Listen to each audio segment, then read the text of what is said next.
Hello and good evening. Welcome back to Transformers Tuesday. It's been a while, I think. I don't think I've done a Transformers Tuesday this year so far.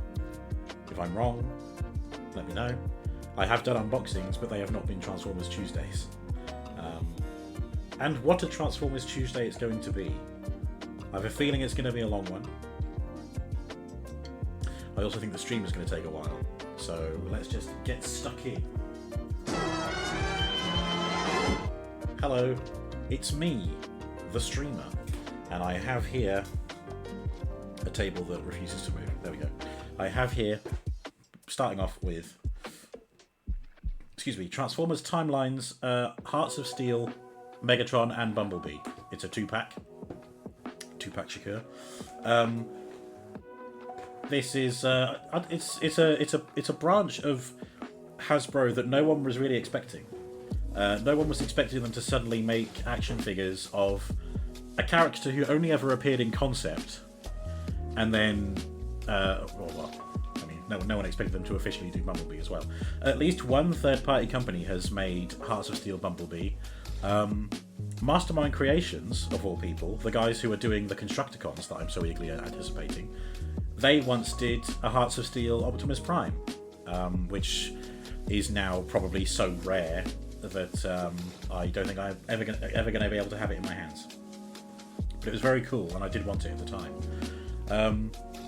Hearts of Steel was a comic series that was released, a mini-series rather, that I think was released in the early 2000s. I think it was when the license was still under Dreamwave Comics. It might be IDW. I would have to check that. I'd have to check that after the stream. But it basically revolved around, what if the Transformers landed on Earth in the Industrial Revolution? So they turn into these awesome steampunk vehicles and like weapons and artillery and stuff.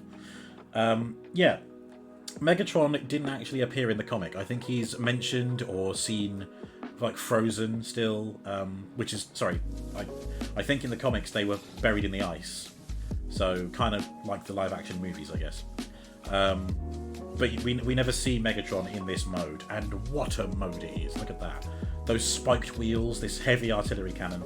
I'm very excited to get into that.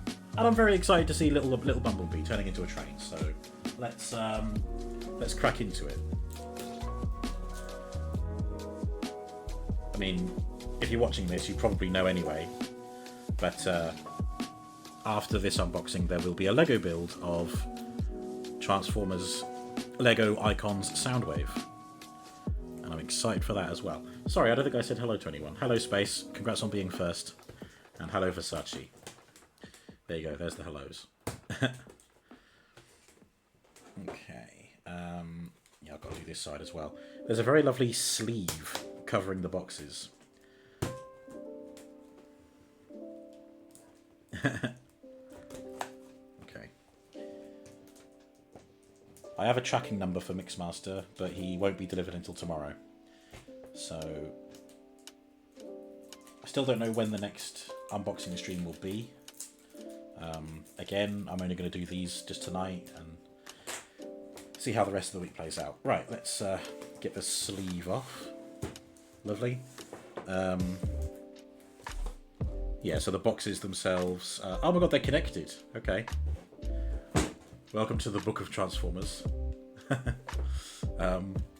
There's Bumblebee, who seems bigger than I anticipated him being. He's about the same size as Megatron, which is not something you see every day. A Bumblebee the same size as Megatron. Very cool. The sleeve is embossed. I don't know how well you can see that. Probably not very well. No, I can't see that on the camera. Never mind. That's still pretty cool. Really good artwork. Okay. Let's do... Should we do Bumblebee first or Megatron? I mean, I'm more excited about Megatron's form than Bumblebee's, even though I love steam trains.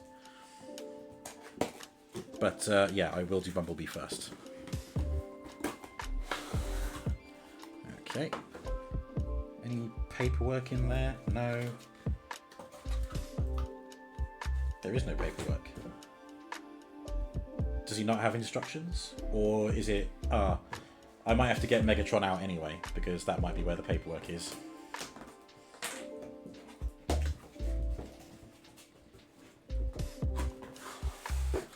Yep, I was correct.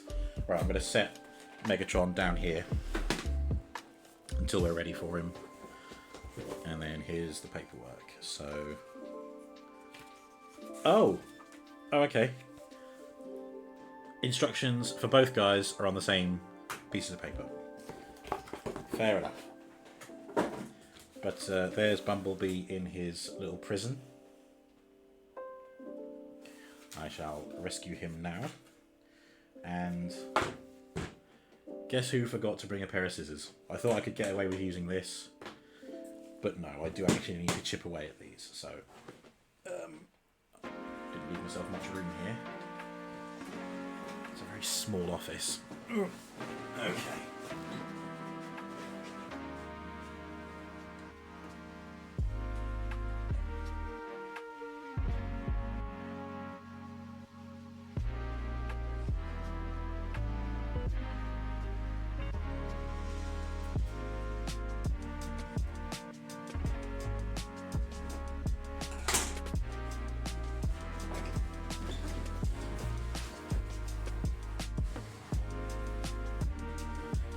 Okay. I have returned.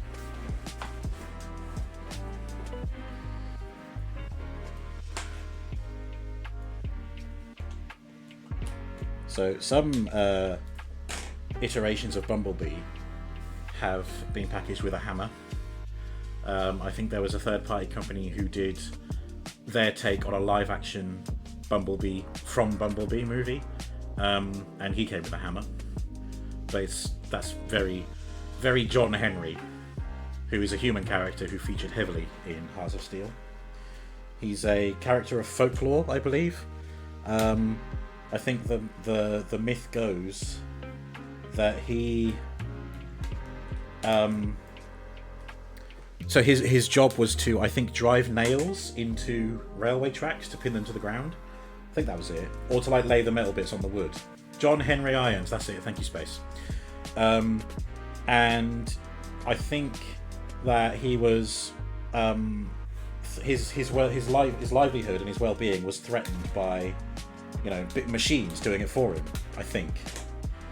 And so he challenged or was challenged on whether he could drive the nails into the ground faster than the machine. Pile driver, yeah. And yeah, the legend goes that he did do it faster than the machine, but died in the process. I think that's it. That will definitely need a fact check. Where's your feet, Bumblebee?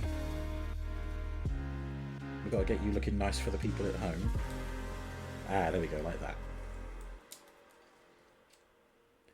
Ah, well, he's very magnificent, very tight, high quality joints. What's nice about this, and I think people have said this about the recent MPG style Optimus Prime, it's built as a high-end toy, not a high-end collectible.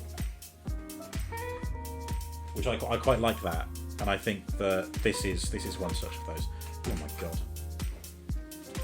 Okay. Yeah, great colour, great look. He is blind drunk. Bumblebee, don't fall over. Thank you. We're not quite done. There's this little, I guess it's a pistol.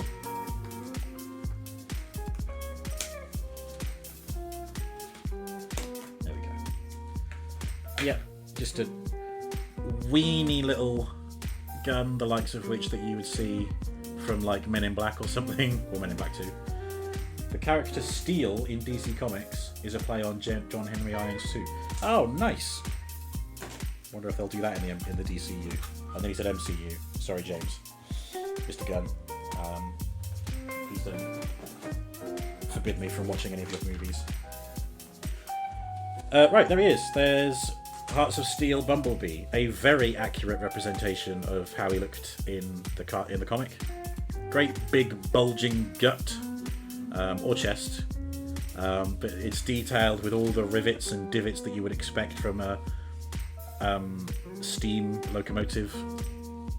I love the wheels on the side. These do not move. The wheels move, these do not. So that's obviously for the benefit of the integrity of the character of the toy. I can't speak today. I decided that I'd have a cup of tea later on when I take my usual break, but that might have been a bad idea because your man's losing the ability to speak. I need to wet the whistle. Yeah, I think that's about right. I'll just check the instructions in case I missed anything.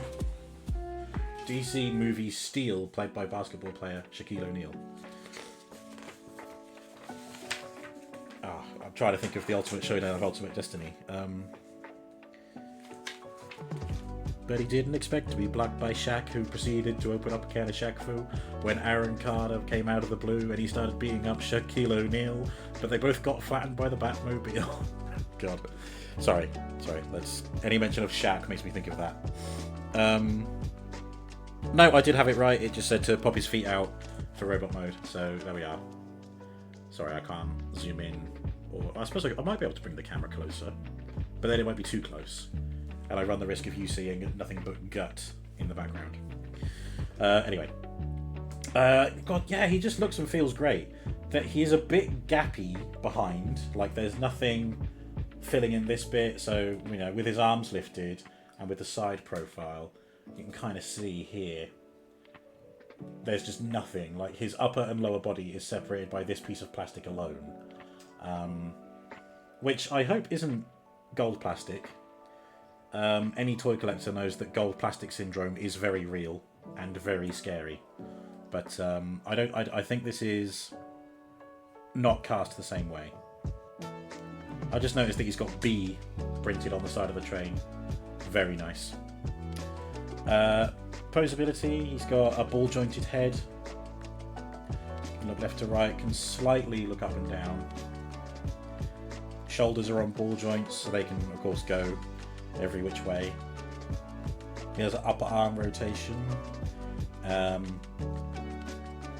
Single jointed elbow, 90 degrees.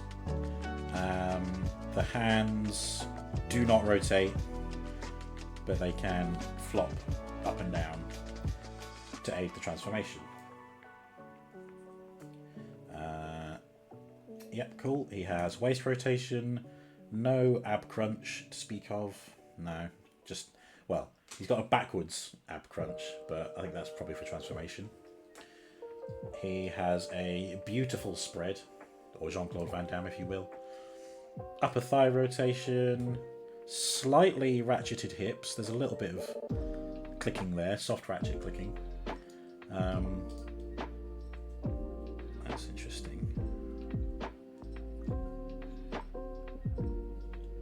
There's some detailing on his hips here. I don't know if they're actually serving a function or if they're just decorative, but they look like they should be ratcheting. But I can tell you they're not. At least not when I move his legs around. So maybe that'll come in to... maybe that'll reveal itself later. He has a knee bend, which goes all the way back like that, which is pretty good. Oh, left the wheels behind. They're meant to stay down there.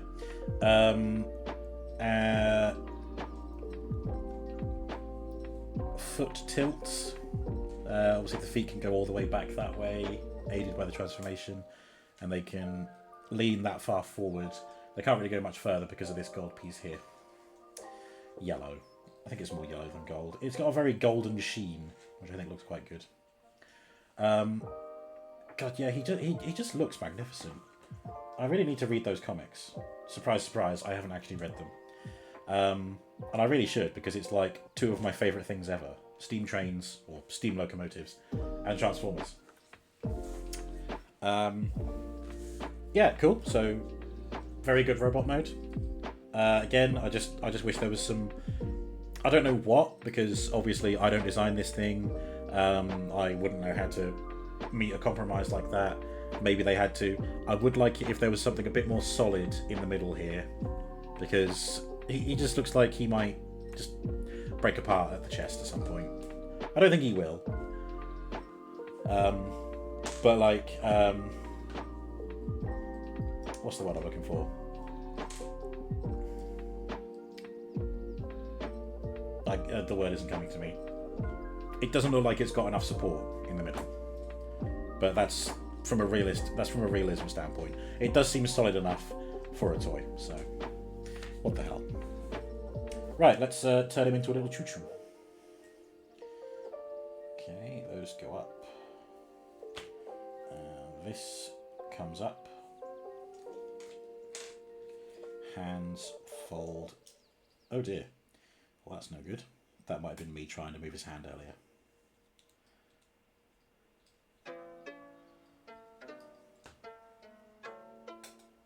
There we go.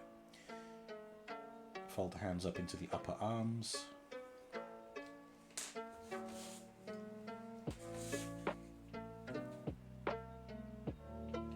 And then they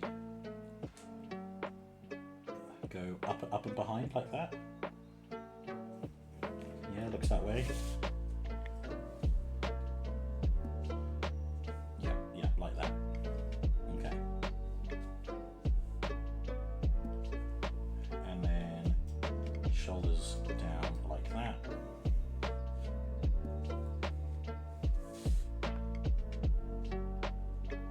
Yeah. Then upper body.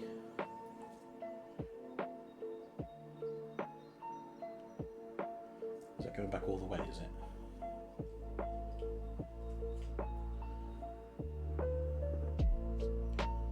Okay.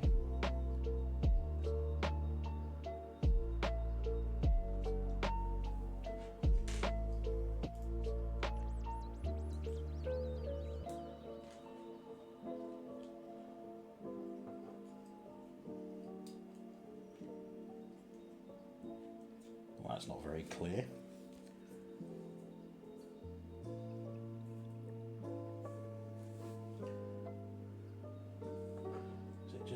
Just like that.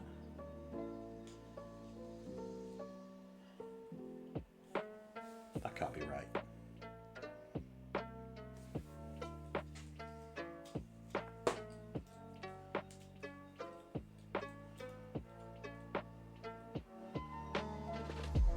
That can't be right either, because that's interfering with the middle section.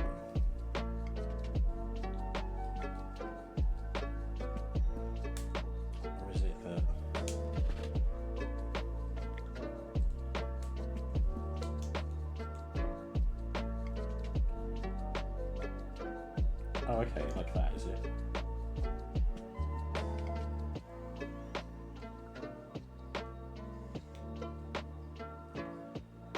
I think I see what the instructions are getting at, but I don't understand how the arms come into play, because I'm sure it'll tell me to do something different with the arms.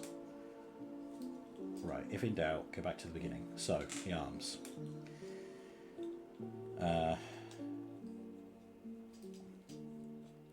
Yeah, up in there like that, and then that. Oh, okay. I think that's what's meant to have happened. Although that's still proving troublesome to fully close. Let's just backtrack. So we've got him looking like this. Arms folded out, and then rotate these down into the shoulders like that.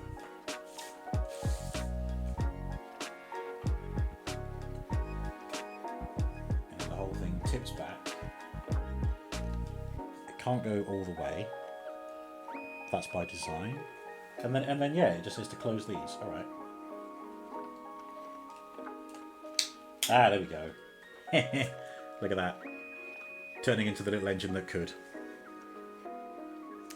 Then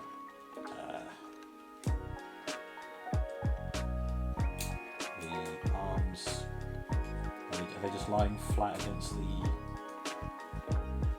back of the legs there. Yeah, that looks...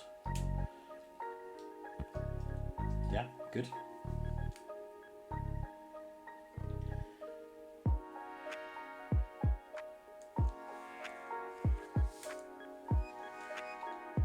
Okay.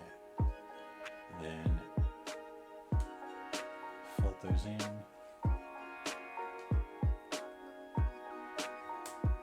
And then coming back here, his head folds inside there, and this comes up to hide that.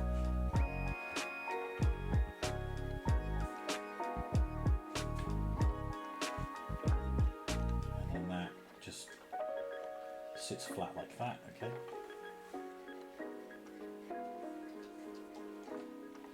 Wheels up.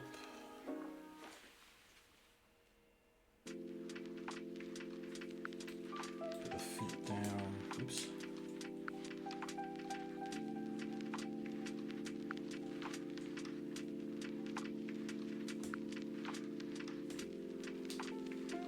Yeah. Snap those together, and then that whole assembly up like that, and there's some tabs there. Oh, this is looking magnificent already. This side, arms fold down there.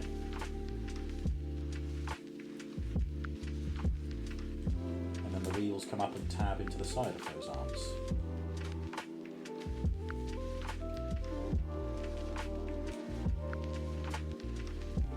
Haha! Look at that! Isn't that the most adorable thing you've ever seen? You can just imagine a big smiley face on the front of there, and he'd look right at home in on the Isle of Sodor with Thomas and friends. Oh, it rolls quite well. Not so much on his own. I think there's a bit of drag from something, but that's really good. Choo choo, Thomas. Yeah. Choo choo, Thomas. Right, and there is weapon storage. Makes it a 10 out of 10 if you ask me. So, yep, that just plugs in there. Lovely. That's very tidy. It actually looks like it's part of the undercarriage there. And then the hammer stores there. Oh my god, I love it. That is so neat and tidy. Look at that. That is amazing. Such a compact, fun transformation once I figured it out. Weapon storage, which is always a big plus. Absolutely brilliant. A fantastic little train. Neat and tidy. Correct. There we are. Your weapon looks like it's part of your undercarriage too. Fucking the old third leg syndrome, am I right? Oh dear. I remember in my media class at college, we were talking about dick, as we do. Someone was talking about, you know, someone with, like, I'm a huge dick, I'm a tripod kind of thing. And I said, well, I'm a monopod. And everyone just looked confused. I was too quick for them. Yeah, Bumblebee. Really, really excellent. And it's part of a 2-pack. I would have happily paid for this thing on its own, but it just so happened that it's part of a 2-pack. I reckon...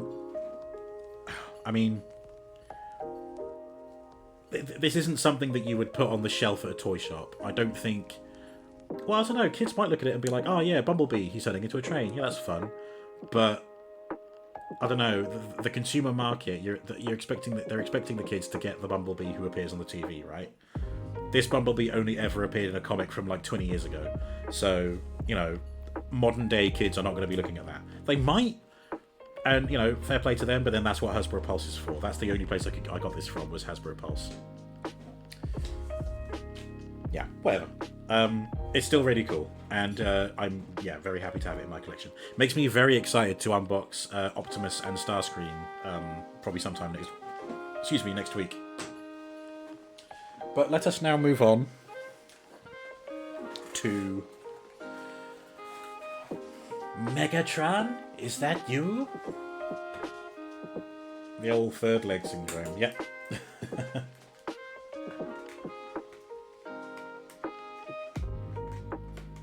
Come on. I should have got better scissors for this. Yeah. He's got these. He's been clamped. His wheels have been clamped.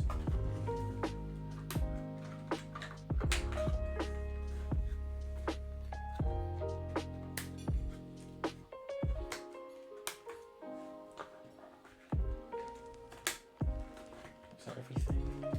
Not quite. There we go.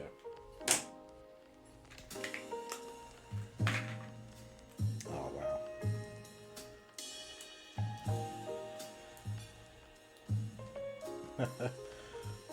The highly impractical shoulders, but still fucking cool. Well, I mean, who am I kidding? Most Transformers have highly impractical shoulders.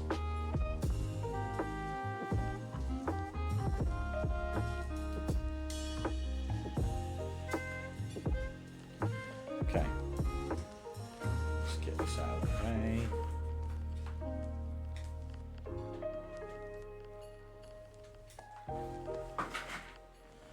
Alright, Timelines Megatron. Yeah, again, this form only ever existed in concept art, so the fact that we're getting an action figure for it in 2026 is a fucking some kind of miracle.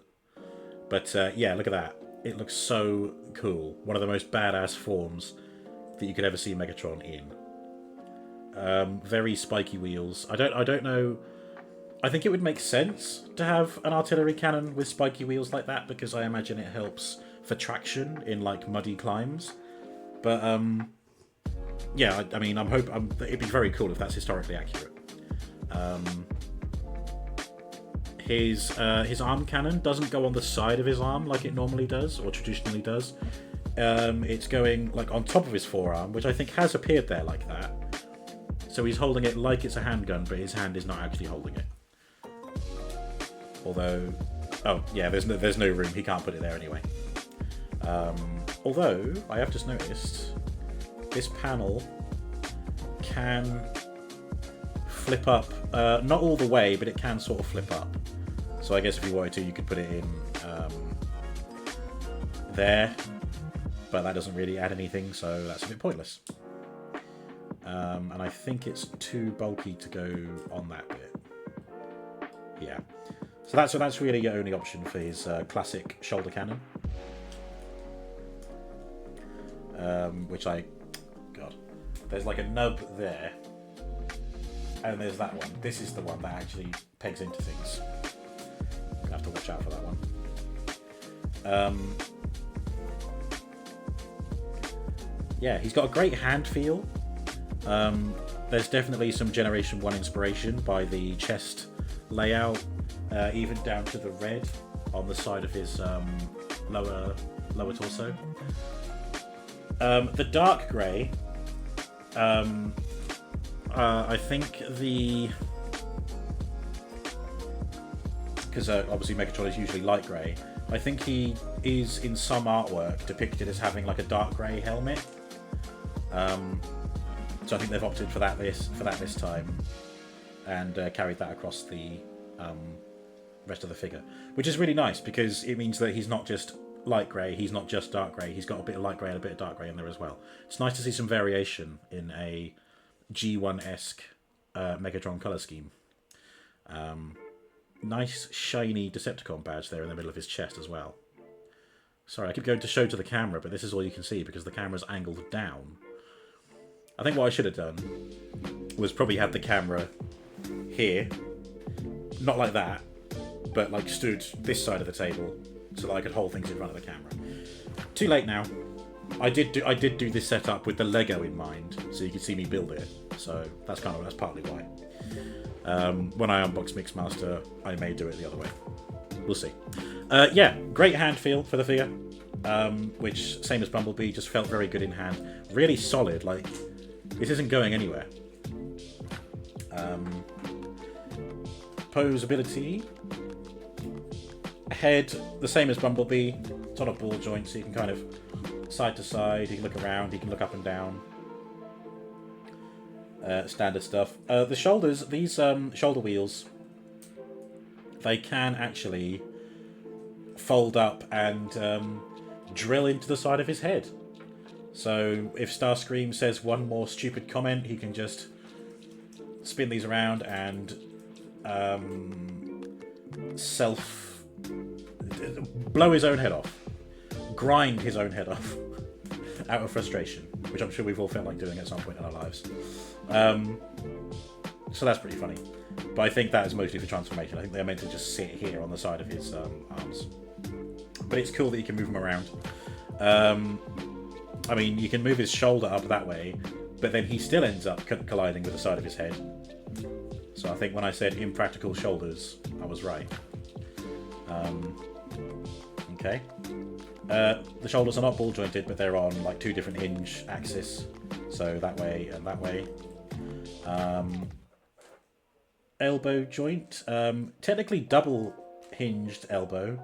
I think that might be to do with transformation as well, but still cool that it's there. And like Bumblebee, there's no hand rotation. Yeah, I can see that that's fixed into this wrist armor here. Forearmor, because it's on the forearm. He has a waist rotation. That's pretty cool, so he can stick the wheels up like that and just... Wow, ridiculous. I love it though. His legs. Ooh, he... Oh, there we go, yep. He does have a beautiful Jean-Claude Van Damme, but you have to be careful how you do that, because mine... His hip pieces were catching on his waist skirt here. So that's why I had to sort of adjust them a bit. You can't just do that, because you might end up straining some of the plastic. Knees. Oh, upper thigh rotation. Knees, very tight joint, and they come down that far. It's got very skinny, slender thighs, does this Megatron. Look at that. But again, I think I think he's proportioned really well. Maybe even better than how Bumblebee looks. But then Bumblebee has like a great big tank engine for a body. A slight foot tilt, but nothing major. And the toe doesn't tilt forward, but it does tilt backwards. Again, for transformation purposes. Very good indeed. And yeah, his shoulder cannon, his arm cannon, sorry, is his only accessory, which is not a problem. It's the most essential accessory that a Megatron can have. Something big and blasty on his arm. Right. Obviously, I'll compare the robot modes later. As is unboxing tradition, they all get transformed once and then transformed back at the end. So we'll see all the robot modes then together. So let's turn Megatron into his artillery gun. Insert War of the Worlds reference here. The artilleryman was off his rocker. He said that he saw an artillery cannon turn into a giant robot. As if we didn't have enough problems going on with the Martian invasion. Dun, dun, dun. Du-du-du, oh, it comes off that way. Fold the head in. Oh, there we go. We can hide his head away. And then he can do the crazy shoulder rotating spin of death. He's like something out of Robot Wars. Sergeant Bash. Decepticon. Rotate the arms like that.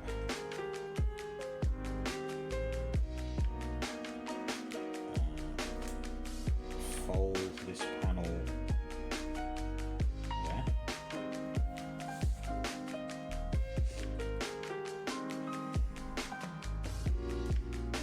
Put the hands down and then swivel those out there. And then tuck the hands inside those.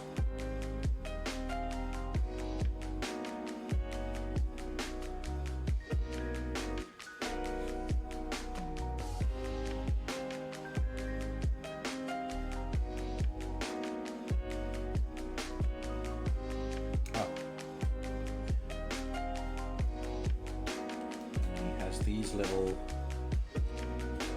I think they're meant to be pistols coming out of the tips of his wrists. We'll find out what they are later, I guess. Then fold the arm up like that.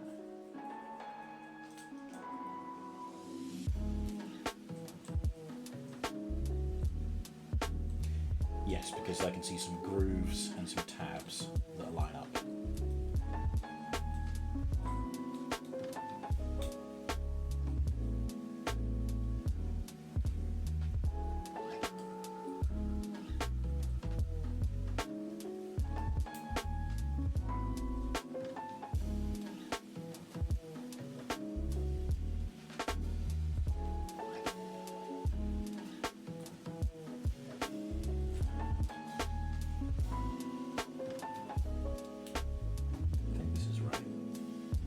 See the different tabs and grooves where things are meant to sit.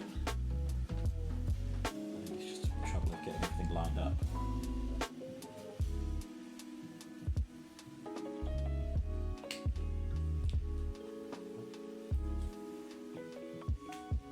Ah, yeah, there we go. That side's done. Just got to keep wiggling until it goes in, I guess.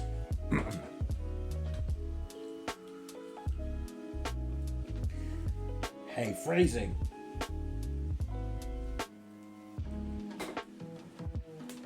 Come on.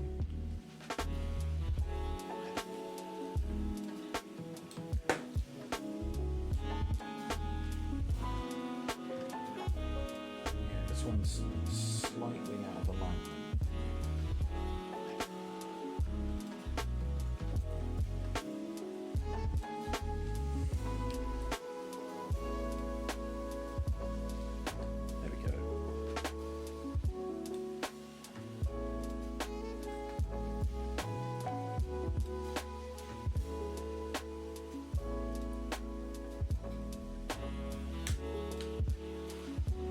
Right, cool.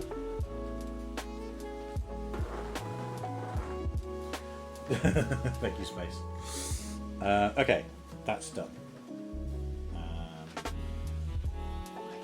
Yep, I've kind of jumped the gun a little bit there. Rotate the legs. Put the toes down. And then clip the legs together there. That folds up here. Does it go all the way? Yep, just tabs in there like that. Okay. Oh wow, that's it. And then this just plugs in here. Oh, that's very cool. And he is on wheels as well. There is Megatron as a beastly piece of artillery. That's very, very cool. It's very much like Galvatron, isn't it? Because Galvatron turns into that futuristic sort of artillery piece. So this is a kind of a subtle homage to that, really. Yeah, looks really great. This is a bit obvious. I don't know if it would have been better if the legs folded the other way, so that these grey pieces kind of blend in here a bit more. But I mean, I don't know. That's just garishly obvious robot there. Where, you know, Bumblebee did a really great job at hiding the robot parts. All you can really see is the hands there poking out. But everything else is so neat and tidy. But, you know, at a glance, it does look the part. God, it looks like I'm doing like some kind of tabletop game here, doesn't it? Megatron moves to attack Bumblebee. Okay, roll a d6 for damage. Is that right? I don't know. But there they are together in robot form. Bumblebee nowhere near as long. They both weigh about the same. Roll. Galvanized-atron. Love it. Yeah, excuse me. They both sit at kind of similar heights, but I think again Megatron is slightly taller. No, actually he's a lot taller. But yeah, there we go. There's the Transformers Timelines 2-pack of Bumblebee and Megatron. I'm very impressed by both. I just can't talk very well today for some reason. Probably because it's the first Transformers Tuesday of the year. But very good indeed. A worthy purchase. And I'm looking forward to seeing them both next to each other in robot mode later on. And indeed it will be much later on, because it's time to build some Lego.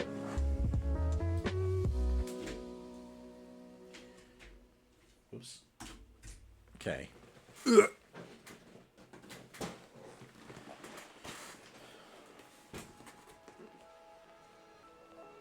Autobots inferior, Decepticons superior, is what Soundwave would say if he could see this now. Something I keep forgetting, which I think is really cool. Batteries included. This Soundwave plays sounds, and we've got Laserbeak, and we've got Ravage in Lego form, and it transforms. Lego have made these almost with me in mind. The noise block, yeah, the sound brick. Okay, let's not waste any more time, because this is going to take a while. It's 1,500 pieces, and I could be seriously wrong about this, but I did a build of the Transformers Optimus Prime Lego, and I think I did that in 3 hours. I might be completely wrong. It does depend on what else I'm doing and what else I'm jabbering on about, which is a lot normally. Right. So we'll see how long this takes. First thing I do, and I've done this with the Lego Enterprise as well, because the boxes that Lego do now, they have this handy kind of lip to keep the bags in that you're not using, and then you just reach in and take what you want. I will be organising these in numerical order, naturally. That's a 10. 9. 1. Oh, don't forget the traditional prediction space, if you'd like. Will I drop Lego on the floor? Strokes beard. 9, 8, 7. That's a 12. I think this is sitting on 11, so I'll put that back there. Oh, that contains an interesting shape. Oh, no, I know what it is. It's Soundwave's chest piece. Ah, I love that they included that in a separate bag. Alright, I'll put it back in there for safekeeping. That's a 4. And that's a 6. Okay, 12 was the highest number that I saw, so there are 12 bags to get through. We've got a big old sticker sheet there. And of course, the instructions, and I'm going to need to scan this to get my bonus VIP points. I will do that now so I don't forget.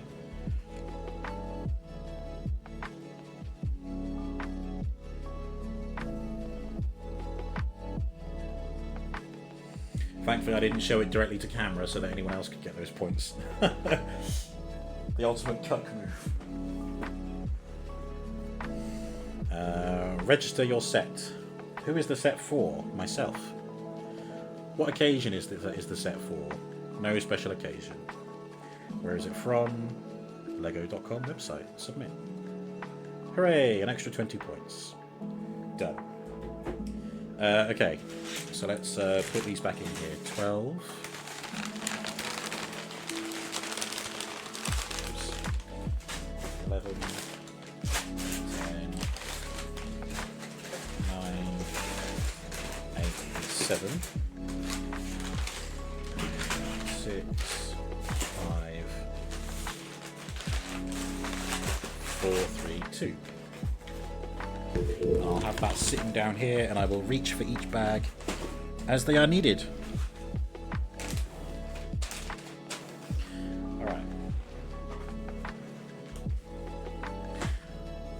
Instructions there or there. Where's it better to have them? Maybe it's better to do that, because then you can see what's going on a bit clearer. Brilliant. That was the worst opening of a paper Lego bag I've ever seen.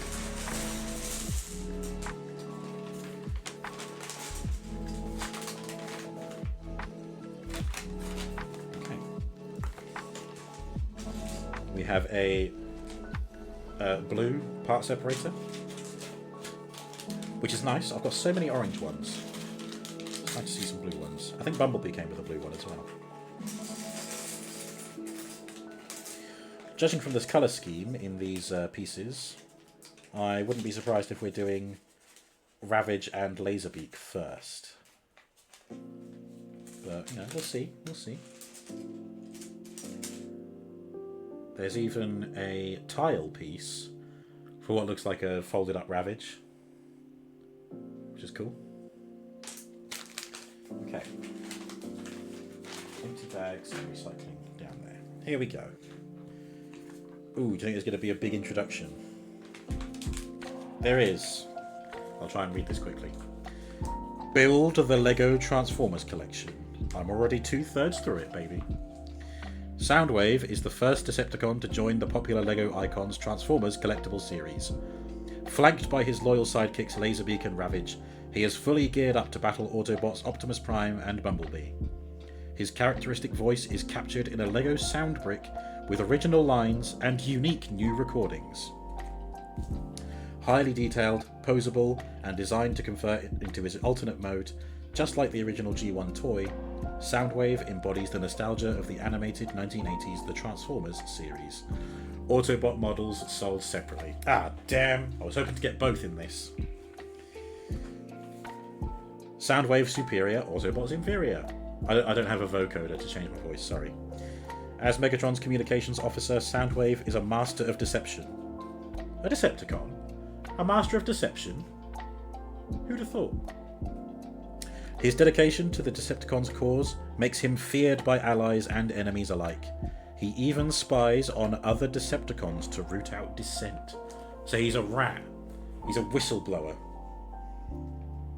His robot spies Ravage and Laserbeak can be deployed for espionage and sabotage missions. And they've just got his skills and stuff there. Lego Sound Brick. Press the play button to activate the built-in Lego Sound Brick. Listen to the iconic Soundwave phrases inspired by the animated series, and new lines specifically recorded for this model. I wonder if it's Frank Welker. They're called Decepticons, it's in the name. Oh, thank you, the prediction is up. Will I drop Lego on the floor? Cast your points now, whether you think it'll happen. The original Soundwave toy, released in 1984, had yellow eyes. In this series, his eyes were red. This set includes both colours. I'll be going with red eyes, just so we're clear. Convert Ravage into his stealthy, panther-like robot mode, including proton bomb launchers. Attach laser cannons to Laserbeak for optimal aerial surveillance in his bird-like robot mode. Press the play button to activate the Lego Sound Brick. Press the eject button to open Soundwave's cassette bay and switch cassettes. That's going to be exciting to build.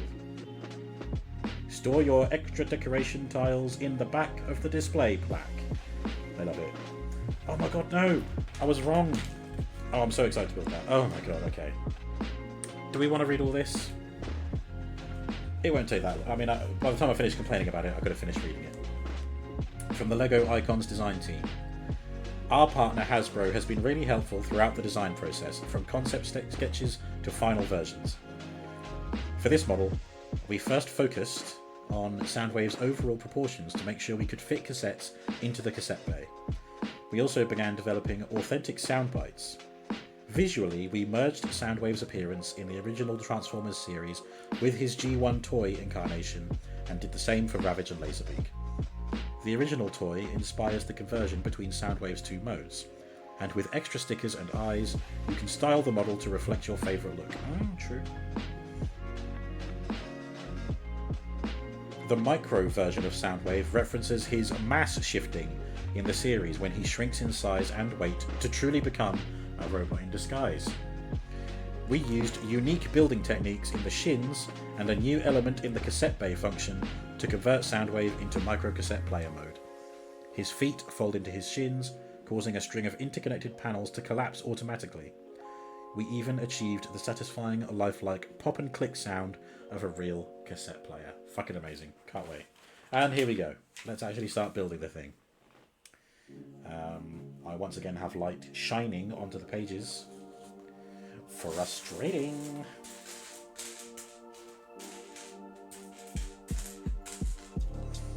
Okay. Lego floor update. There is currently no Lego on the floor. I repeat, there is currently no Lego on the floor.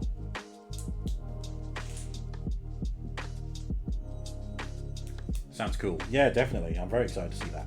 Actually, obviously I haven't been streaming the process, but the build of the Lego Enterprise, that's had some really satisfying design choices as well. It's really cool.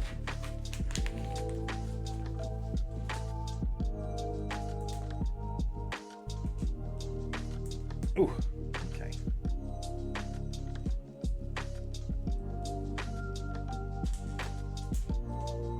Oh yeah. You might be able to figure out what these are now.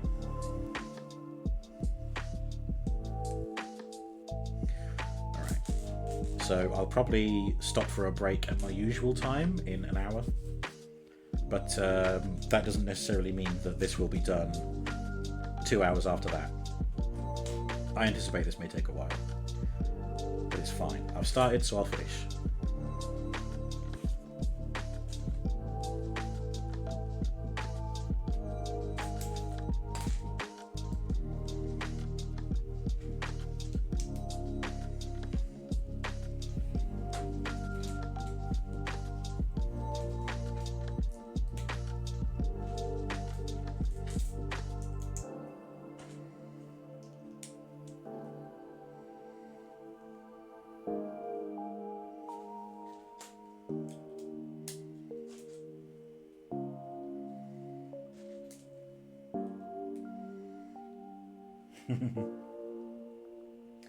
There we go. There we have micro Soundwave with optional Ravage in the chest, or oops, Laserbeak in the chest. That's very cute. Totes adorbs. And now we're going to do Laserbeak, it seems.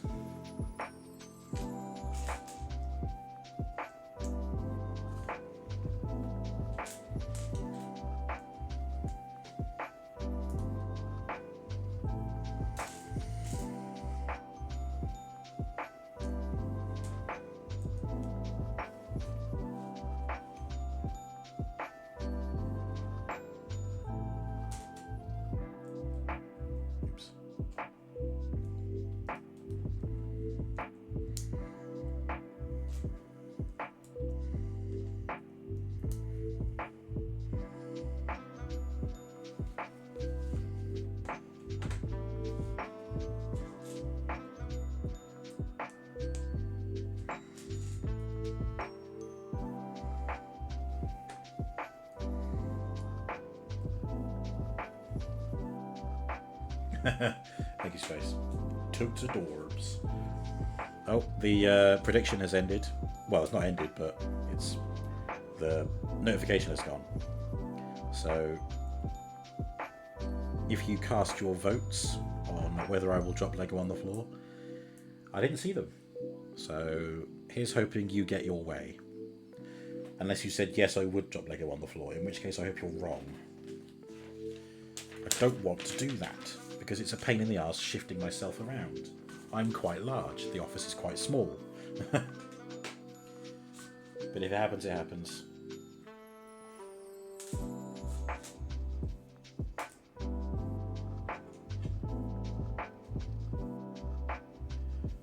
Not quite sure what I'm looking at here, but I'm sure it'll all make sense once it's assembled.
bit of cassette shining through there.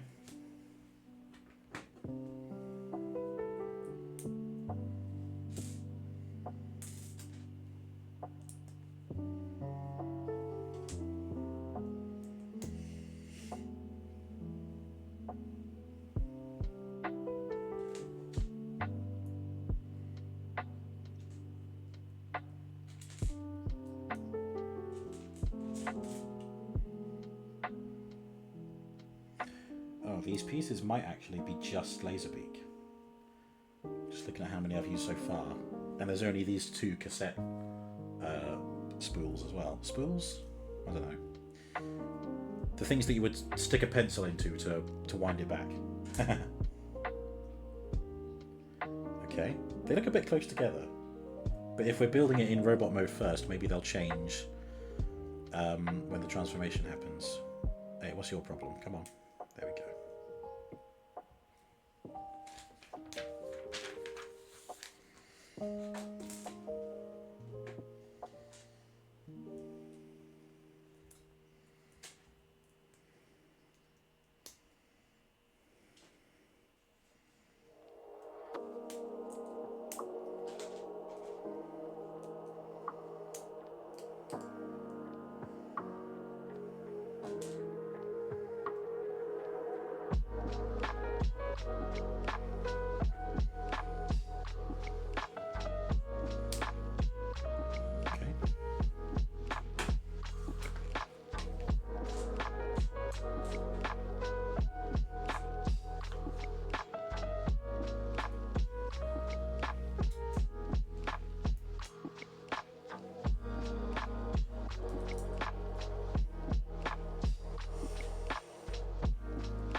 Go on the floor so it's fine. Okay. Well, yeah, that seems to do something.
Okay, that looks like Laserbeak wings, if you ask me.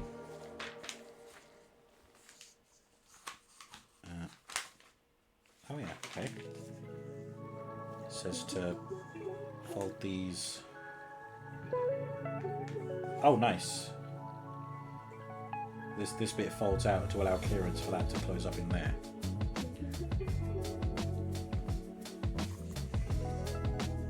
We can flip the whole thing over.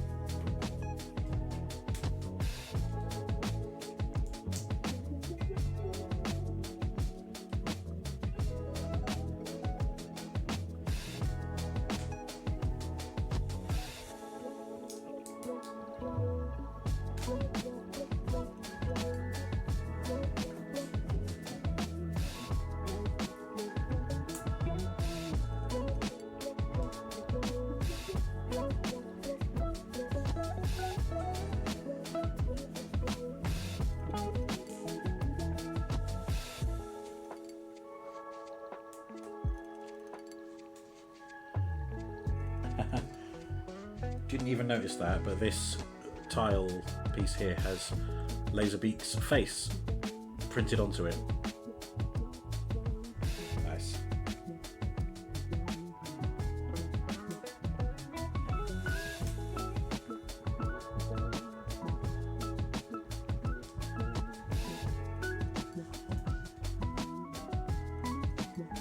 Laserface. It says here, the original G1 Soundwave toy, released in 1984, came with Buzzsaw, a yellow and blackbird cassette. However, Laserbeak went on to feature more prominently in the animated series, making the red and black companion more famous. Poor Buzzsaw. I mean, they're not wrong, but yeah, that is true. Buzzsaw never really took off, so to speak. Sorry, I'm cheating a bit. I want to see how many pages there are total. 223, but this is just telling you how to change the batteries. So the actual build finishes, I guess there, but yeah, I mean, I suppose we'll consider it done when the transformation finishes. So 218 pages, and I am on page 20, so I'm only 10% of the way there. Right, yep, so oh, there we go, yeah. So this is Lego Laserbeak done. And now it's just showing us how to transform. So we fold the head out. Fold the legs down, like that. And then fold the wings out.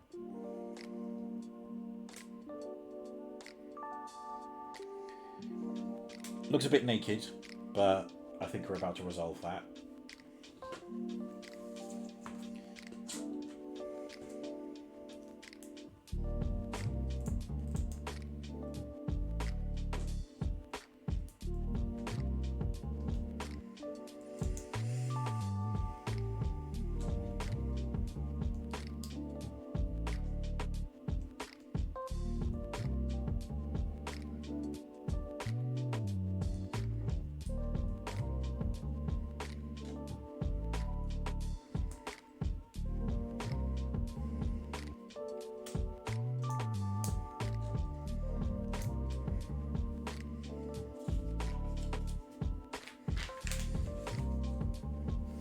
So I'm going to be a bit cheeky, and I'm going to not wait for the next page of instructions. I'm going to take a shortcut and build this as a mirror to that one, because it's a mirror to that one anyway.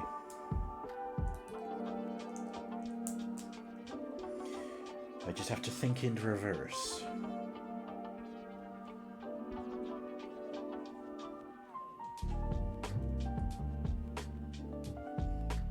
Hope that my brain doesn't fall down trying to do it.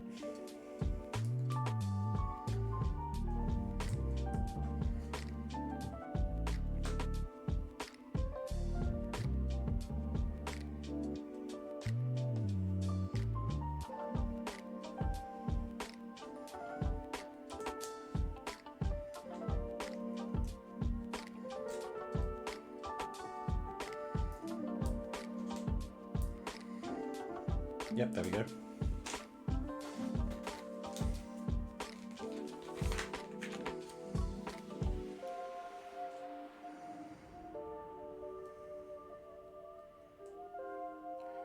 And then we tap these together and fit them there.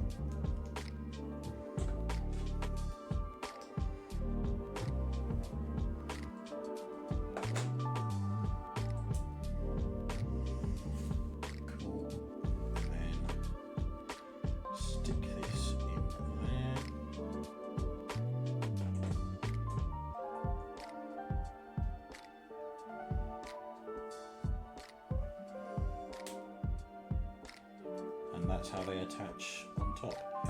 Wrong side. There we go.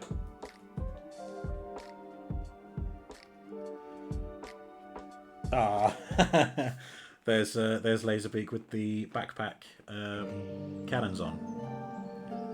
That's very good. Bit of parts forming, but I think we can forgive Lego for that. And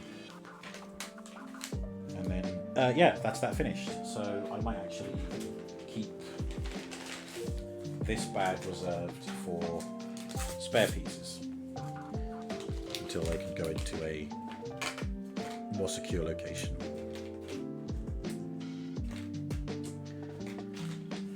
Good. Pew pew. Pew pew pew. Bag number 2 is Ravage. Let's put you over there.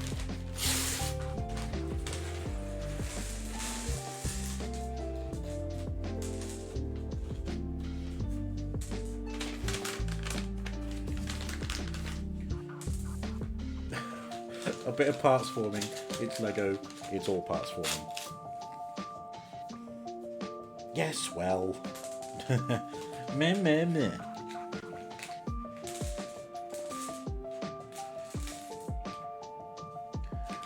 Oh, here's a fun little Easter egg. It's not, but I'm going to make it one. It comes with a minifigure head of Destro from G.I. Joe. Check that out. If you know, you know. I'm pretty sure he's called Destro. Oh my god, there's so many small pieces. I think it's the character that Christopher Eccleston played in the G.I. Joe movie.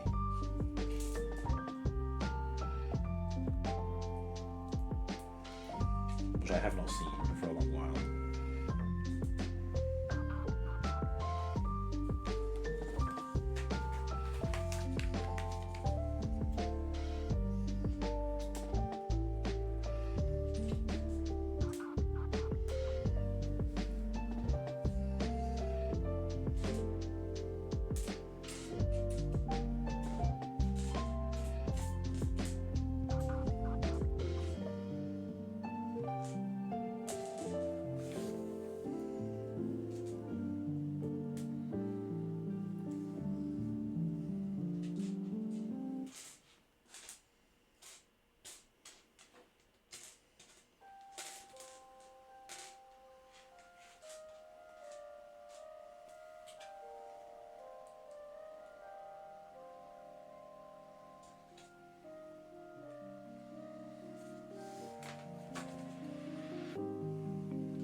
I have a feeling this might be something else that I need to mirror once built. Correct.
Easy.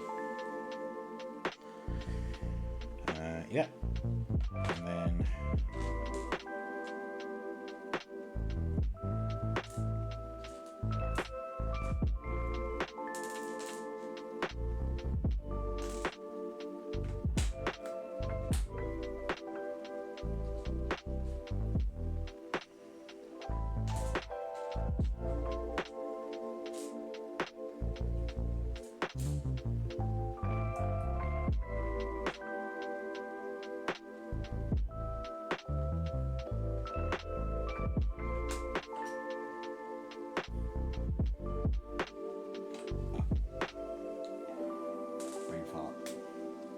there we go.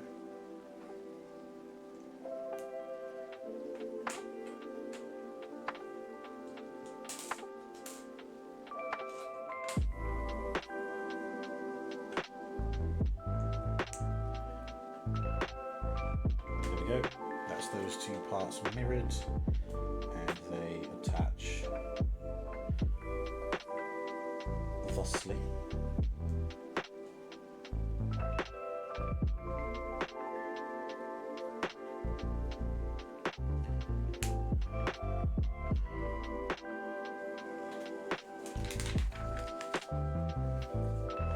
Yep, so we get some kind of hidden butterfly mode.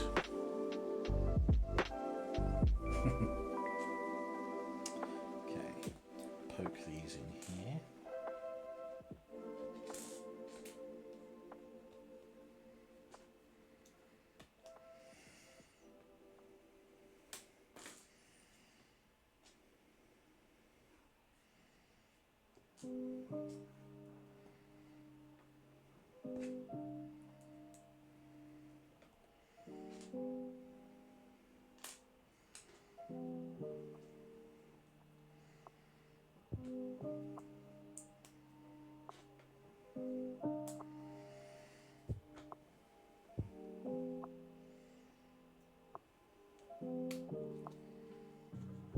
They attach there.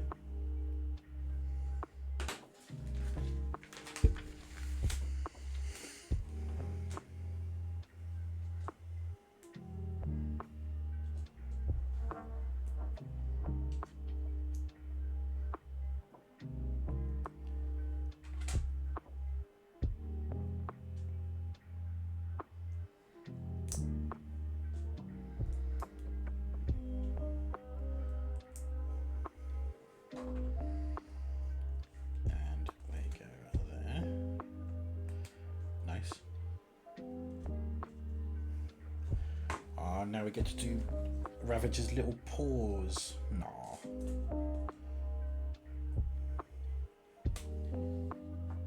So these ones attach just like that.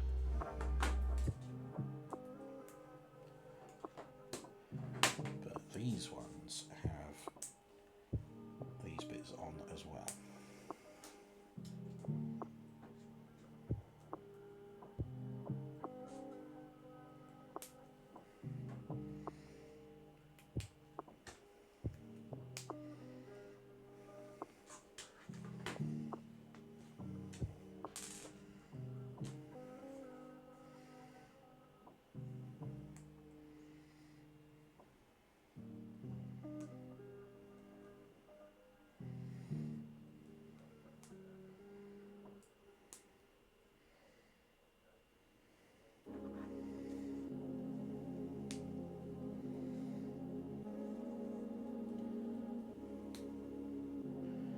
Okay.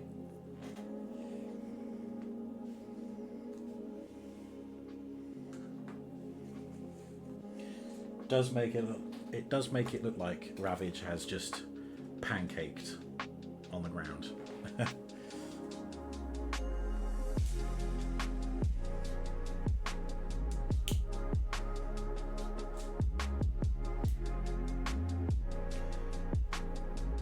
Oh, there we go. Just like Laserbeak, this has a custom printed piece with Ravage's eyes on there and a little bit of detailing.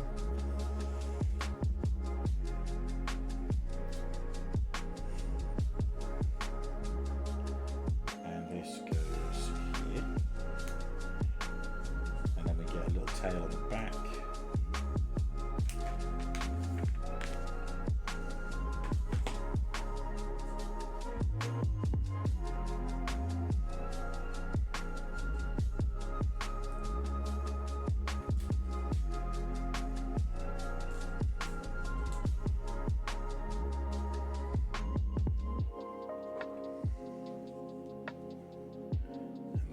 Ravage's cassette pieces. So these fold down. Haha! Brilliant. I need to redo this bit.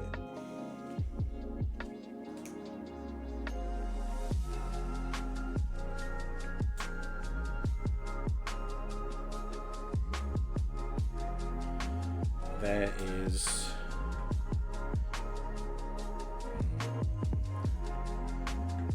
Lego Ravage.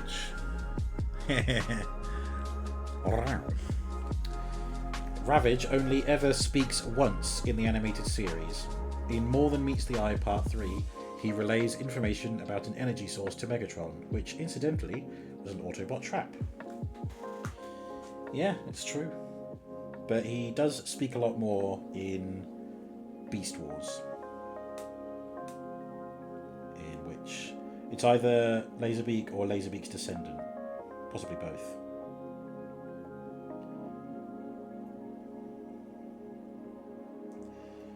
This is going to be another double, isn't it? Yeah.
There we go, there's Ravage and Laserbeak in Lego form. Cute as. Yep, already did that bit. And it's just showing us how to transform, so we have to take these off.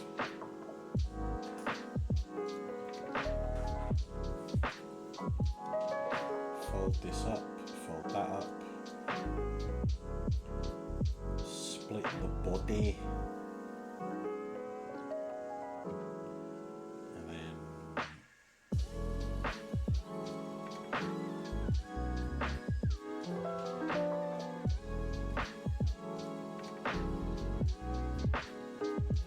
yeah, thought so.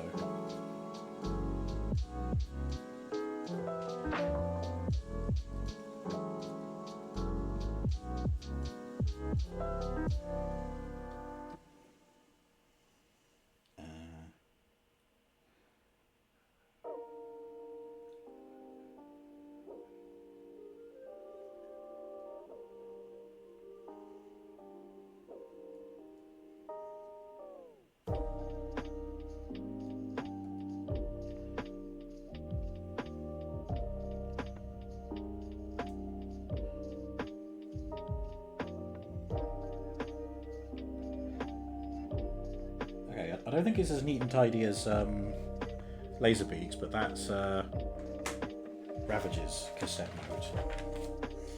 And then we move on to the big boy himself. And again, I think these are just asides for now. Let's whip these off.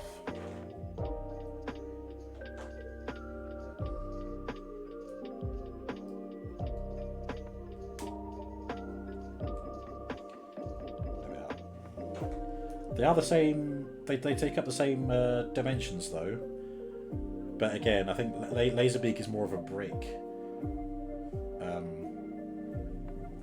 like more solid, Not complaints, just observations. Alright, and then we'll keep those over there. Let's put the spare pieces away. And now let us begin the meat of this product.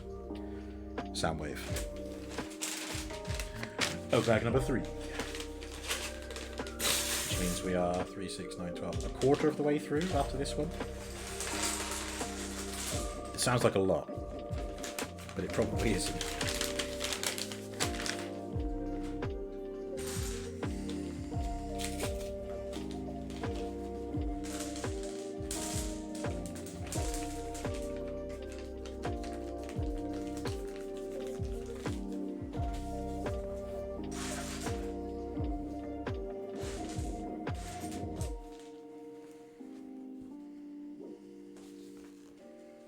I feel like I need some sort of book holder or something here so that I'm not fighting against the glare of the light. Excuse me. Maybe something simple like just that. No, not enough. Good. Never mind. Let's just roll with it.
See, stuff like this always gets the gears turning in my brain.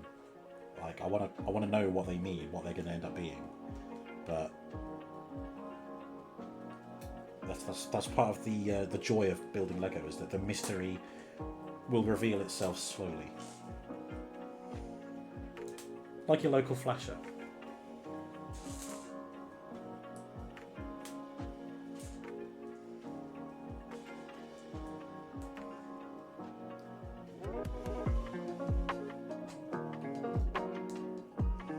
Lucky, the completion may almost be as fun as the process.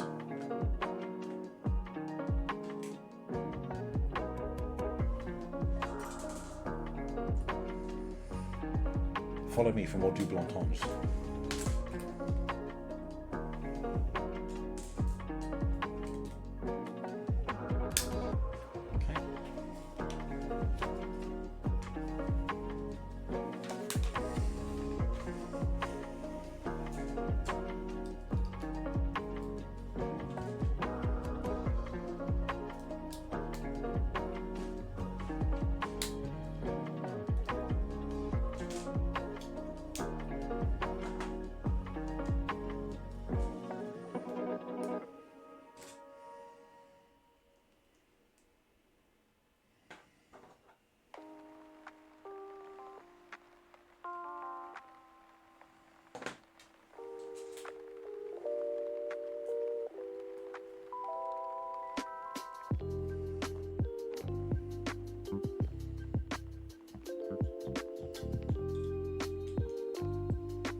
Oh, now, I suspect that this is something to do with the tape deck opening.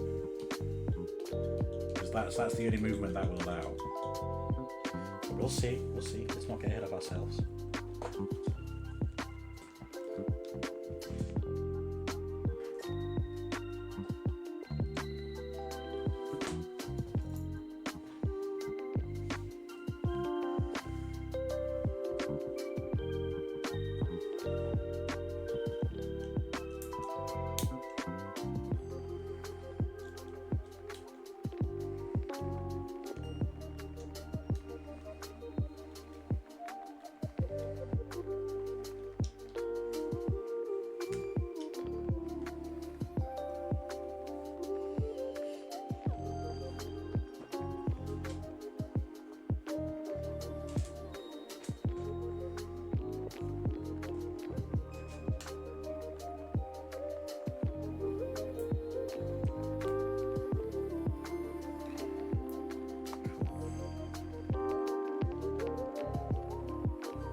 Was wrong, because those axles there have just gone into these black pieces on the side, meaning that doesn't move anymore. So it's all there just to hold things in place, at least for now.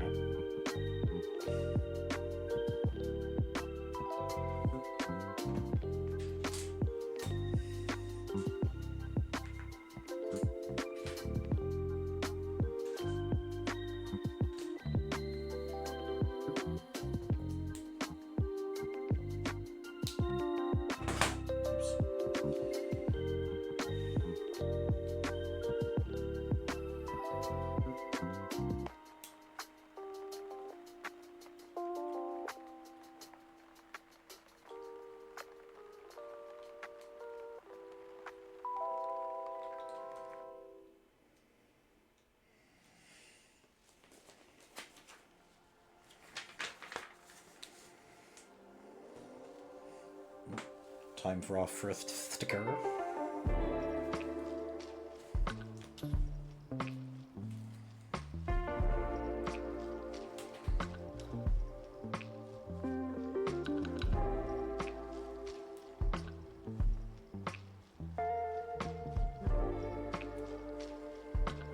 There we are. Don't think I did too bad a job there. Play!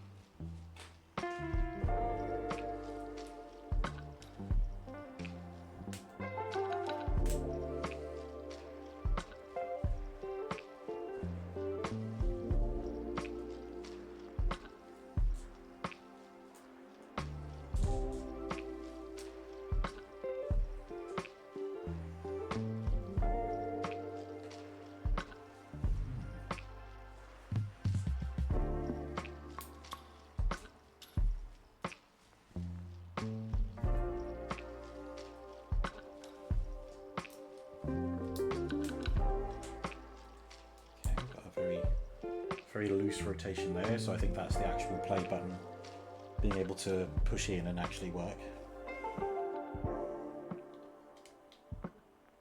So that attaches here. And did I miss something there? Because that's a bit gappy. No. No, I guess if there was something there that would get in the way. Just that bit there.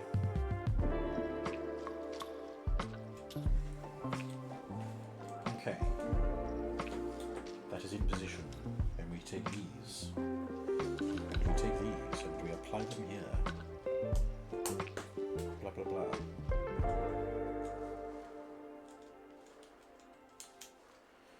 Right, and that's just adding extra security to hold that in place. Good.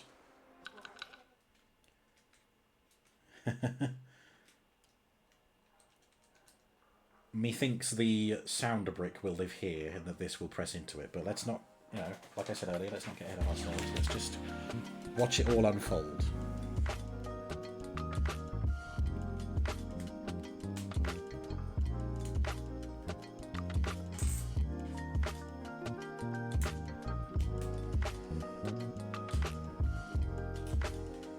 Besides, I might be wrong.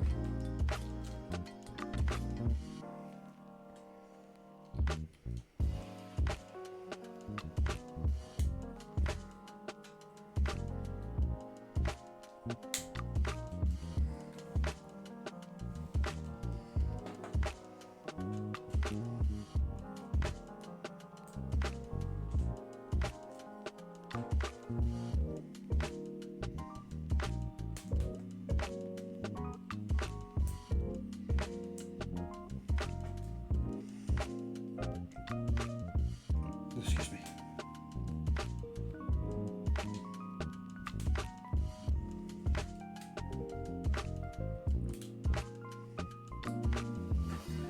Alright.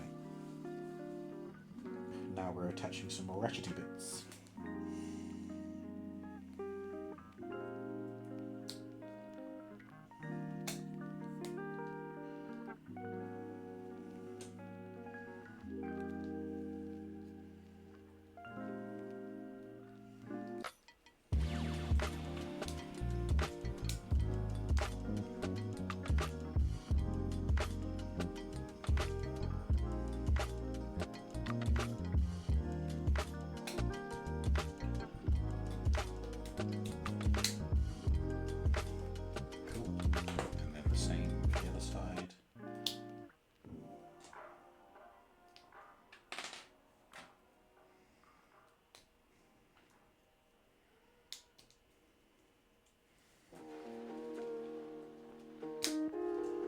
Cool. So that's what we've made so far. Why are they why are they spare? What did I do wrong?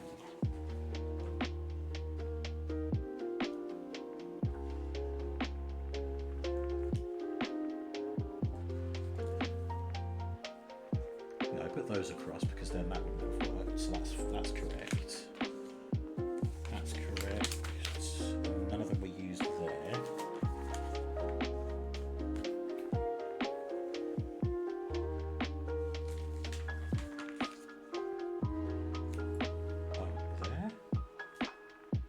Oh yeah.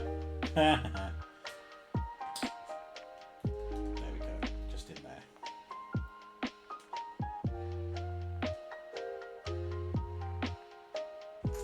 Oh, okay.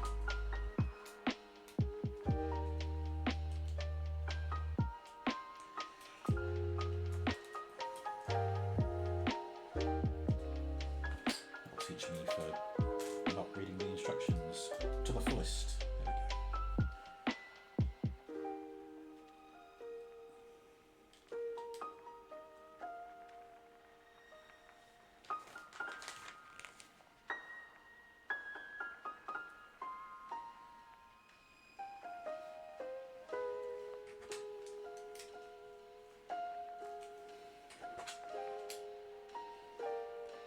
Okay. Right, that is fully correct now. Because the little pieces, those are just spares. Those ones I can get away with having extras of. Okay. Bag number 4, which puts us a third of the way.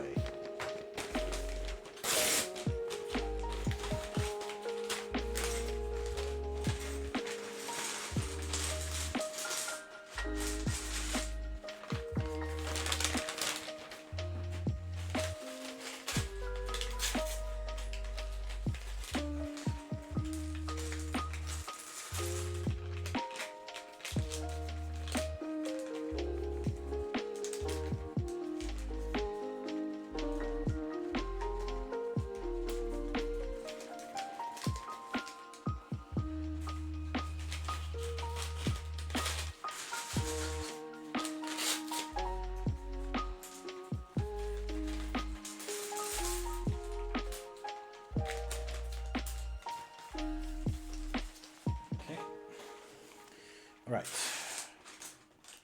onwards.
Cool. Two of these, okay. 1, 2, 3 in there, and 1, 2, 3 in there.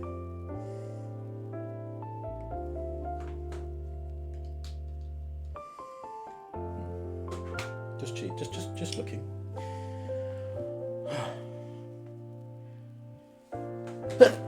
Oh, excuse me. Had to control that one, lest I blast Lego everywhere.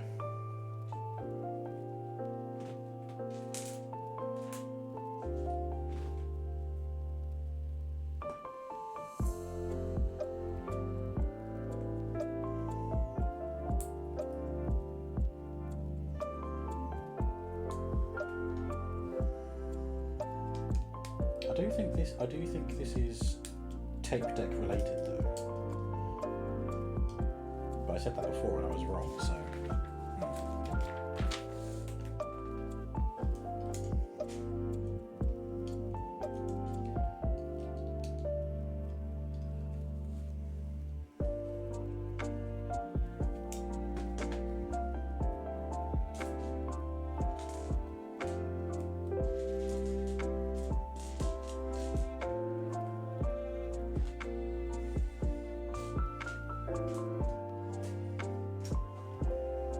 Oh, that's the sound brick. I'm tempted to press play, but I won't. I will be good.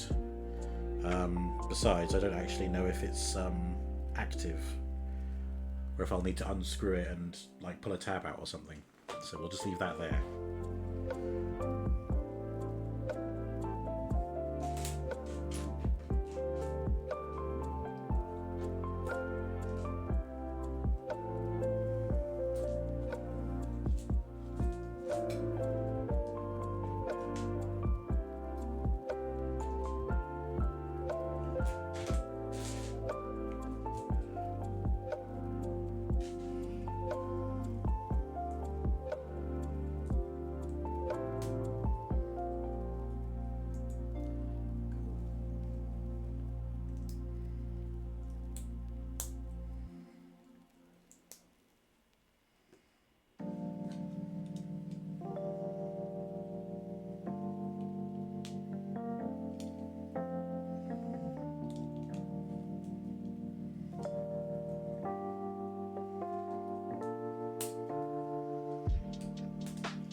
Woohoo!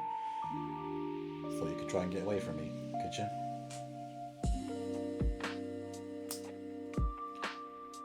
Very cheeky.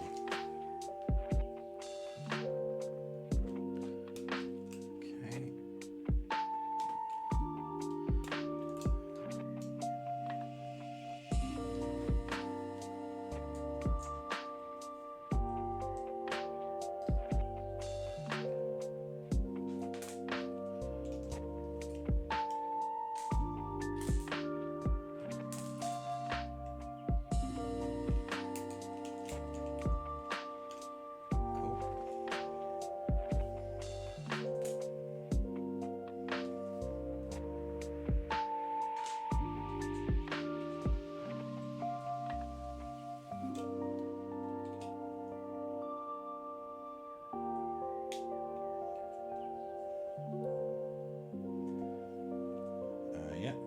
Just a little direction here in the instructions to show that these studs are parallel, and they are. Not parallel. They're in line with each other. We've already established that I can't talk today. So we just roll with lo-fi music and the anticipation as to whether I will drop Lego on the floor.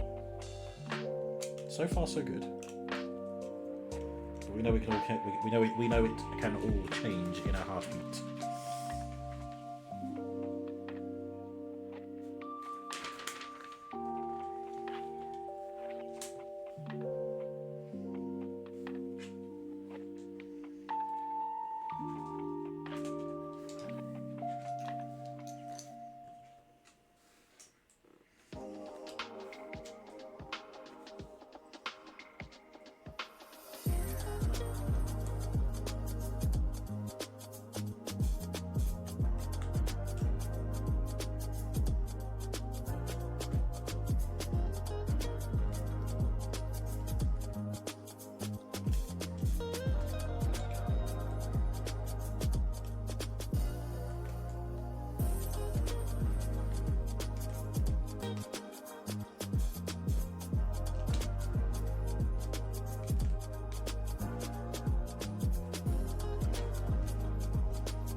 Oh, fuck off. Ugh. Thankfully, I think that was all that was missing, yeah. At least it didn't go on the floor.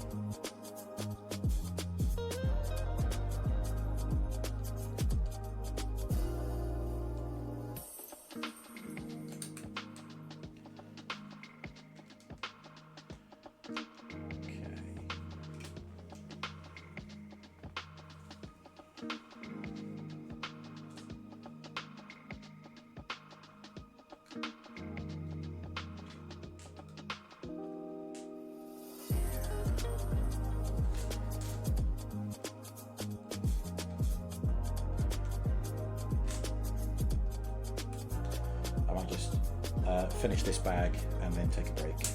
Ooh.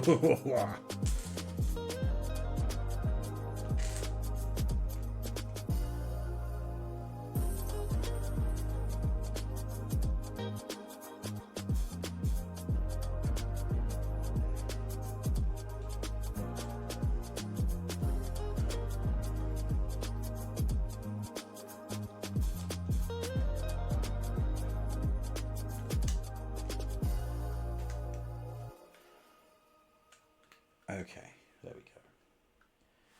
That's all looking fine and dandy. Everything's level.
Cool.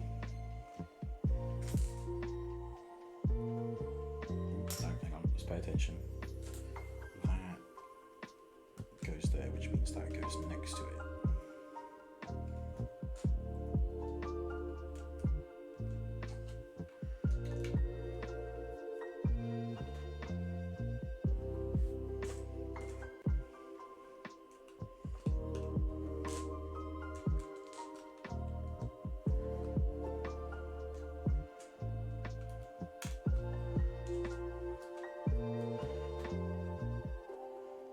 Yep, looking good. Ooh, okay, got to pay attention to this one. Okay, that goes there. And that in there. This hangs off that. And these need to go on the end with the hoop facing down. Yes, good.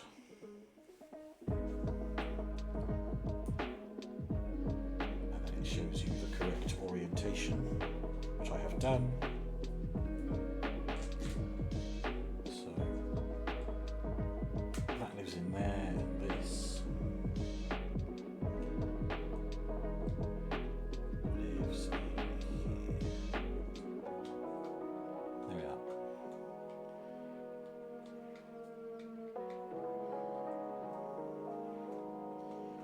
Well, if this isn't to do with the tape deck opening, but I don't know what does. Look at that, fits in there just right. Okay. Oh, then we attach this here like that.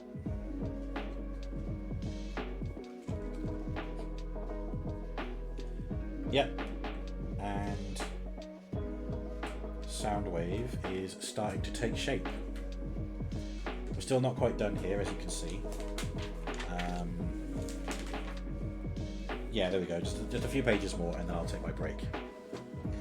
Thanks to the LEGO Sound Brick, this is the first Soundwave figure to feature both sound effects from the Transformers series and newly recorded dialogue, lines only found in this model. Oh, that's cool. Okay, this does have decorations on it.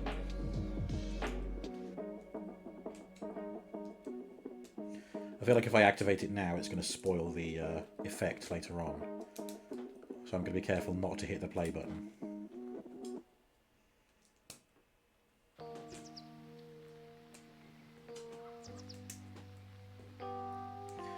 There we are. The sound brick features Soundwave's face on it. And that slides in here. Very neat and tidy. Yeah, I think there's going to be something on the back that prevents it from sliding out. Because if I hit play, it just pokes it out like that. So we'll play with that later on. Okay. That was all of that. Next is this old mechanism.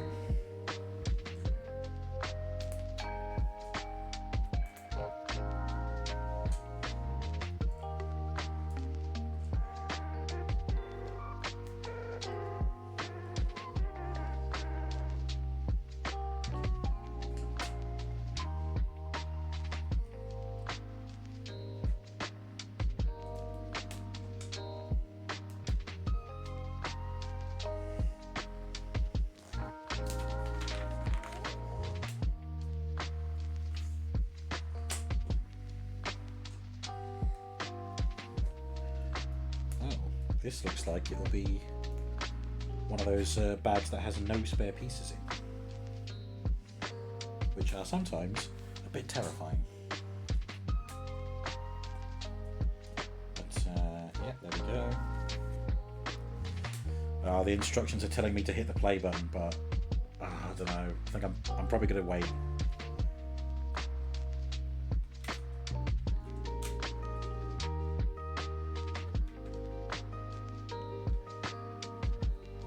That's pretty cool though. That framework is designed so that you can easily just pull it out, take the sound brick out, replace the batteries on it and put it back in without having to dismantle the whole thing. Very good. So that's as far as we've got, and now I'm going to take a little break. So I'm not going to have a beer this time. I said to Hannah earlier I'm going to have a cup of tea, just to give me the energy to continue. You should hope so. I mean, we're making good time. We're up to bag number 5 when I come back, and that's 5 out of 12. So you know we're approaching the halfway point already after just 2 hours of stream, and that's including the unboxing of Bumblebee and Megatron. Speaking of, I am going to show this to Hannah because I think she'll find it absolutely adorable as I do. Right, so I will see you guys in a bit. BRB.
I have returned. My oh my, what's this? Oh, this is music called Grandma's Eggnog. But it's not Christmas, so we're going to skip it.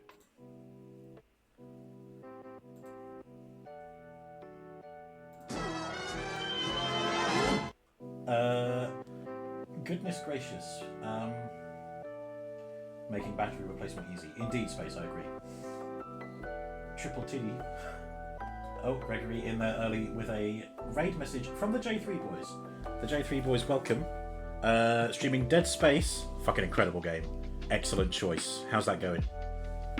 I think I saw it's Joe playing that, isn't it? He's bloody BRB, ain't he? Yeah, and Jamie, what are you going to do about it, bitch? Man's got to take breaks, you know.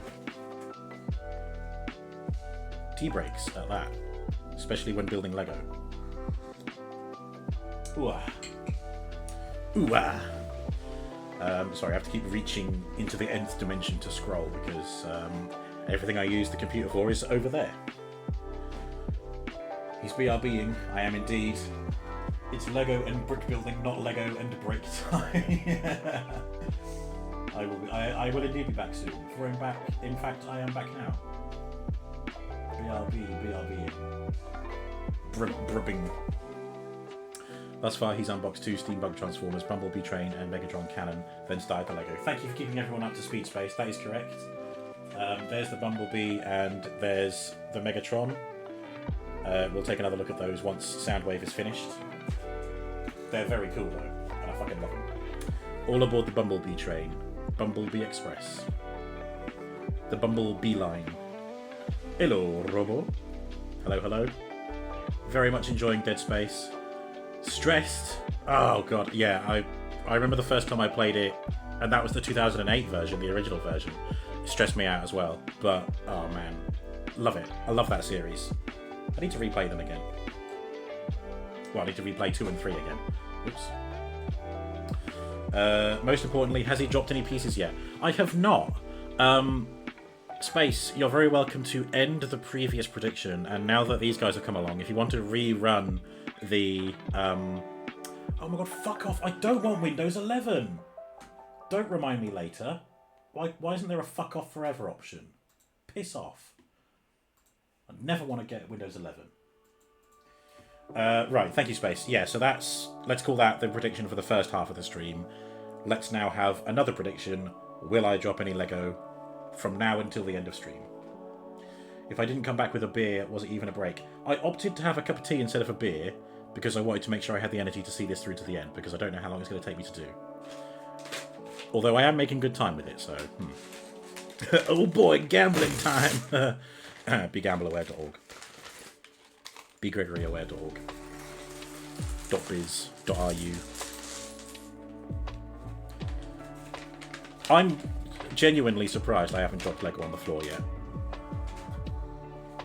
But, you know, I celebrate when I don't get it on the floor.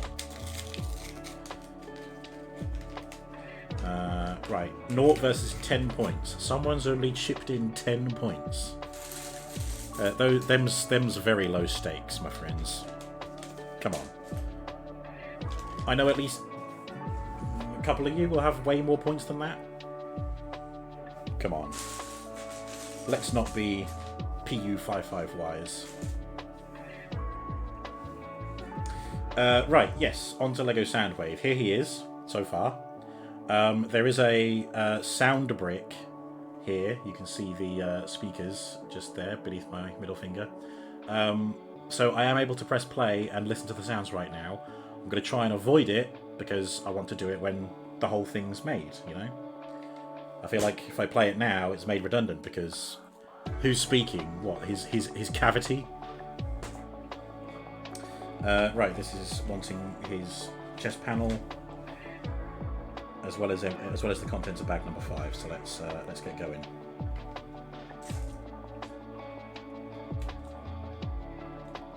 But again, Joe, thank you so much for bringing that raid across. I'm glad you're enjoying Dead Space. It's one of my favourite game series, and I'm sad that there isn't more. But if we get a remake or /remaster of Dead Space 1, Maybe we'll see the same for Dead Space 2 and 3. And Dead Space 3 is my personal favourite.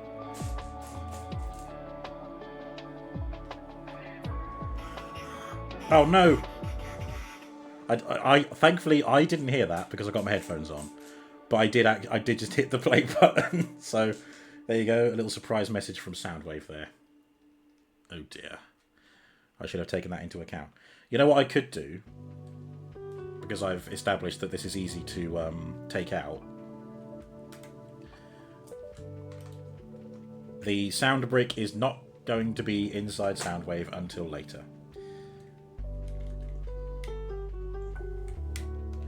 So you guys are lucky. You got to hear what Soundwave just said. See, here's what the play button does without that in there. Still only 10 points. Come on, guys. You know it's a very real possibility that Lego may hit the floor during this time.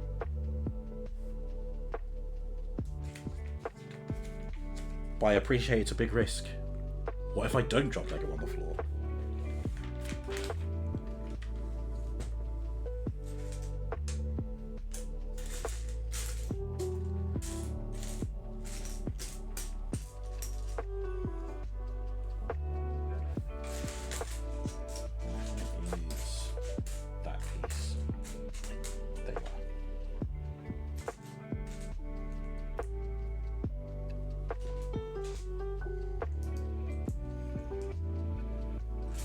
I actually feel like I dropped more pieces on the floor back when I used plastic tubs to hold the pieces in.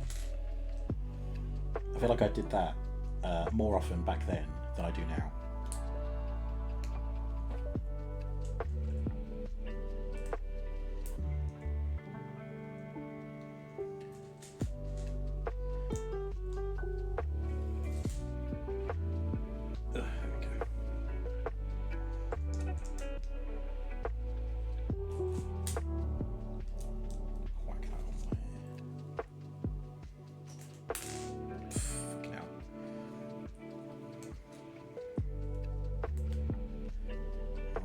This is sitting here. I believe this to be where Soundwave's head will go, just because of how it folds back like that. But again, let's not jump to conclusions. I might be a big fat wrong. Not to be confused with a big fat wrong-un.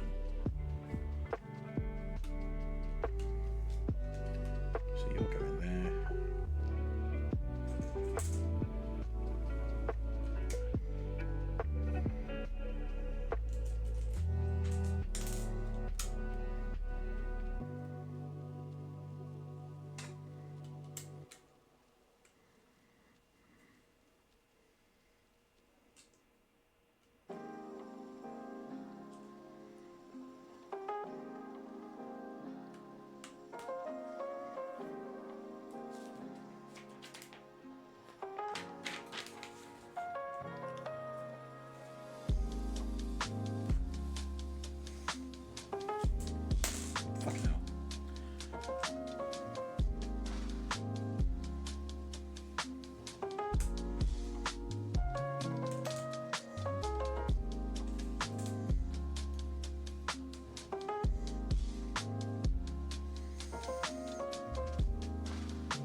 nice chest, which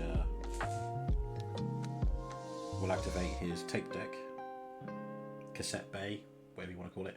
Hello, Venomane. Good evening, and welcome. I hope you're doing good.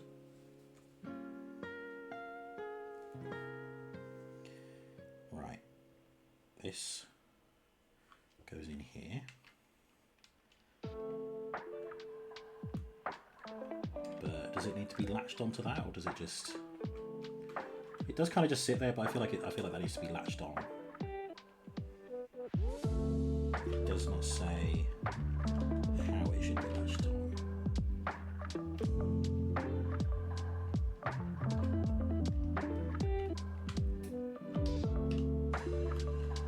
Oh, there we go, like that. Right, there we go. So now we've got this functioning there to eject the cassettes. Very nice. Right, let's put that down here. I'm going to need this. I'm scared to touch it because fingerprints, but can't be avoided.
Gonna sit here.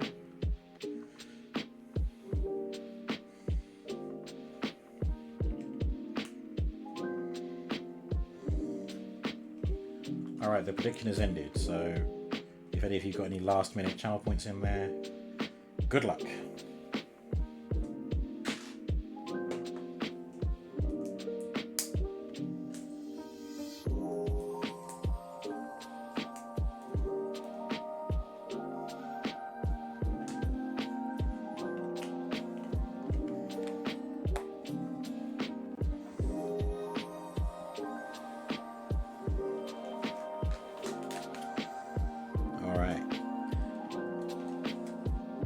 Definitive part of Soundwave's appearance,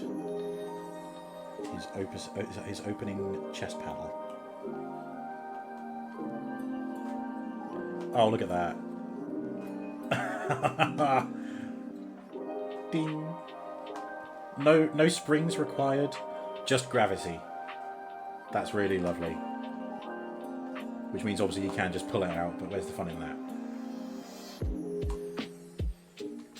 The latch and button mechanism for Soundwave cassette bay was among the first parts of the model to be developed and remained mostly unchanged in its initial form. Nice. That is nice. Okay. Next, and I think this is potentially the shoulder socket, just because that's the kind of thing that you would plug the shoulder into. You can just pull it out, but where's the fun in that? True. What was it I said earlier? Just give it a wiggle and it'll work its way in. It's funny how often this happens on a Lego stream. And I still can't fathom why Lego aren't sponsoring me. Not like I said anything racist, jeez. Just the odd innuendo here and there. Sometimes not even intentional. Hang on. jumped the gun for one reason. Yep, just as I predicted, this will be mirrored on the opposite side, so I may as well do the whole thing now.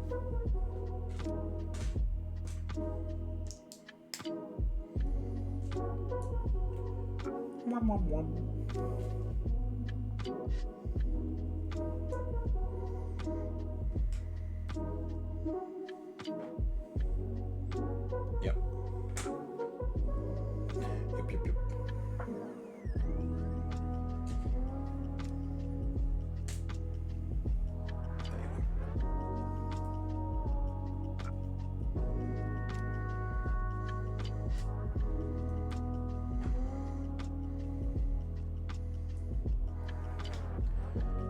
Yep, there we go. Thank you, Space.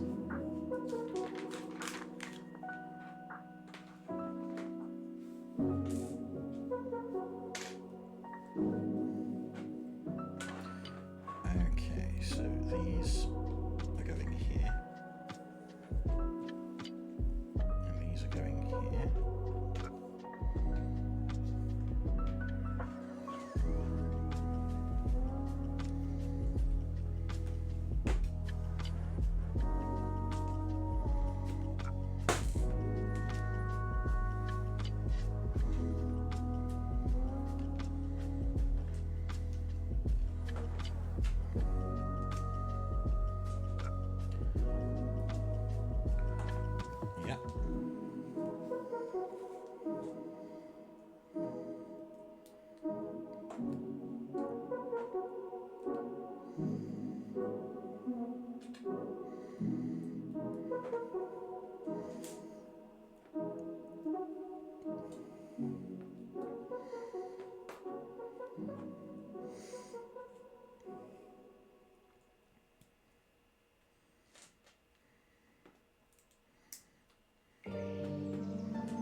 Yep, they are exact mirrors of each other.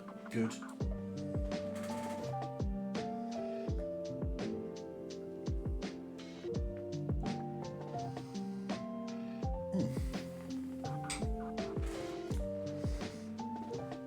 Excellent cup of tea. I should know I made it.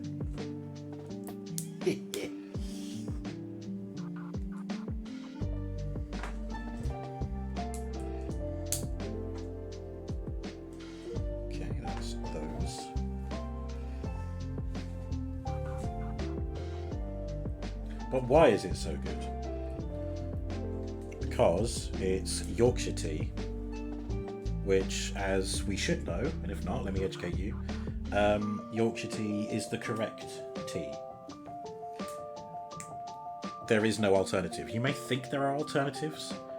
You may have heard about the heresy of PG Tips, maybe even Twinings or Taifu. No. They do not exist. There is only Yorkshire tea.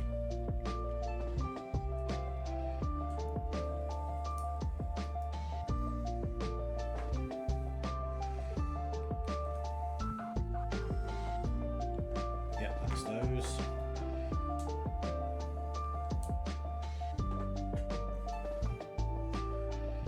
Oops. You obviously agree, Yorkshire Gold being even better. I have not tried Yorkshire Gold. Maybe I should.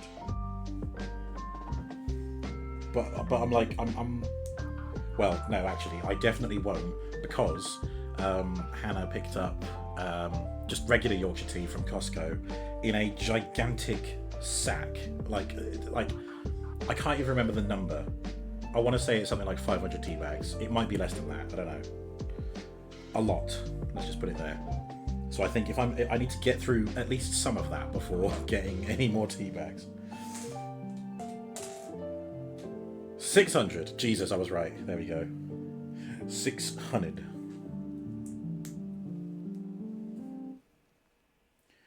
Right. So, holding this thusly.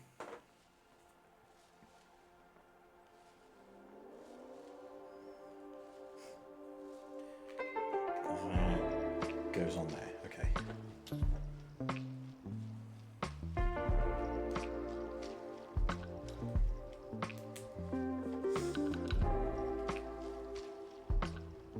Yep, that's correct.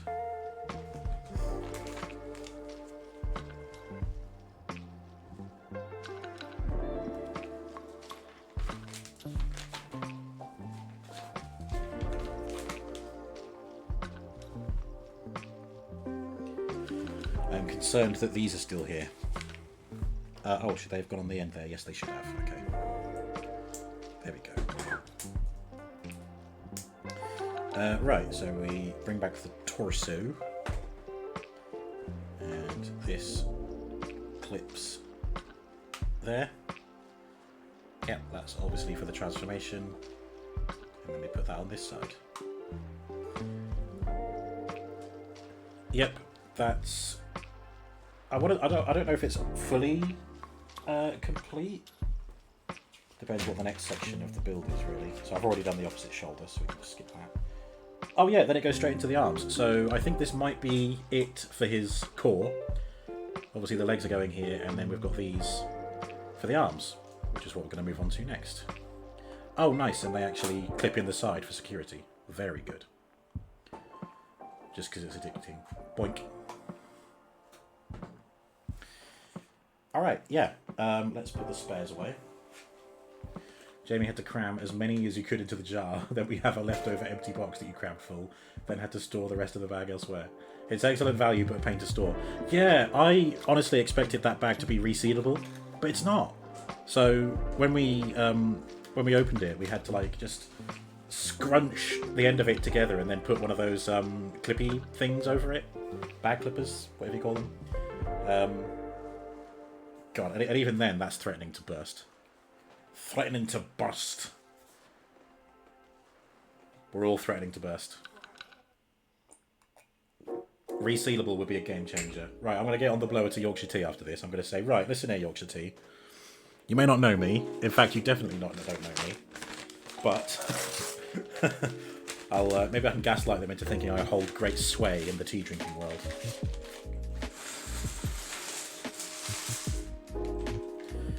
Now, if his arms are going to be polar opposites to each other, and I suspect they will be, shall I jump the gun and open up bag number 7 and do that arm too?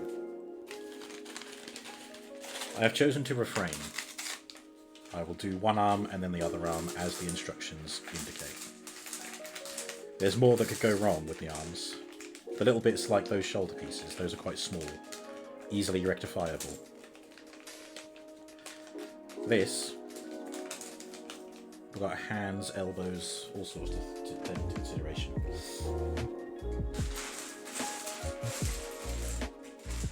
Alright, let's get going.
Right, that's that done.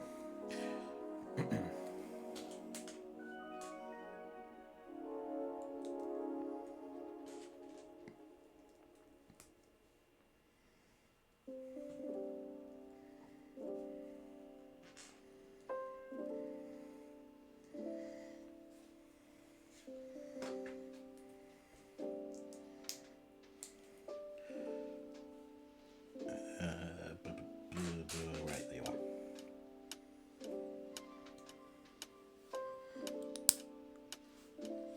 A nice clicky bit for you there. Some clicky ASMR.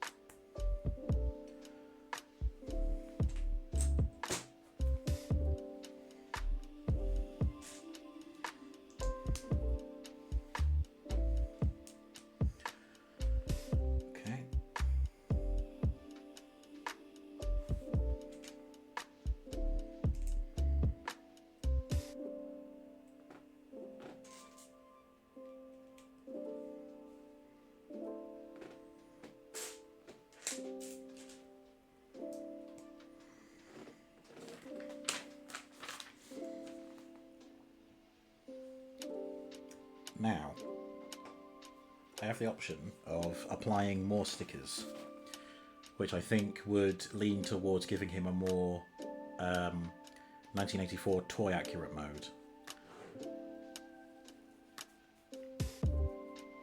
Which I will do. I will do that. I mean, it might be that the panels are interchangeable anyway, but usually I go for.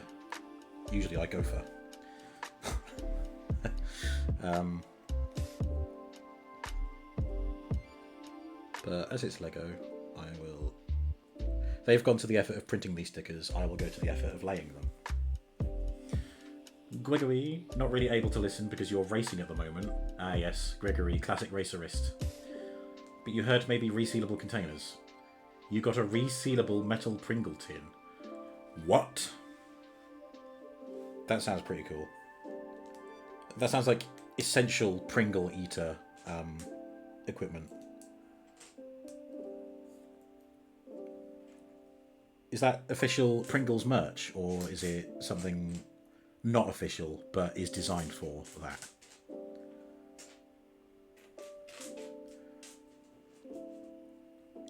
You have 30 seconds to finish a race and reply before getting banned. Funny joke.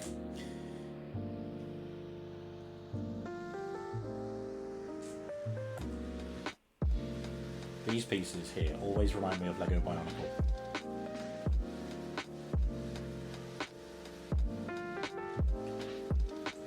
Still sore that Lego cancelled the Bionicle game. Bastards.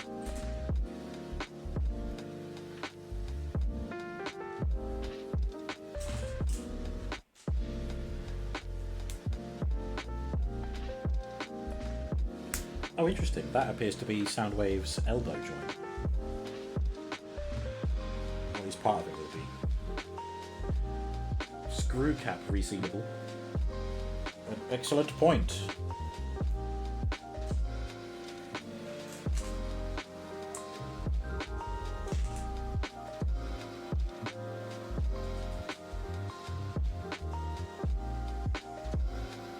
I think Gregory's going to want to finish his race war before he replies, I think.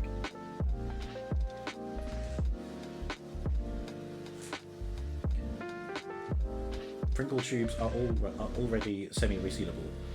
You assume it does something better. Yeah, Pringle tubes are resealable, but only via the plastic lid on top. I imagine this is something that will keep it sealed like the foil cap seals a unopened packet. My speech is slowing down.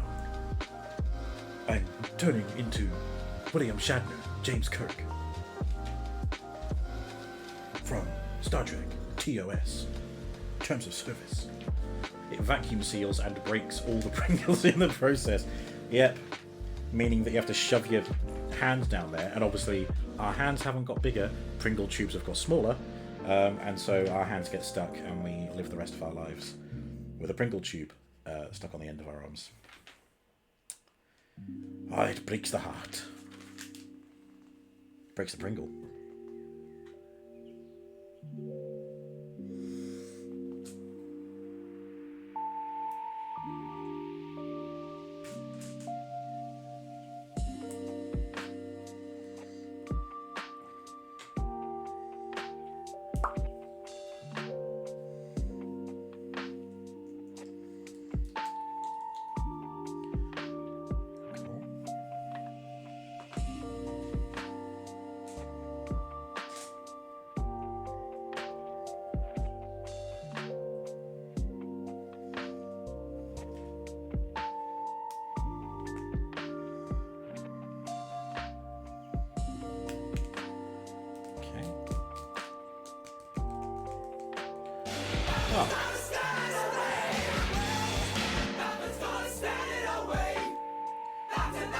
Goodness gracious. Hello, Walrusky. Thank you so much for the raid. How is it going? Been lurking, but now here officially. Oh, thank you so much. Bless you. Is that a wife Rusky or is it a Walrusky stream today?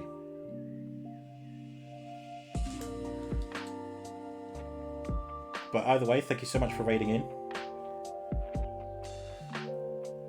I hope the stream was good. Halo 2, fucking incredible game. It was a Walrusky stream. Very nice. Yeah, fucking goddamn. Halo 2. What a game. That looks correct. And now we move on to another sticker. Number 11. They're both the same. Cool.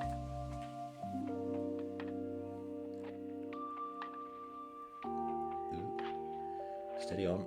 Steady on. Steady. We're going to get one shot at this. Cool. Sticker applied.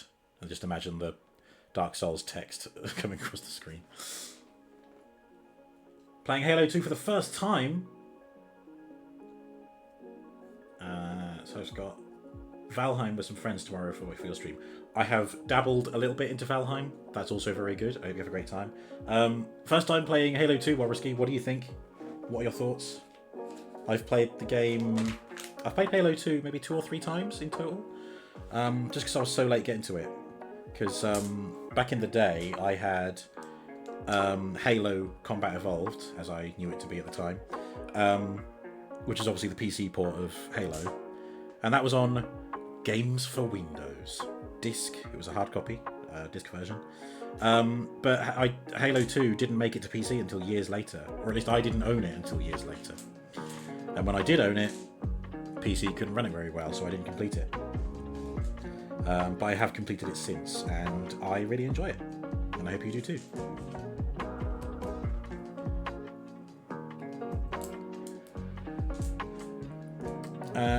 But don't feel like you have to listen to me Babylon.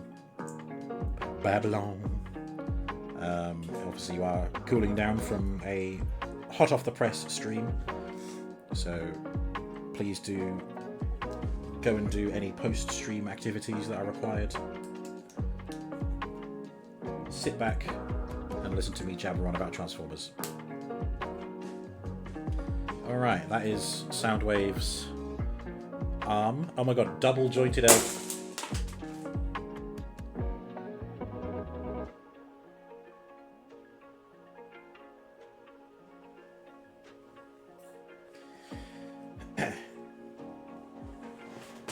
Just gonna pick up the Lego.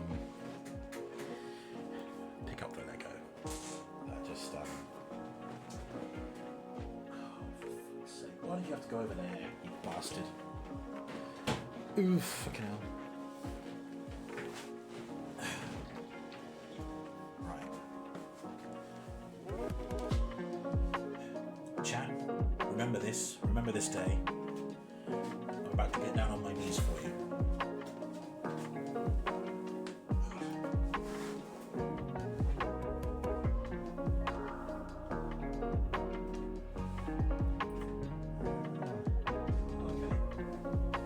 Actually pretty surprising. Only 3 pieces went on the floor. Ugh.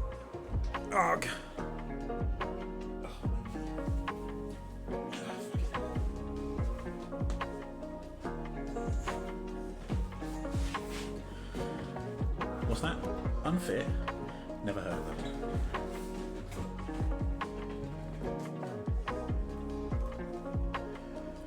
that. Right, what was I showing off? That Soundwave has a double-jointed elbow built into it, which is very cool. Posability. Walrusky is looking forward to it a lot. It's the only one you've not finished. Oh, damn, really? Well, you are in for a treat, sir. May your Master Chief always have an erect energy sword. Games for Windows, what a joke that was. If anything demonstrated Microsoft's lack of commitment to things, Games for Windows did. Agreed. Thank you for starting a new prediction space. to see whether that will happen again. God. That is the trouble with a lightweight table. It makes everything bounce, flings things everywhere. I mean, I don't know. Maybe a heavy set table wouldn't have helped, but I like to think it would. But I don't have one. Maybe I should get like sandbags to like hang off the side of it.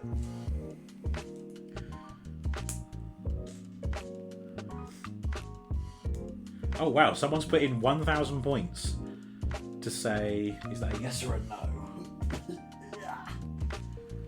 To say no, I won't drop any more Lego on the floor. That's more like it. But we need to pump those numbers up. And also, you've put 1,000 points in there. You won't win anything unless someone says, yes, I will drop Lego on the floor. Because if the prediction ends without a competitor, then your points just go back to you. And that's no fun. Where's the risk in that? And hey, it's happened once. So it could happen again, dear viewers. I may indeed drop more Lego on the floor. Is that a bit wrong? Oh, it's 1,000 and 1,000. There's 2,000 points in the mix. Who will be the winner? Could it be you? Right, we are now attaching Soundwave's fingers and thumb with an F.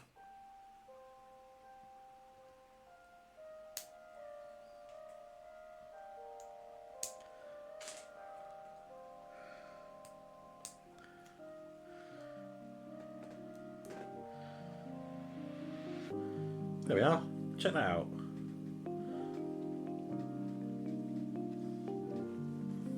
I'm gonna hold it so you can't look away. There you go.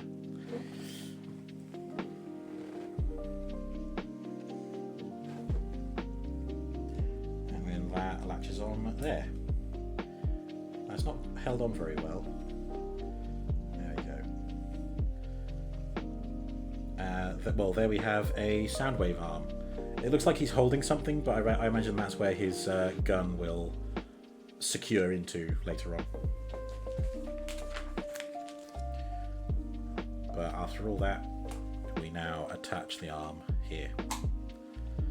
There we go. He's taking shape. He's beginning to reach his final form. Soundwave, Ravage, and Laserbeak all appear in the very first episode of the Transformers. That is true. That is very true.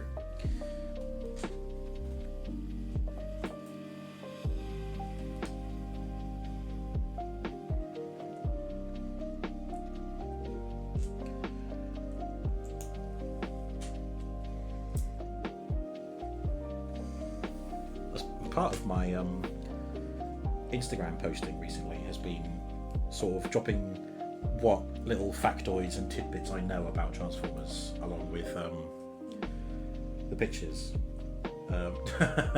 GG's to the person who added one more point into yes, I will drop Lego on the floor.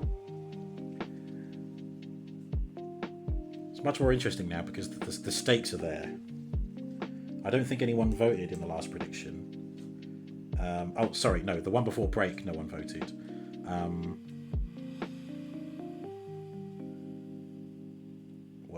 Words hard. Brain fallout. I think I could have got away with doing the arm opposite to the other arm, but what the hey. You never know, something might be different.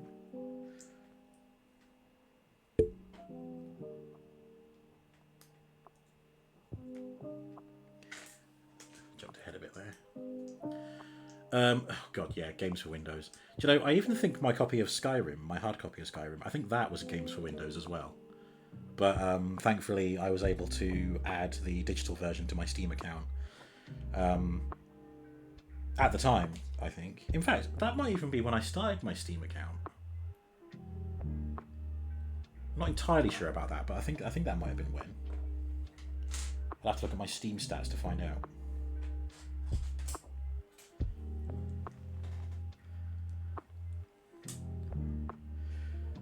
And lo, Gabe has had a vice-like grip on me ever since.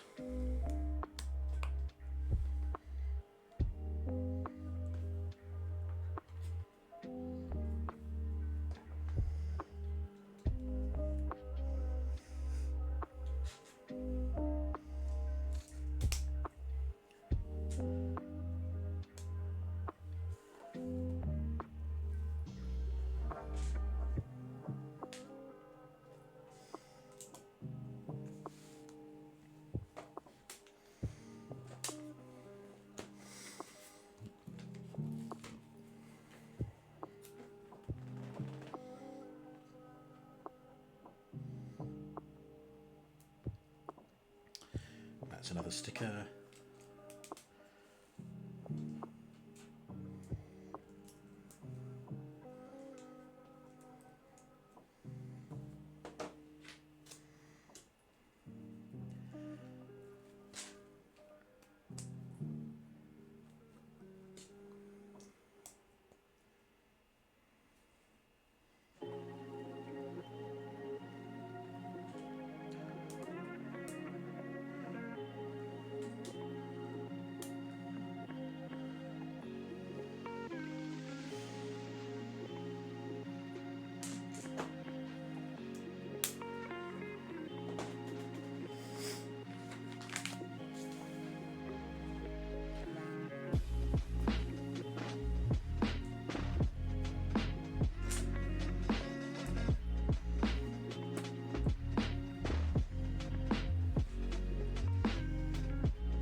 Excuse me.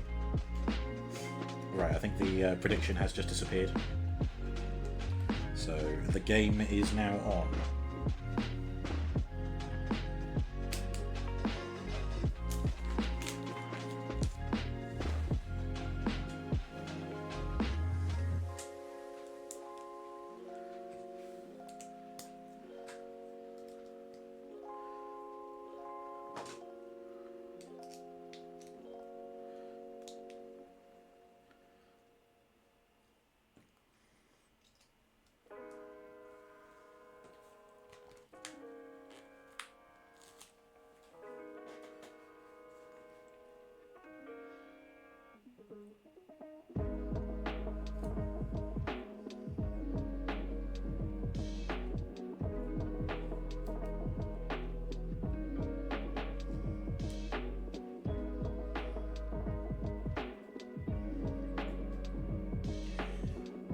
There's another sticker.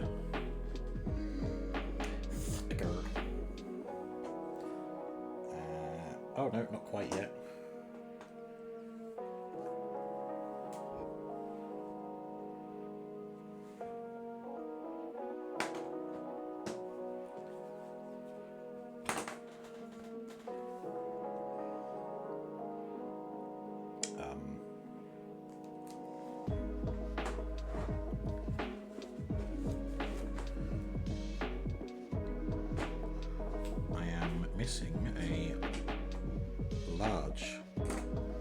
A large grey piece like this, but with studs on top. Did that fall to the floor? I mean, if it fell to the floor, it would have been earlier. I can tell you that nothing has fallen on the floor since then. So this is a remnant from that occurrence. This is not a new.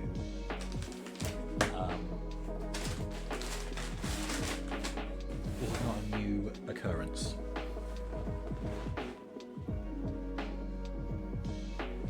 I mean, annoyingly, it's a grey piece, and I have a grey carpet, so it's no wonder I didn't see it.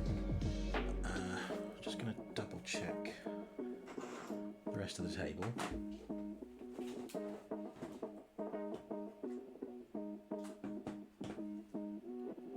I used it on the other arm because the other arm had a piece. I haven't accidentally used another piece. Okay, where can I have a look?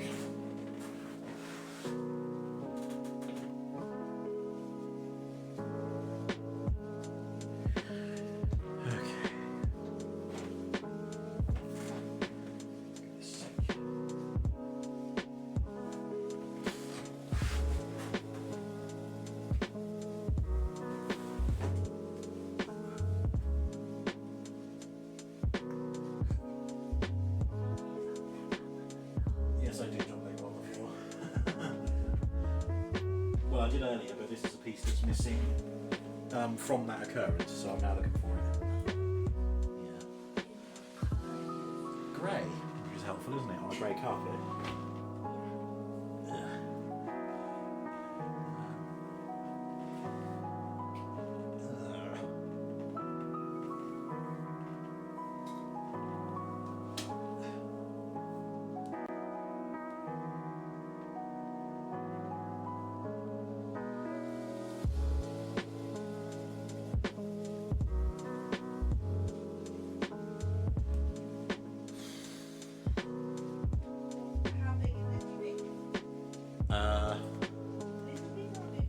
A larger piece, yeah. Which makes it more annoying that I can't find it.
No, I still haven't found it. Most frustrating. Sake. I mean, it could be that it didn't fall on the floor, maybe it's just missing, but if it is, that'd be the first time it's ever happened. Never had to ask to look out for a missing piece before.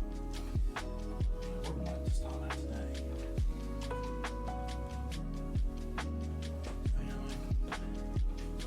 Is it stuck in the instructions?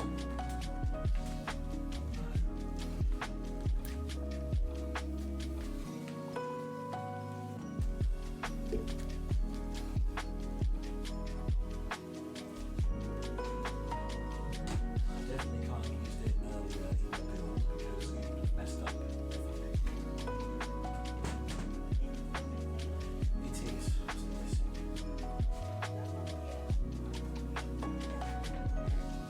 No, it shouldn't have gone out there. Very worried. Ugh. Oh, and then I kick the fucking table. I've got no room.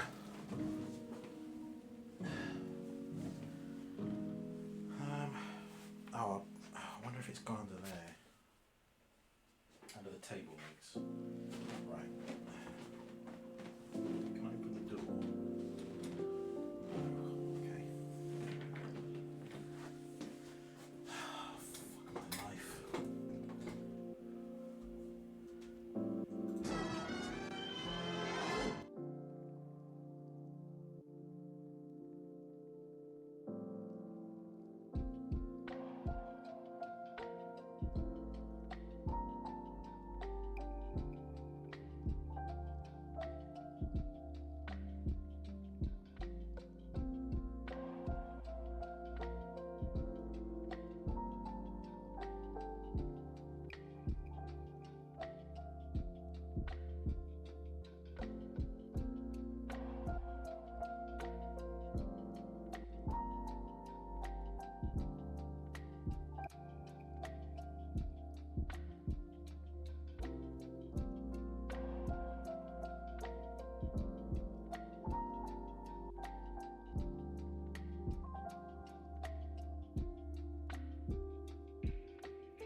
Okay, chat.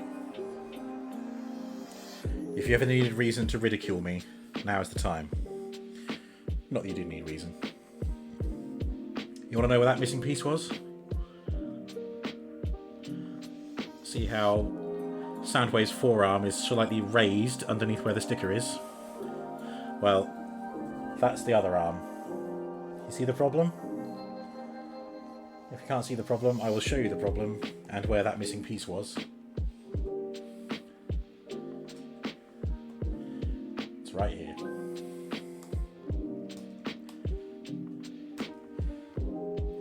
Someone, me, didn't read the instructions properly.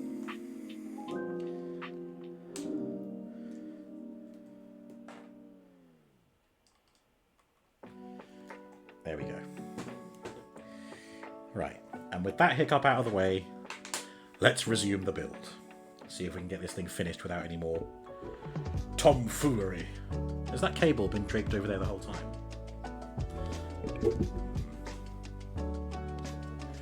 Oh well. Right.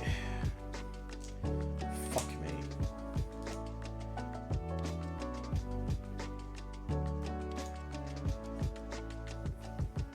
Reminds me of when I built the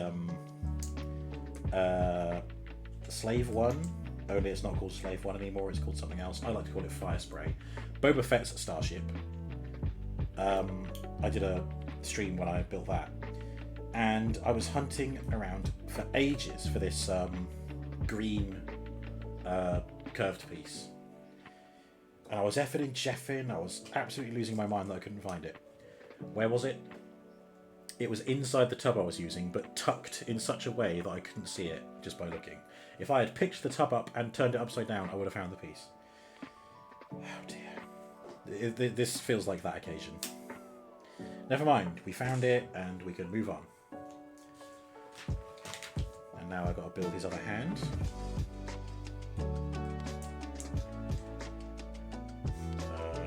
Quote 63. Welcome to my animal park. I'm going to make pigs fuck. Not your average petting zoo.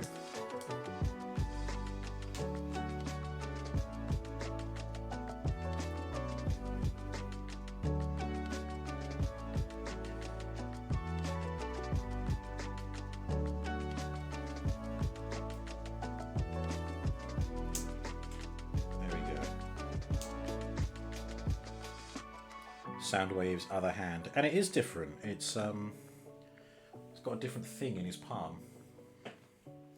But now we can attach that to the shoulder. There we go.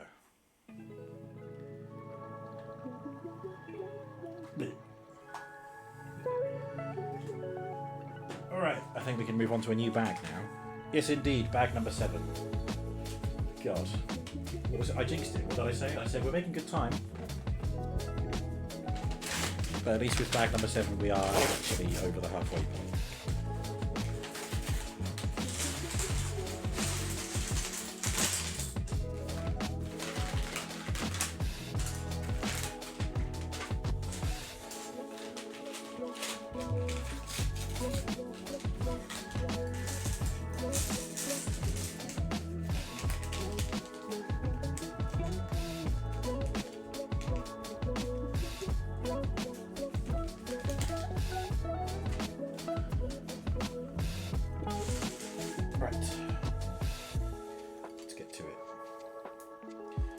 Doing one of Soundwave's legs now.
Wreck Bat.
This might be his foot.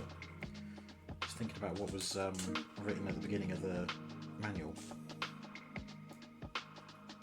So something about fancy pants bits.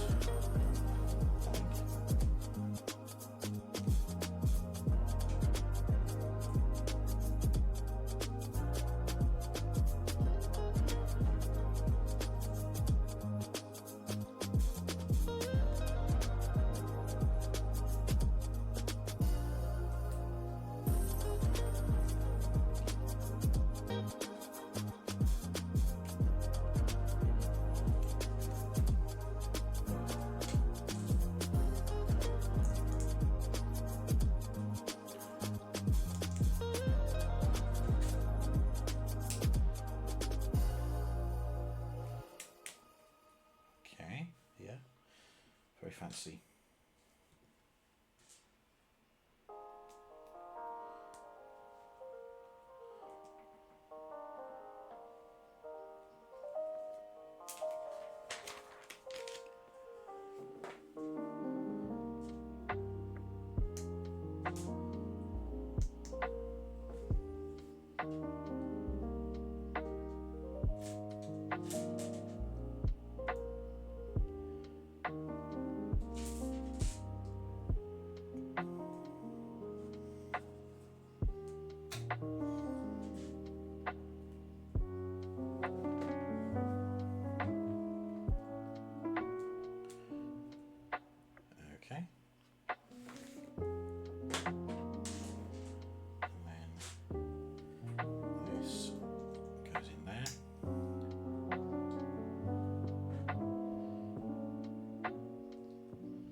Fascinated to see how this works. Some kind of ratcheted joint, that's all I can tell you at this stage.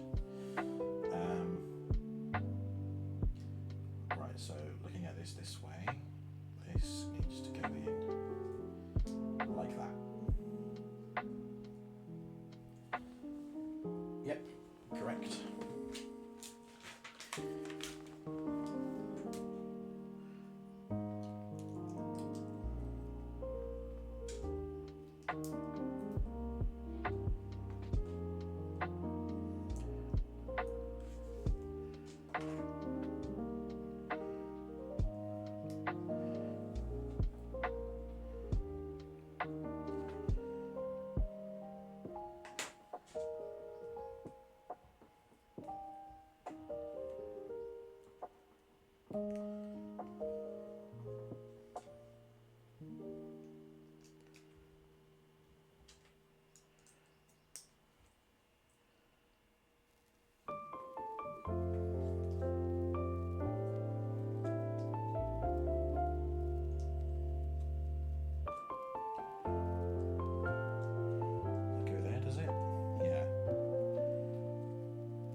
collapses on that joint.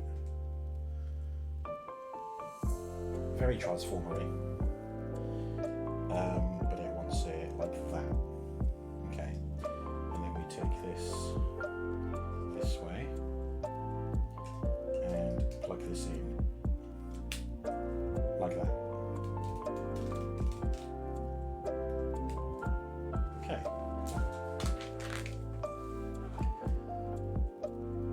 Bag number 8 is a continuation of just this one leg by the looks of it.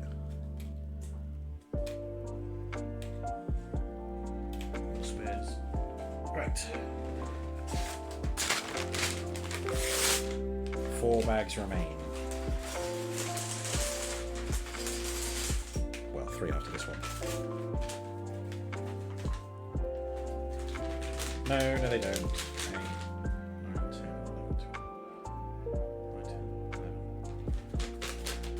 4 remain after this one. Fuck.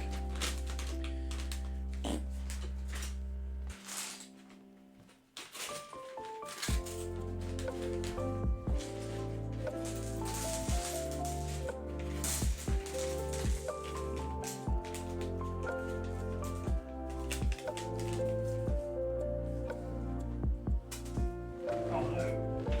Okay, no, I can't deny that. I checked the bag to see if any piece was still there.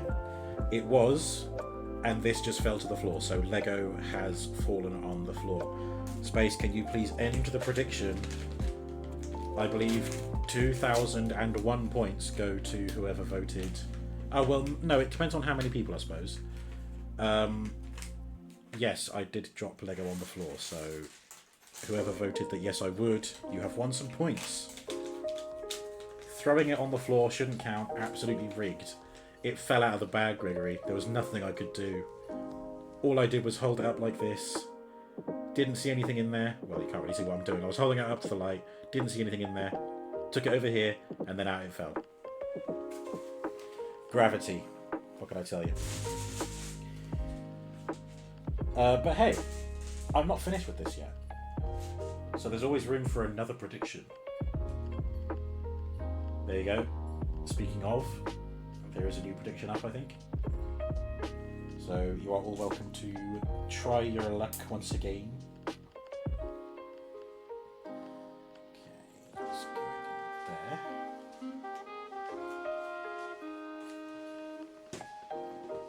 Now we're doing a whole other section.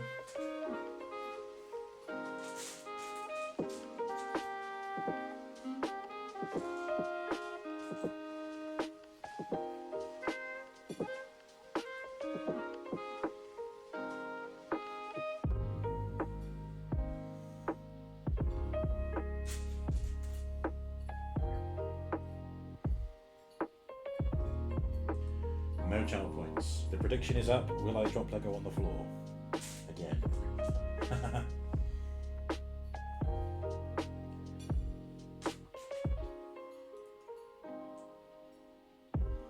Okay.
God, they put a lot of effort into these legs and feet, didn't they?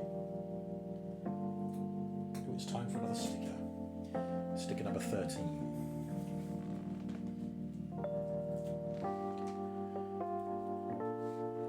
Only 1, 2, 3, 4. Only 5 stickers left.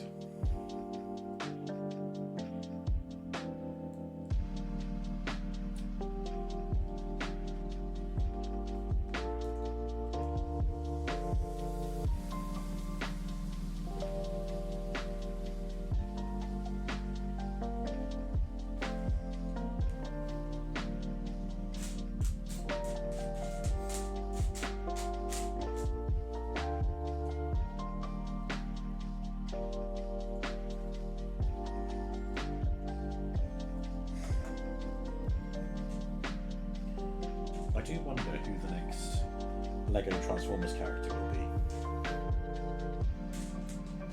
I mean, a lot of people will be thinking of Megatron, but those same people will likely lose their minds on the fact that he is not likely to turn into a gun.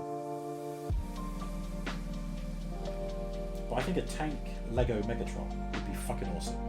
So if they can pull that one off, sign me up. But I don't know, could be literally anyone else. There's a whole legion of characters they could do.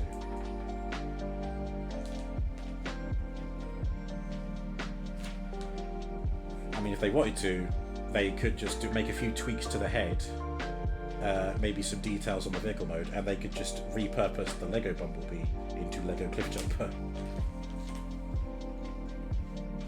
And that in itself would be a direct reference to G1.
We've got this whole flappy bit.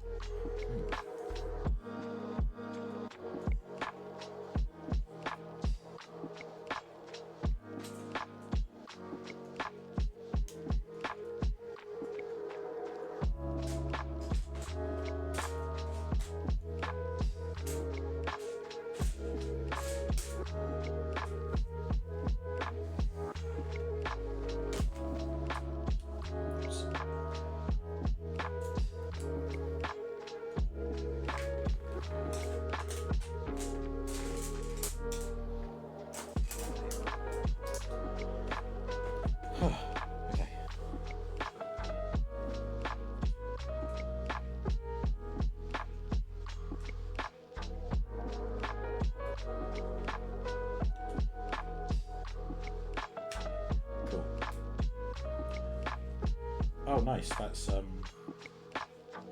think that'll be his knee. Maybe. And I think the foot will. Yeah, I think it said it's designed to collapse up into the inside of his leg. We shall see. Once again, I'm getting too far ahead of myself. If I sit here speculating, I'll be here all night. Oh no, building Lego all night, what a shame.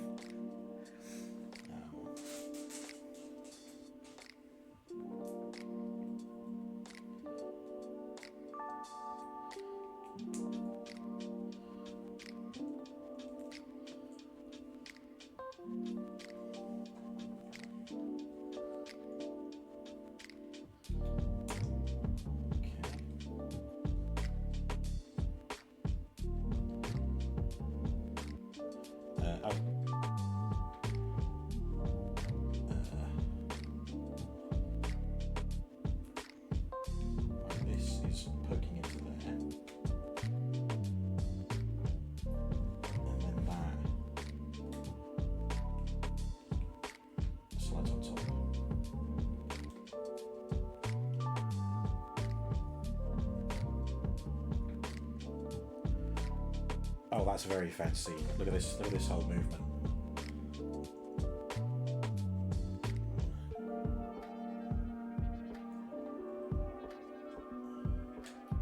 All connected all moving fluidly. Fluid. Moving smoothly. Very cool indeed.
He's piss-announcing his worms.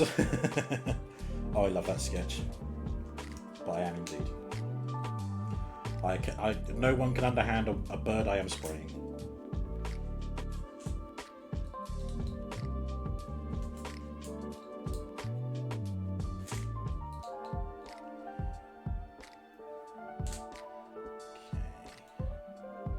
Okay. Oh no, that way.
Well, that's what that does.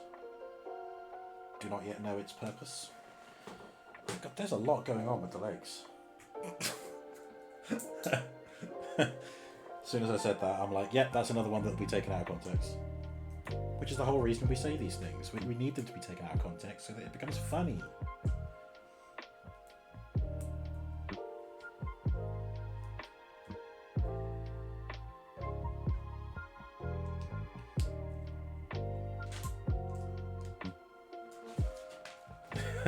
Nice. Follow me for more pickup lines.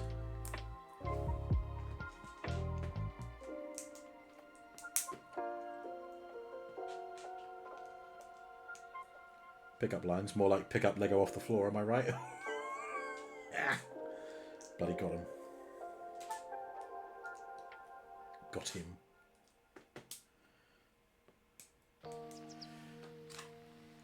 Okay. Yes, very good, very good.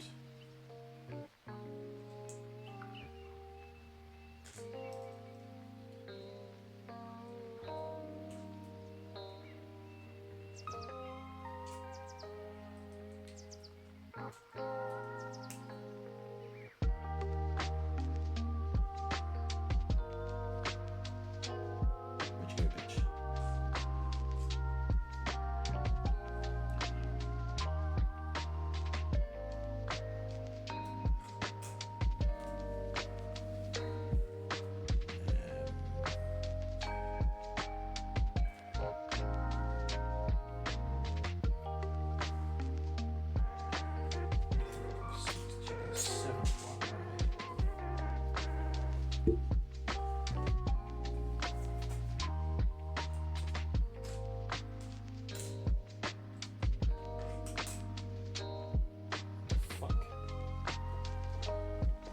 What have I done wrong this time? 1, 2, 3 goes there. Yeah, that was correct. And then 1, 2, 3, 4, 5, 6, 7 along the top. Where's the 7th one?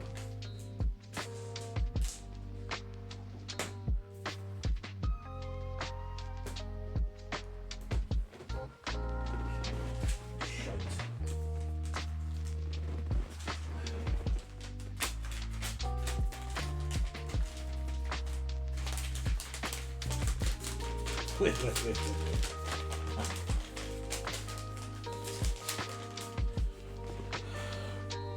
This is doing me a heckin' concern.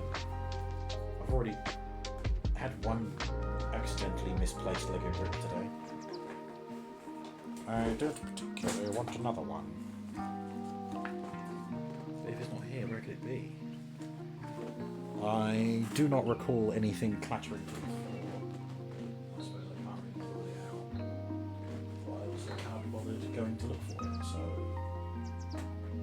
Oh, I just realised I've had my torch on this whole time to try to look for that piece earlier.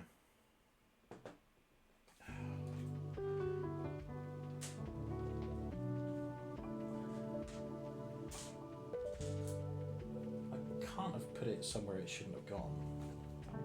Yeah, it's all meant to go along the top here, so there is literally room for one here.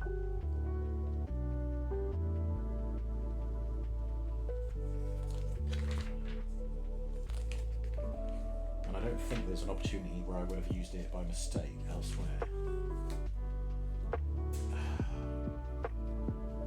So fucking annoying when this happens. Did it just brush to the floor or something?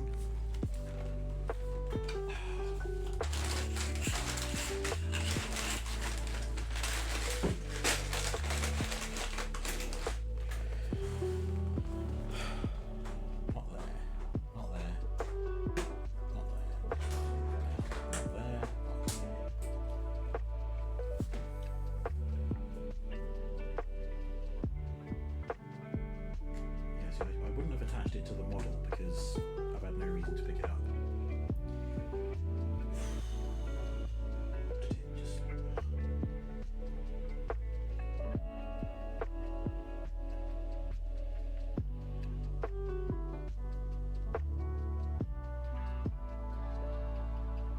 No, I think if I had used it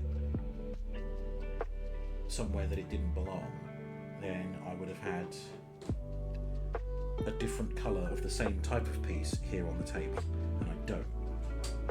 So it's not like I've switched it out for a different piece. And if I put it somewhere it didn't belong, then the whole thing wouldn't. Like I would have encountered a problem and be like, oh, there's a piece where it shouldn't be, kind of thing. Fuck my life.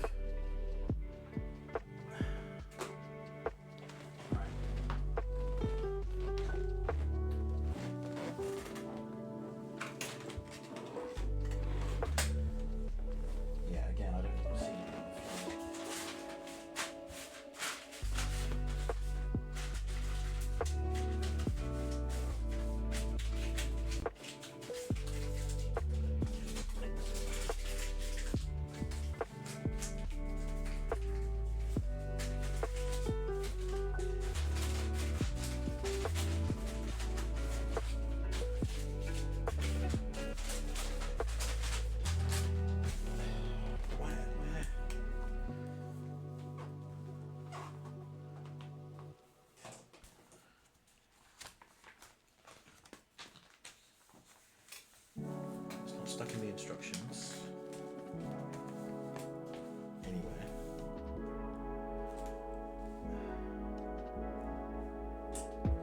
1, 2, 3, 4, 5, 6. There's 3, 4, 4.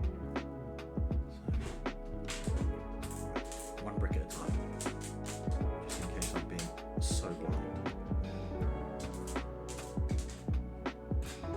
No, that is everything. It's not here.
Did I miss opening another bag? Pretty sure it was all bag number 8.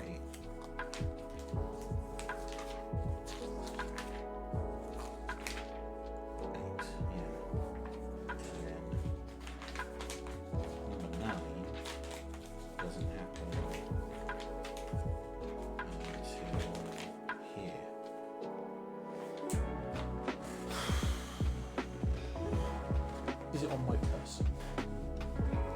Is it hidden under the folds of my ample gut? No.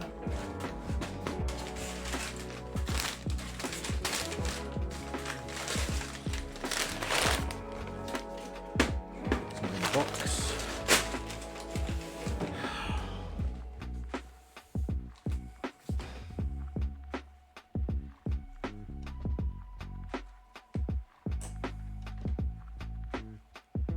Is it a printing error?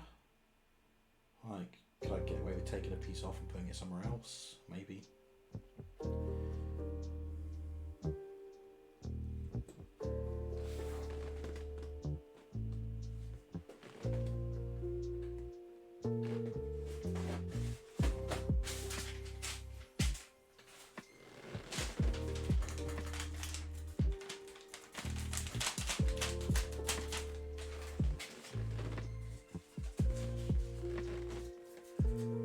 Definitely not in these bags, and these are all numbered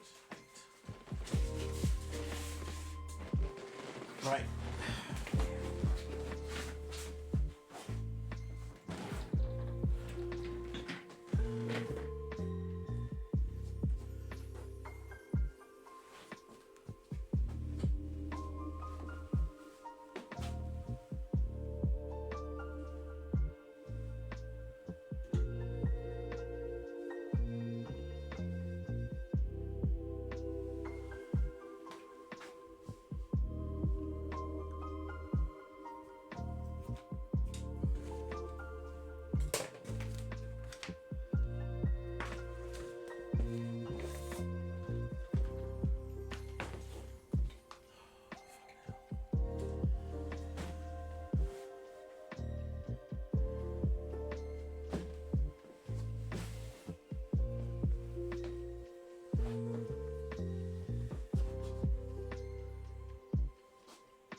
Absolutely clueless as to where that's gone. And I've really checked over everything I've done so far, and I really don't think that I've put it somewhere it shouldn't have gone. So I will just see if I can get away with not using it. Maybe I'll see how far ahead. So that's where I needed it. Yeah, there's a piece there that needs it. Like there's a piece here that has to sit in an elevated position. I might be able to repurpose, one of the spares for that. And then if I find the rogue piece that I need, then I'll just have to switch it out. For fuck's sake.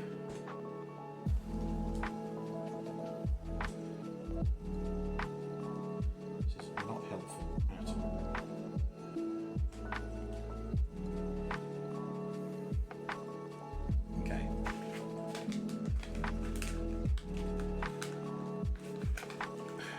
Do. Put you there, which means you can go here.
Did I accidentally set my Transformers Tuesday stream as starting at 10:30? Well, that's fucked. Pretty sure I said it was 6:30. Stupid Discord. Stupid sexy Discord.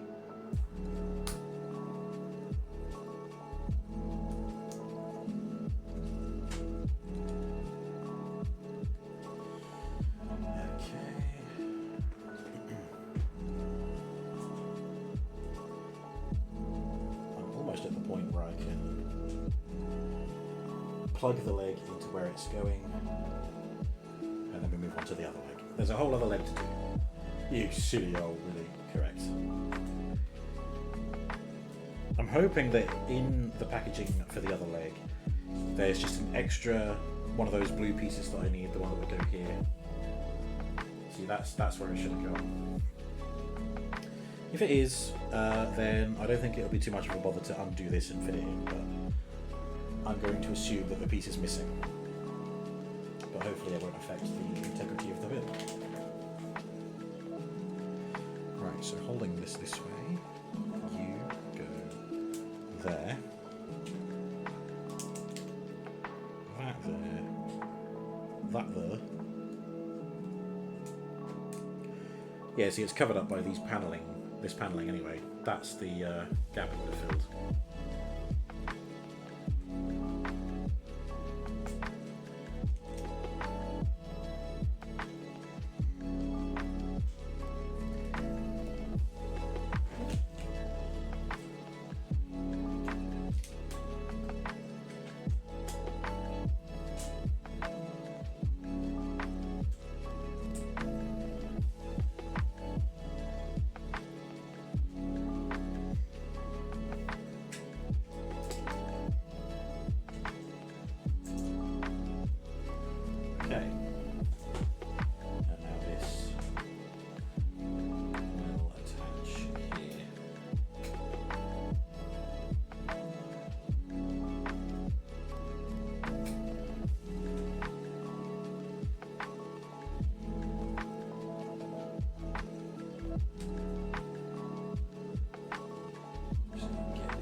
There we go. Ugh.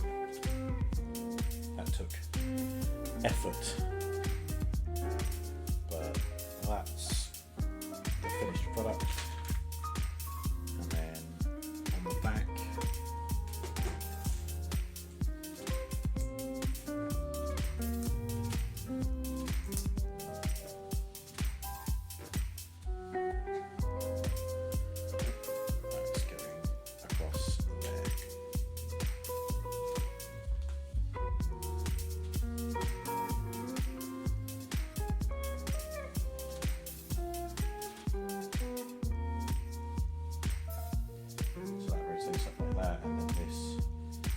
fills that gap.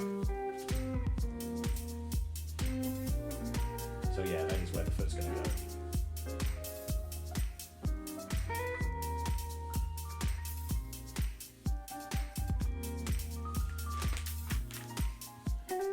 Now, this has been included, and at no point have I had to put that in the build. So I think I now know what has happened. Yeah, no sign of it. No sign of it at all. And this begs the question as to how LEGO package up their pieces, because this has been included in my Soundwave kit. The piece I need is missing, so I reckon that this has been packaged up in error. And somewhere out there, someone who needs this has wound up with one of those blue pieces that I need. Yeah, there you go. Had to happen at some point, I suppose, with all the LEGO kits that I buy. Right, we are now attaching this leg. It goes here, according to the instructions. Yeah, here. Just, come on. Plug it on there like that. And then we have it like that.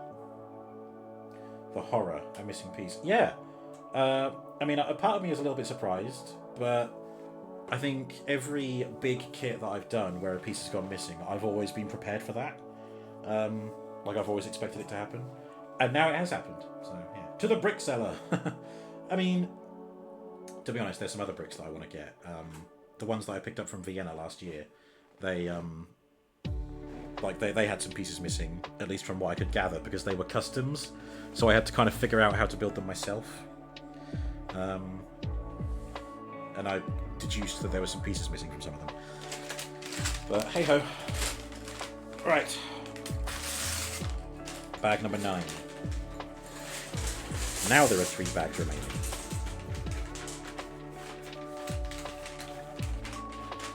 Bag number 11 is quite small, so I wonder if that's going to be the head.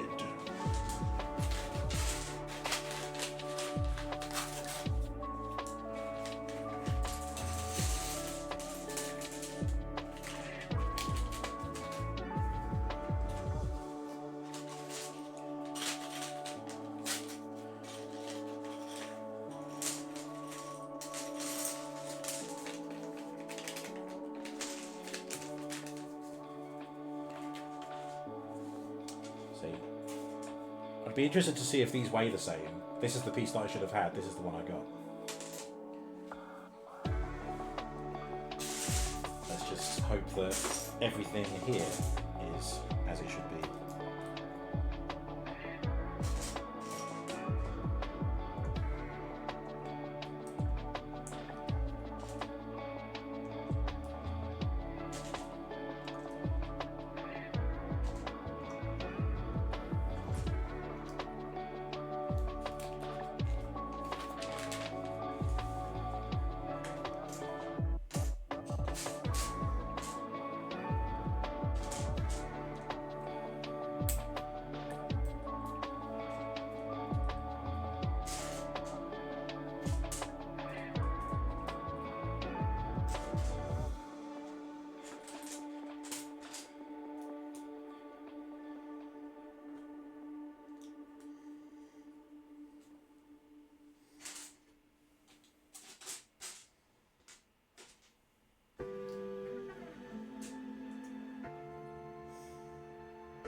to be a constant panic.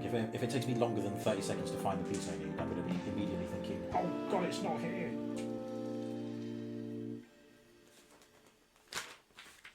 Okay.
The model's conversion is directly inspired by the engineering of the original toy.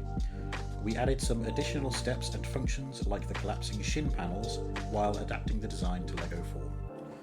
Very nice. Thank you, LEGO. Thego.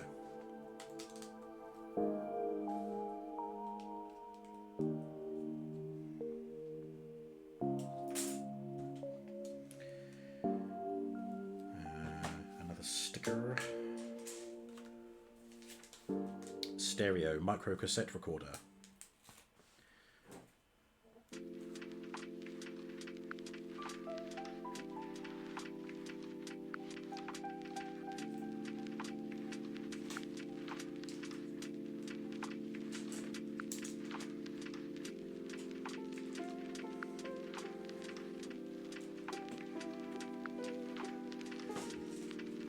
And 2 other stickers.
Phone's just told me that it's past my bedtime. Tough titty iPhone. I'm building Lego. Sleep can wait.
Oh, fantastic. The penultimate sticker. Just one remains.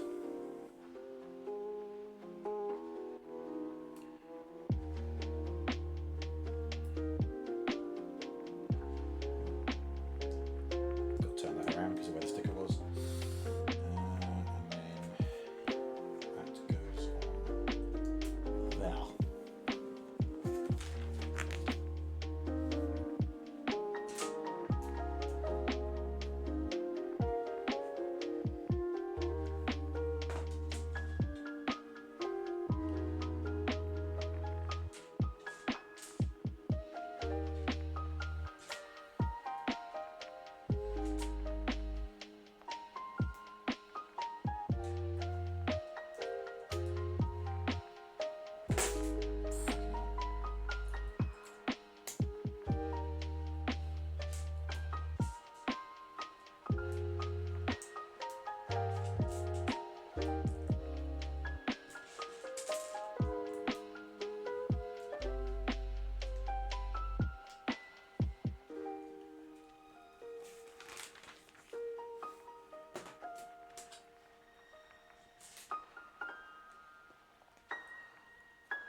Oh, bloody hell.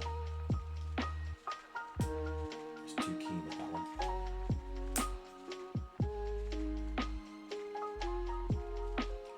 Okay.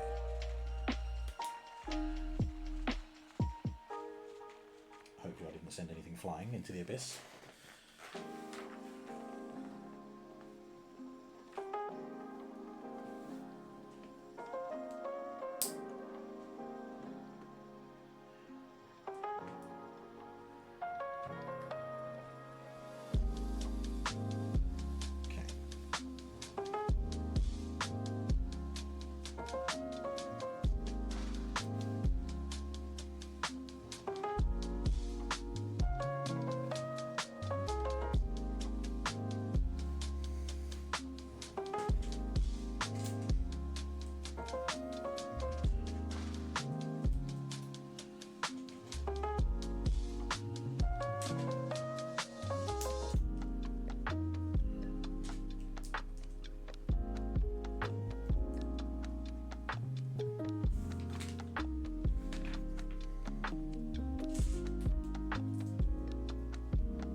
Okay.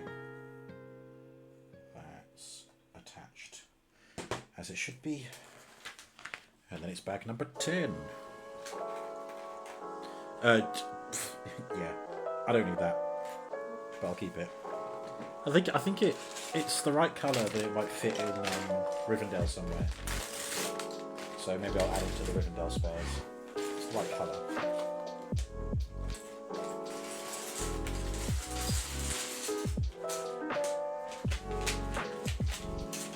I am dreading the cost of the alleged Lego Minas Tirith, which is going to come out.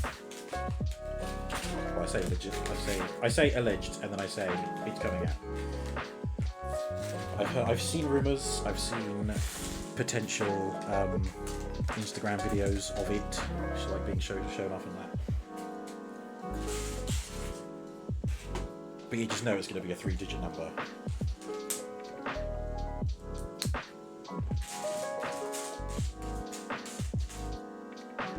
But I did manage to save up for / coupon my way to getting Rivendell. So 420 kek.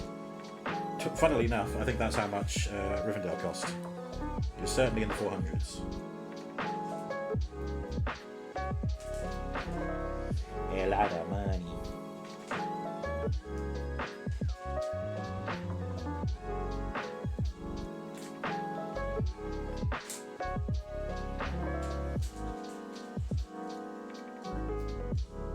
Although, I do have a £10 voucher spare, because I couldn't use all of my vouchers on Soundwave. I did get Soundwave for half price, which I'm very chuffed with.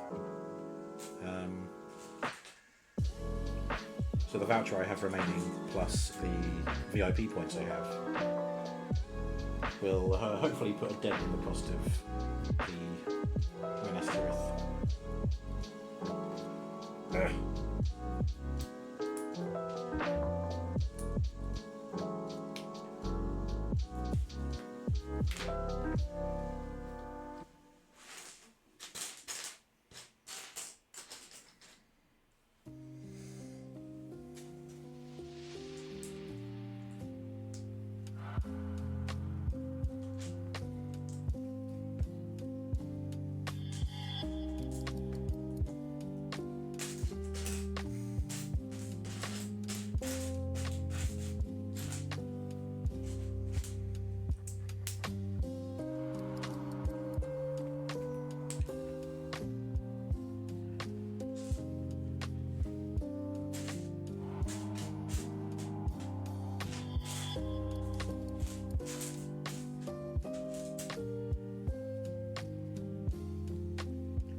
Oh, that's good. I didn't actually need another one.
cause me trouble on this leg, so hopefully this one won't be a problem.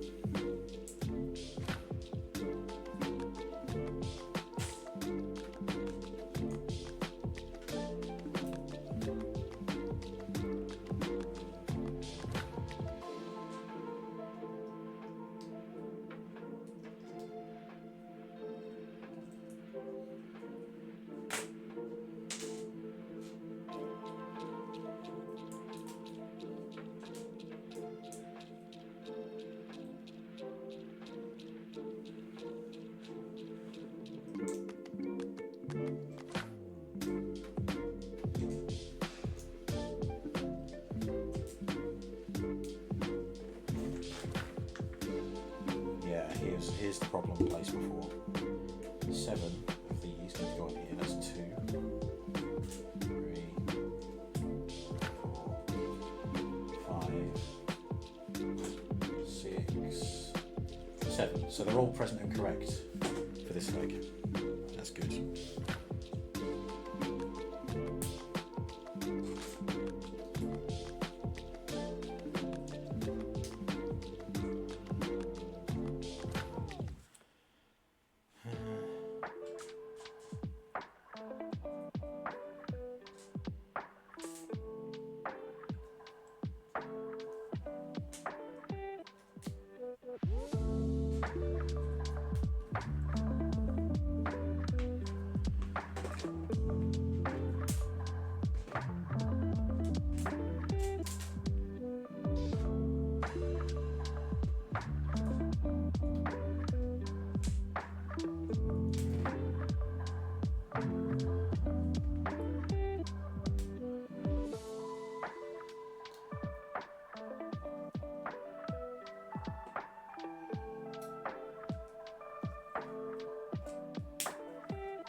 Oh no.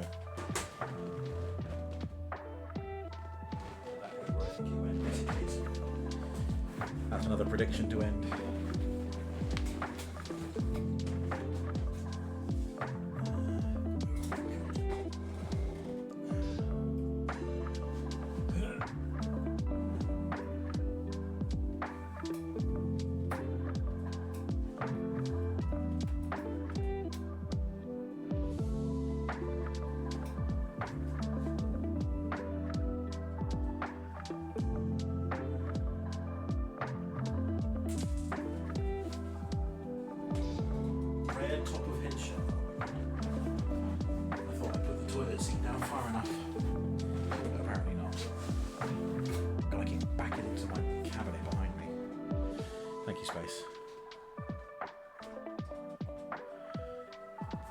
Definitely think in future I will just be side on to the desk.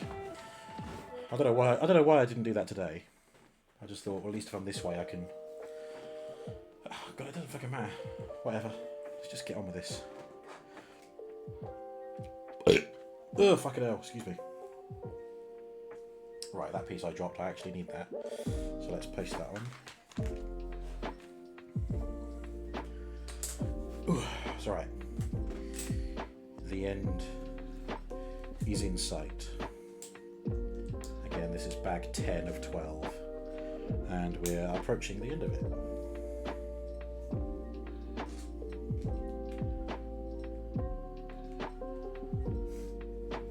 Yep, thank you, Space. There is now a fresh new prediction.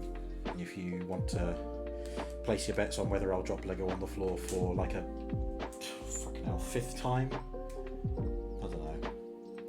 It's happened a lot today.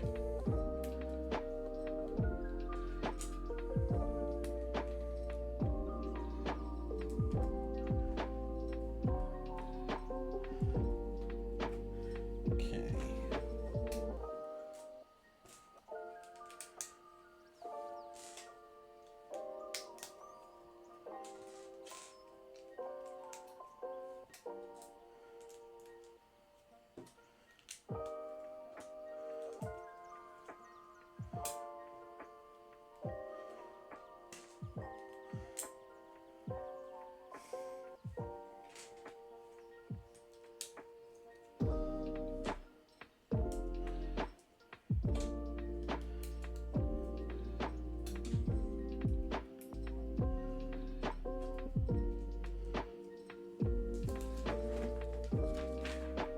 Bro Butterfingers, correct. Butterfingers. You really gotta put your M around that B. Bro Butterfingers. And if you don't expel a little bit of spittle, then you're doing it wrong. Alright, let's slap this on here.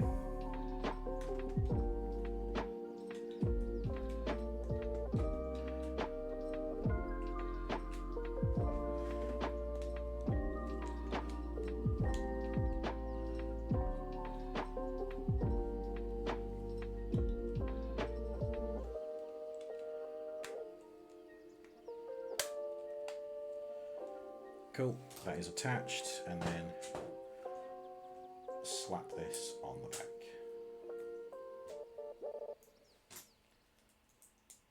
So yeah, no troubles with that leg.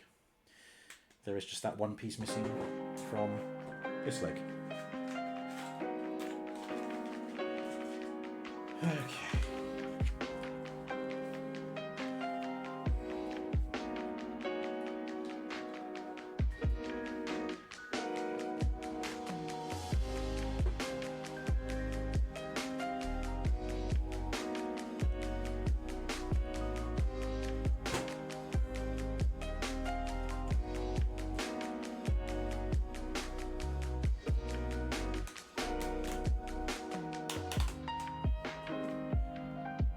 Okay,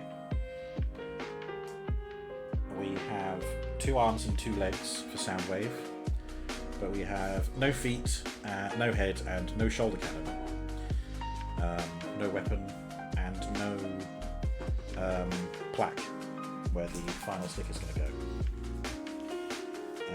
Another bit of trivia in the instructions. When Soundwave first appears in the Transformers pilot episode, More Than Meets the Eye Part 1, he is present on Cybertron and takes on the form of a futuristic lamppost to spy on the Autobots. Correct, he does. That makes me wonder if he's the first Decepticon to ever appear on screen. In the 80s, I mean. Right, bag number 11. I could be wrong, maybe this isn't the head, maybe this is just feet.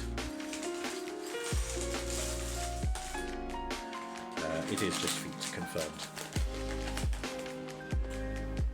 I have a lot of tidying up.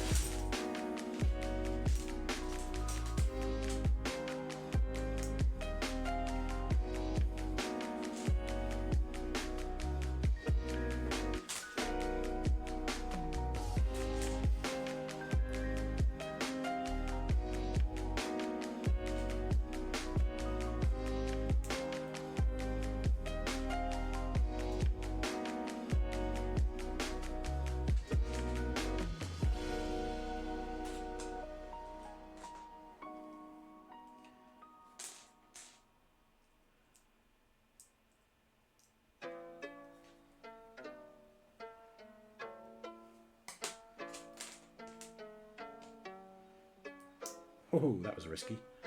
Piece over here, nearing the edge of the table.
Fucking hell.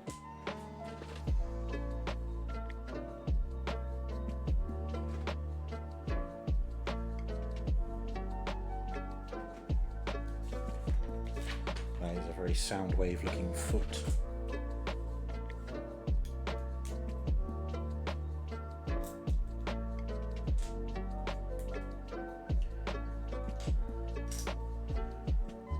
Alright, and then we get these wheels which fit over these blue pieces, and they just give him a little bit of grip.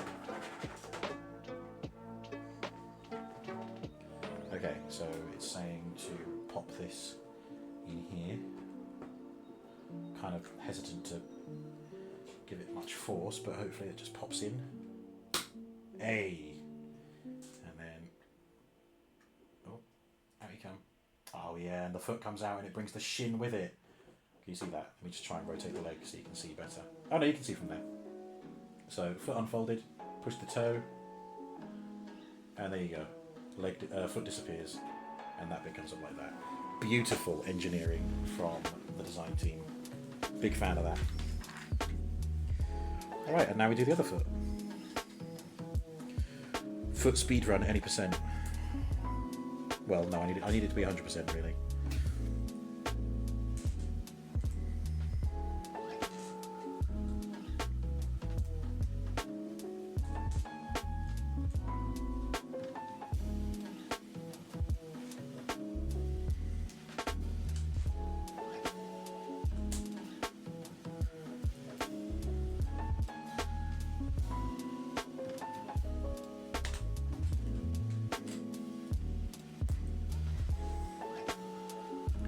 Smooth, very smooth. That almost went fucking flying.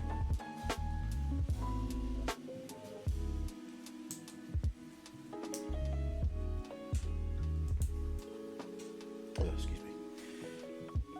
Oh god, I will not be surprised if I have a sore back tomorrow.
Now the other foot.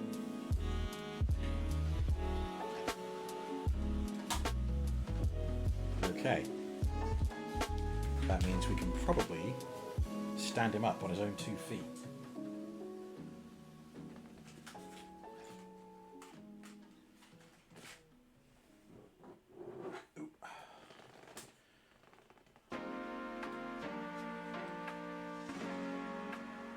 So again, just masterful engineering from the design team.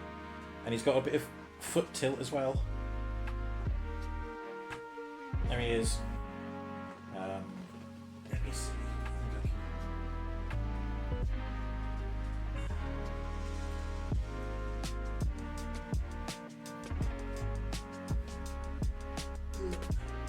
There he is, and there's a little bit of me as well. For your viewing pleasure. But at least you can see all of Soundwave. And you should be able to see the last of the build as well. I'm going to lay him down, I don't trust him to stay standing up. What with this wibbly wobbly table. It's made of aluminium, but you think it'd be made of jelly. Alright, our 12th and final bag.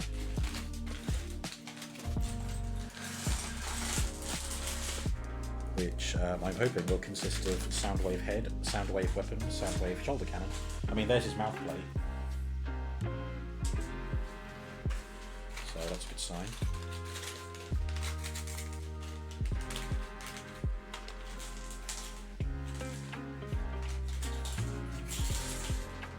Oh, nearly. And then he went on the floor. I don't think anyone pitched some points in the last prediction today. I didn't see it anyway.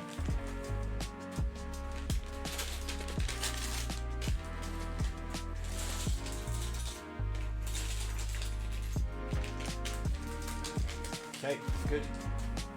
Ugh. The final push.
Little backpack we're making is hollow, at least for now.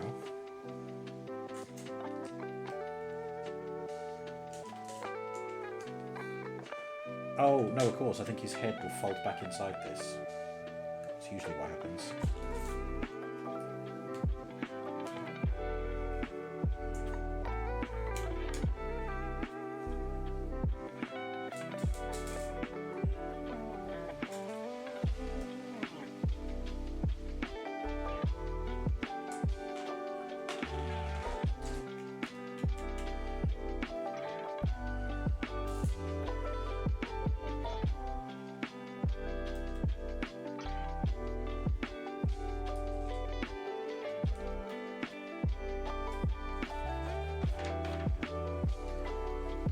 Yeah, that's going on the back. Just there.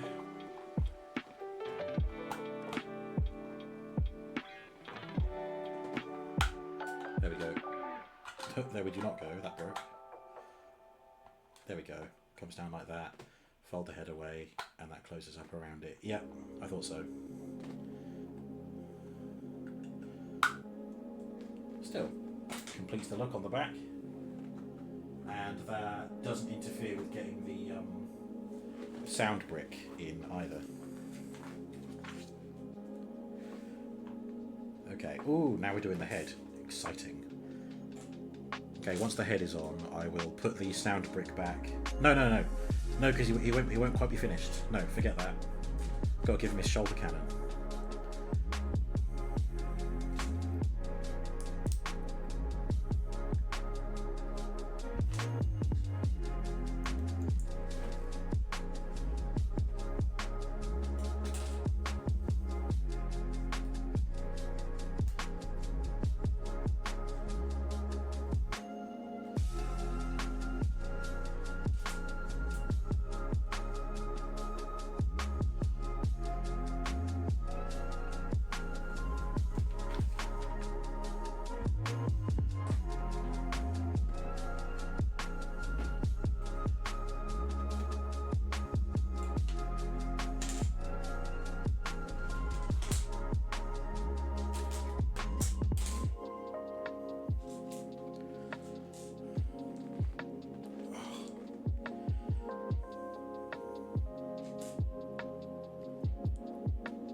nice. That's the that's his forehead.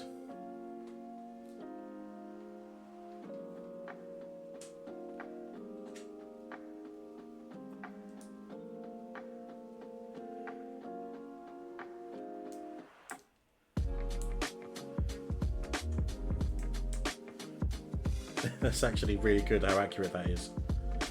Put those pieces on.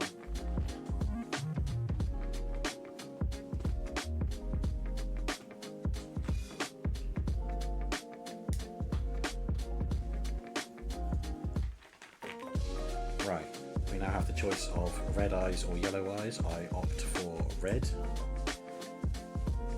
I like the cartoon.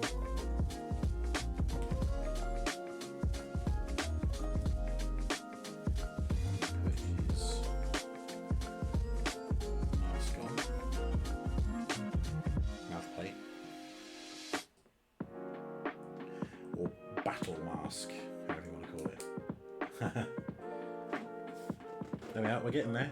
It's not quite complete yet, but that is very much a Soundwave face.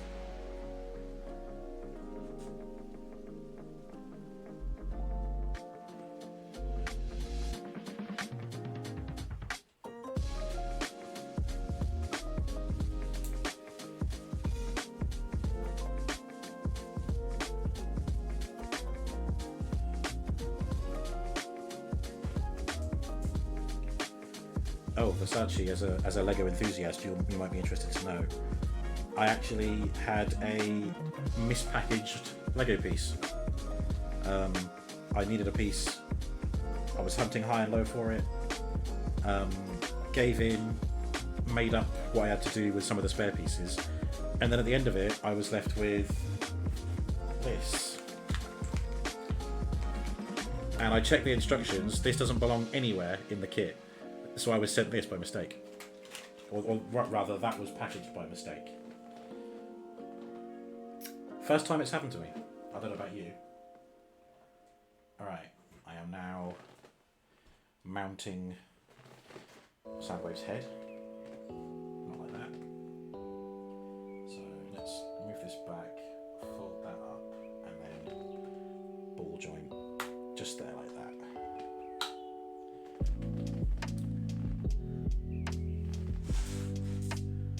Soundwave with a head. I'll put him somewhere else in a minute. It belongs at the perfect angle too. You'd be find a home for it, sure. Right, now we're doing his shoulder cannon.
Okay, nice.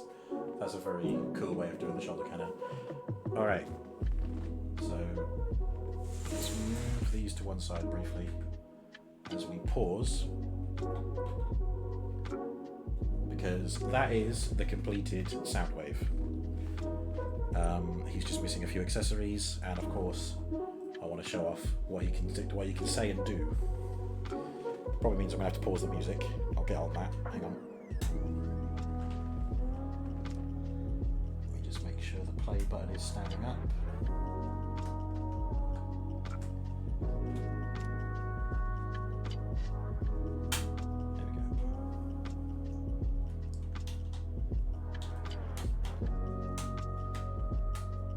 Okay, it's in. Music.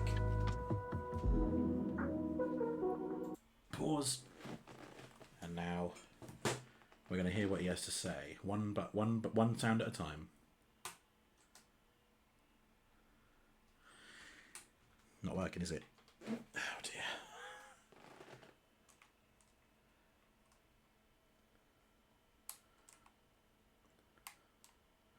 Why?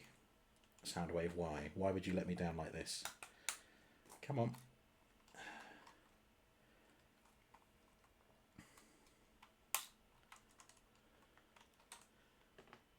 Oh, it's because a bloody piece has come off.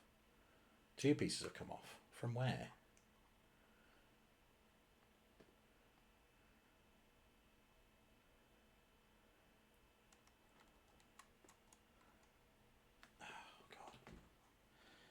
Annoying. Right, these 2 pieces have come loose. Rip, I know. I don't know where they came from. I think they were attached to the button. Let me go back to almost the fucking beginning to find out.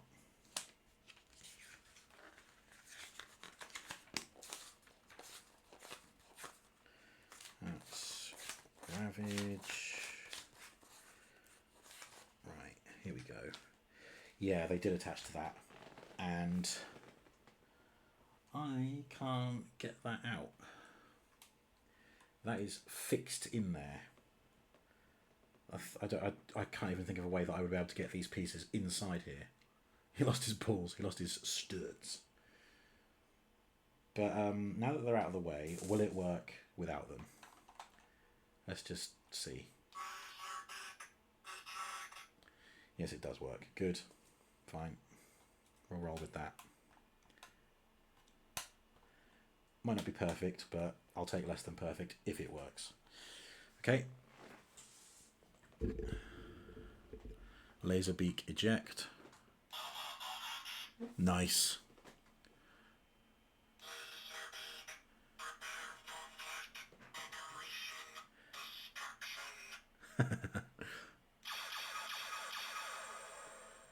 Beautiful.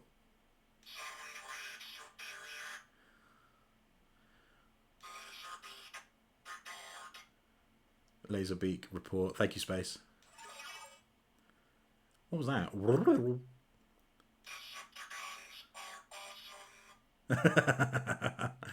That's propaganda. And untransform.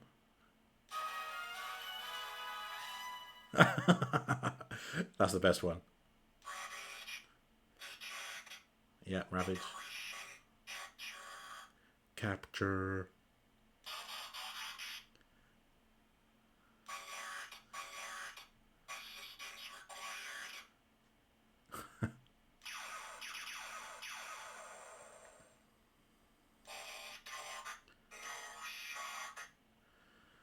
All talk, no shock.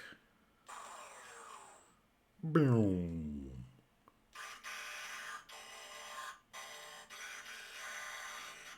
I will do. I'll be streaming that on Sunday. Thank you, Soundwave.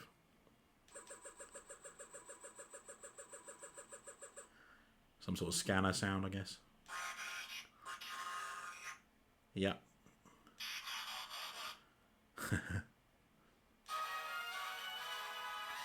Is it randomized or is there a sequence? I think that's what it started with.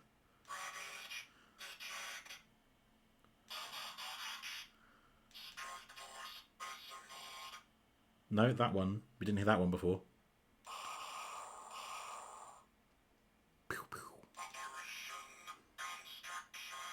Construction. Initiate rebuild. To rebuild the Lego.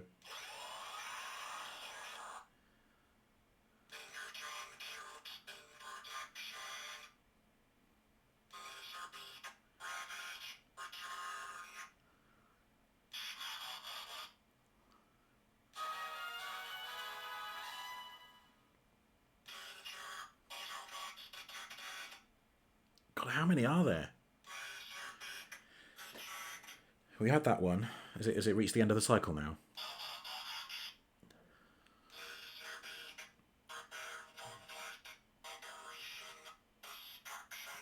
All right, we'll leave it there. I think that's all of them.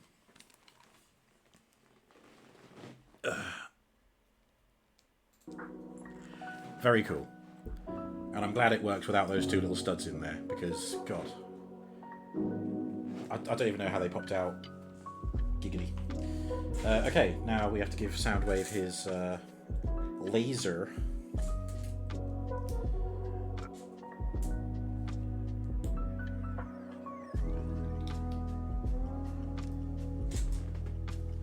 And then I think it will be Bill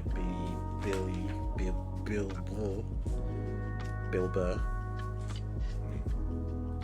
Not sure on that one. Then we build the plaque, and then we will see everything as Lego intended. Then of course we'll transform everything, and then I'll bring out the unboxing stuff from earlier, and we'll take one last look before drawing things to a close.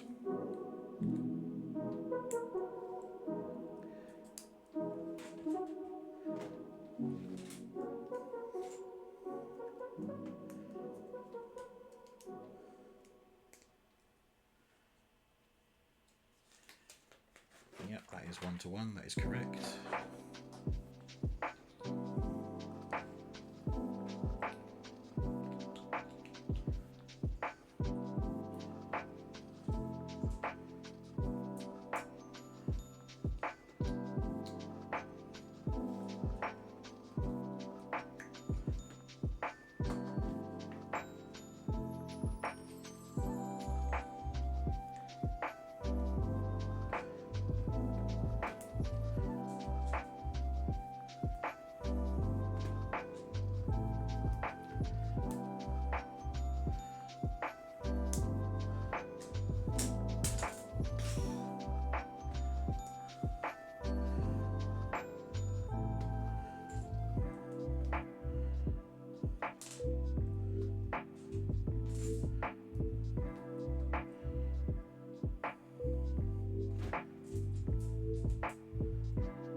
That went on too easily.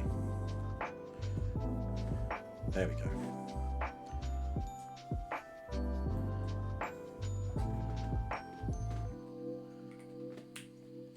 There we go. There's Soundwave's frickin' laser,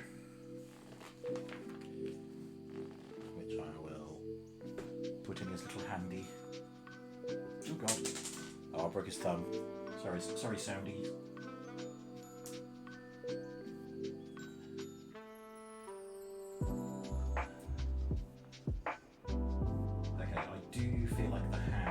Could be better. Every time I squeeze it to get all the pieces to go together, another piece comes off. There we go. Just have him. Oh my fucking God. You see what I mean?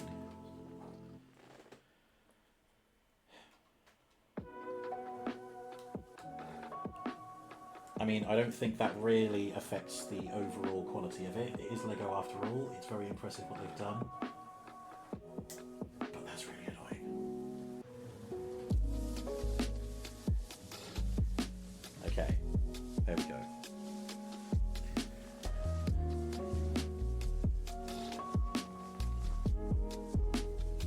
Right, and now we do the plaque, which will of course require this sticker.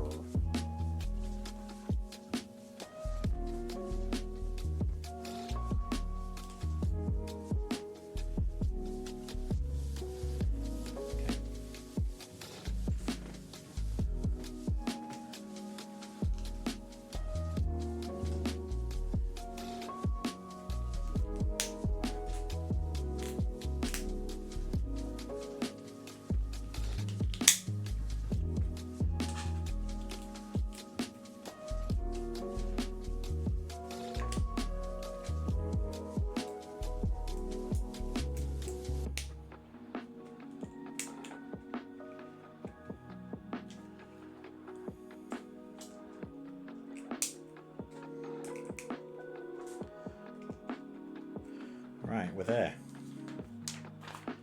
Yeah, there we go. So we've got the plaque with mini Soundwave on.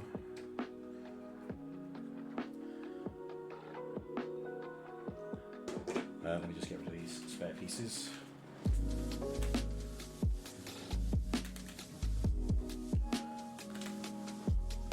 Although two of them aren't actually spares, but they fell out, so whatever. Okay. It's asking me to use a QR code to get the transformation instructions. I could probably figure it out. Do I want to just try and do it? I don't know. Anyway, we're not done. There's the plaque. There's the figure. Spare cassette for the mini one. And then from what feels like ages ago, I guess because it was ages ago,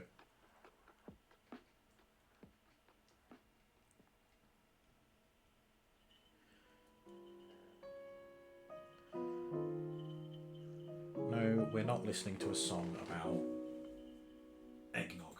There we go. Only a few hours. Pff, Jesus, yeah. Although I have to remember that like the first 45 minutes of the stream were dedicated to other Transformers. It was this, wasn't it?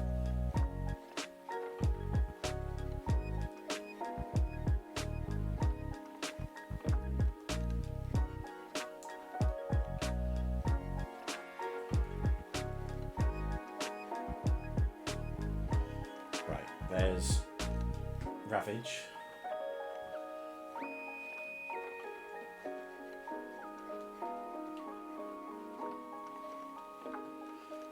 I feel like Laserbeak is the best in terms of integrity. Laserbeak doesn't fall apart at the slightest touch. I'm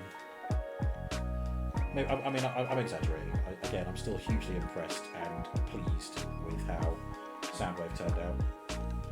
There's Laserbeak. They're not even central. Hang on. There we go. There's the whole gang. Phew. Okay, there's a QR code, but it does also show how to do it here. So let's remove the shoulder cannon and remove this. Ah, no, you know what I need to do first?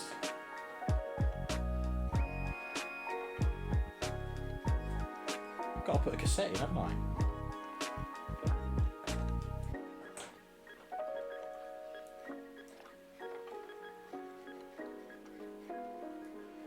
Definitely going with Laserbeak because easiest. There we go. And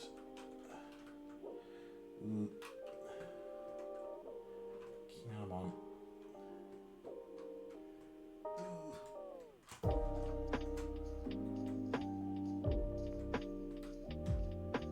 There we go. That's Laserbeak, a Lego Laserbeak inside a Lego Soundwave. Very cool. And then there you go, a little bit of clearance issue, but still comes out quite easily. Well done, Lego. Motherfucker.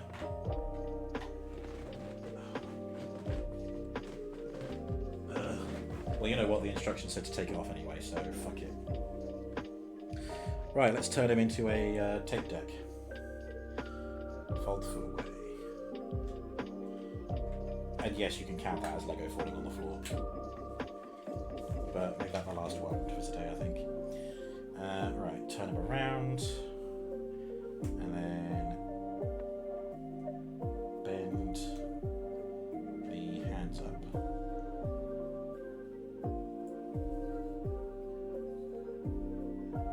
Did Soundwave drop Lego on the floor? Yeah, it was Soundwave. I would never.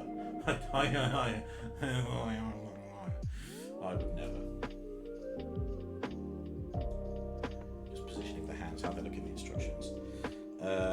Then shoulders back.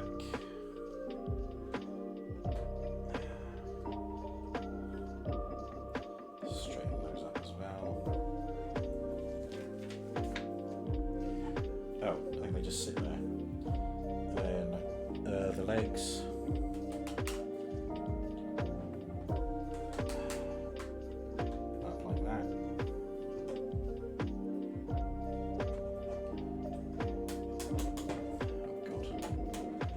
His hips are going to fall apart. Mine probably would if he did this to me. Then knees up.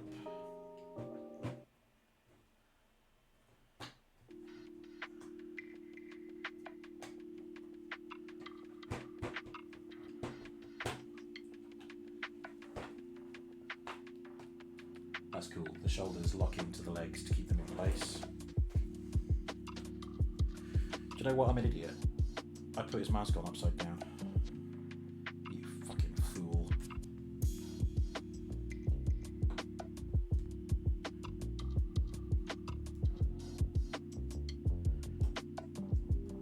Suddenly noticed why he looks so strange.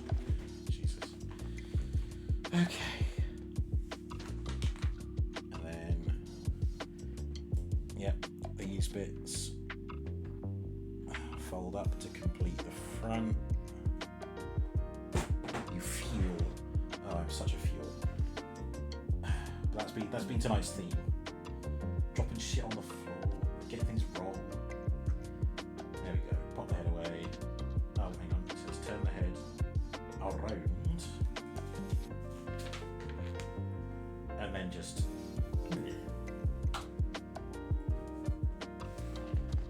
Okay, it says to store this. Take this off. Oops, not that bit. It says to take that off and to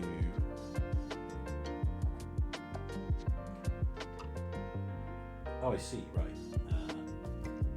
Oh, that's cool.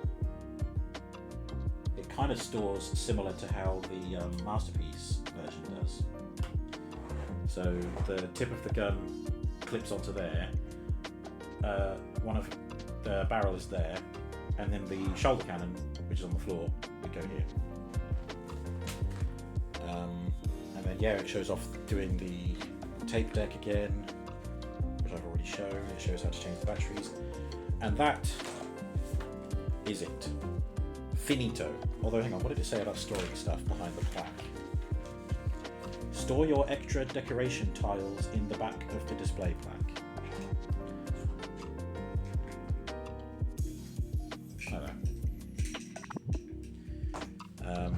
A shame there isn't anywhere to really store these. I suppose you can probably just mess with them and find a way for them to go. Oh, God, I'm tired. Right,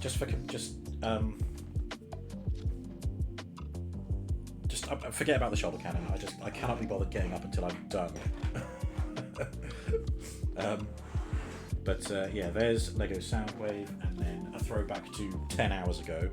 There's Timeline's Bumblebee and Timeline's Megatron, the unboxing I did earlier. Feels like 1,000 years ago. Right, let's see if I can remember how to turn Megatron back into a robot. Didn't mean to throw that down so hard.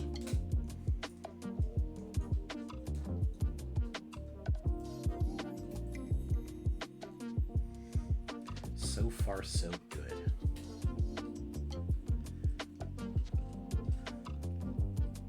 Piece of piss. He says as he forgets to rotate the hands out.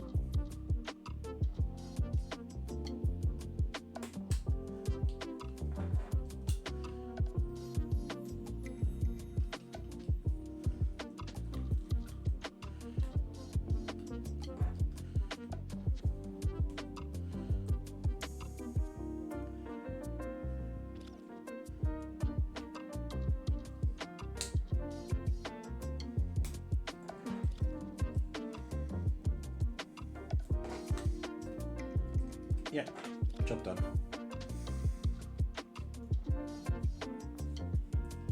There is Megatron in robot form. And then Bumblebee.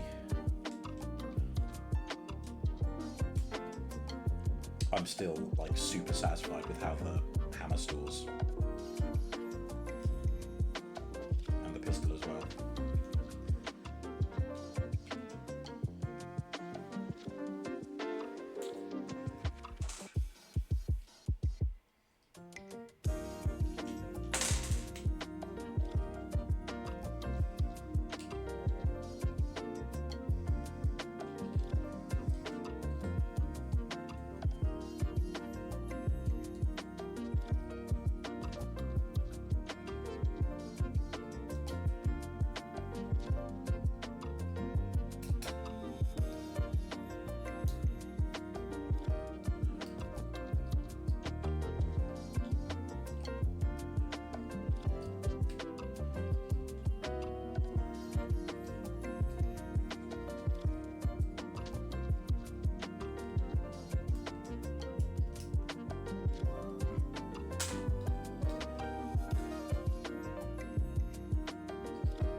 Something's about to break, but that's not.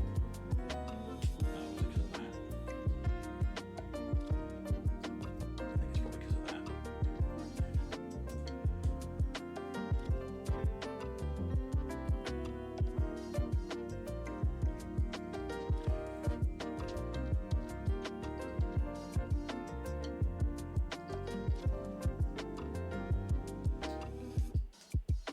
Well. May have forgotten to put Bumblebee's head out. So is that done quite late in the transformation? I don't think it was.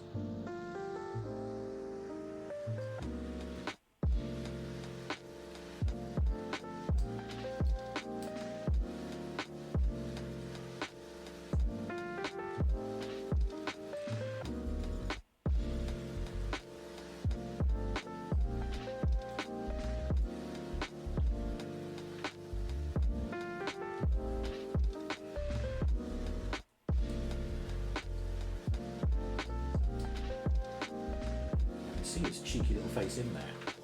It eludes me.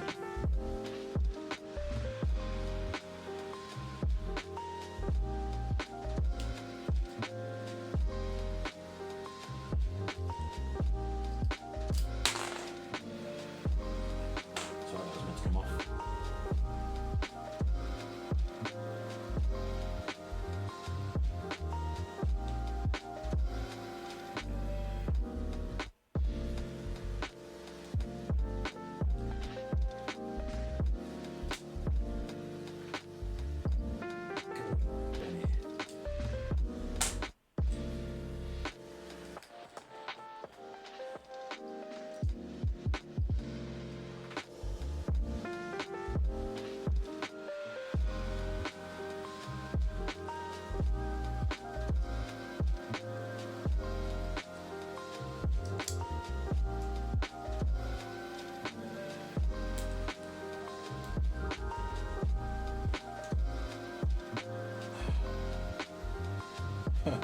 God, what have I done?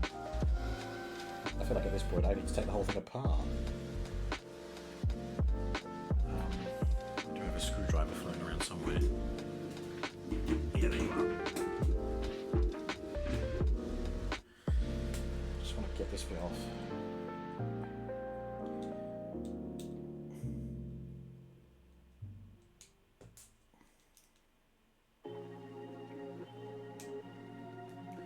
Pretend you can't see anything.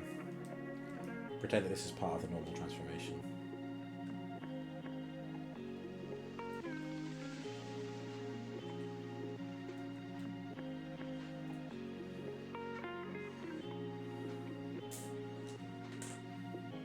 After all those compliments, B127, aka Bumblebee, this is how you repay me. I get stuck.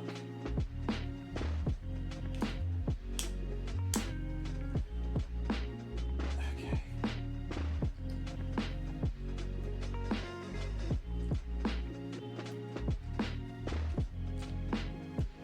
Okay.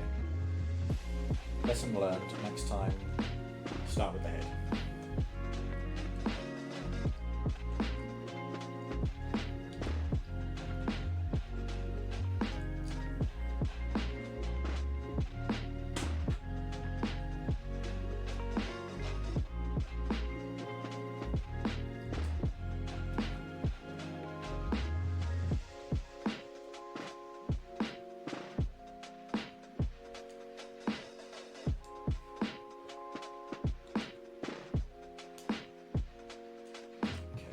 Reattached before I forget about it.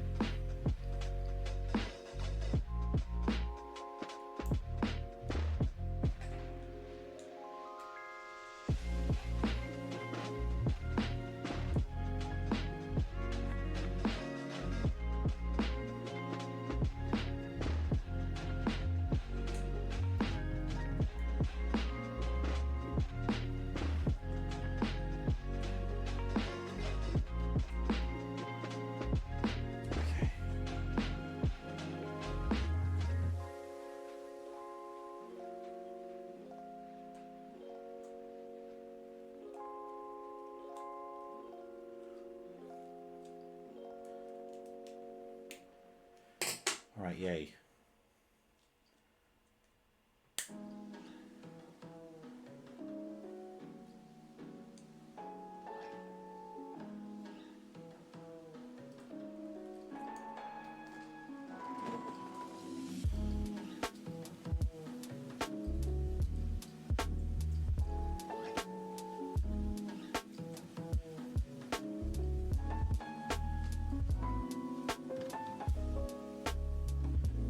If these were behind him or above his shoulders.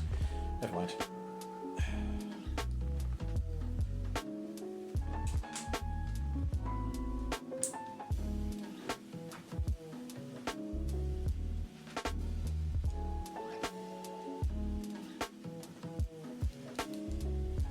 Fuck it out. Really am a butterfingers tonight. Okay. Alright, there we go, there he is. There's Bumblebee. Who is actually smaller than Megatron after all. I thought they were similar sized. At least that's what the instructions led me to believe. Not instructions, boxes. Ugh. Okay, and because he took so long, let's see Soundwave one last time as well. Sans shoulder cannon. Deal with it.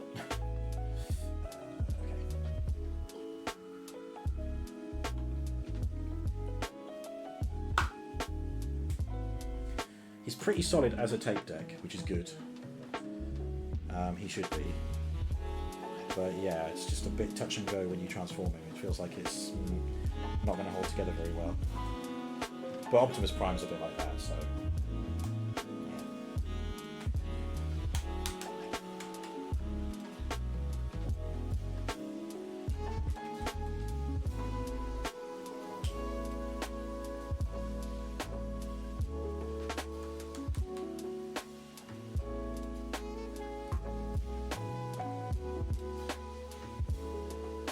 Still hugely impressive how they've done the transformation for this, though.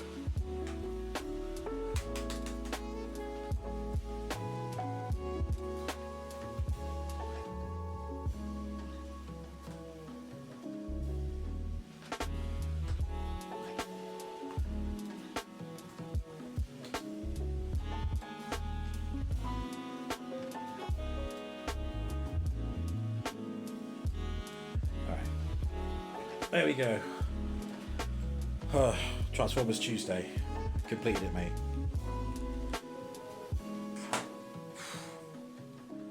cut to a BRB screen while I get a bit get closer to the PC again.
Okay, I'm back to do a more comfortable sign-off than reaching across that table.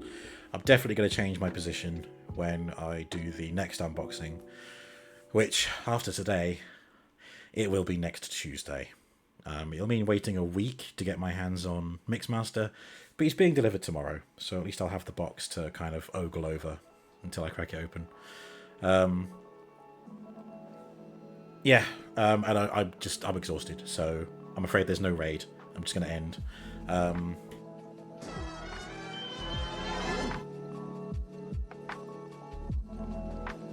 I just realised I was muted this whole time. Fuck's sake. Many nights unto you. Thank you. Yeah, sorry. All I was saying was that after today, my next unboxing will be next Tuesday.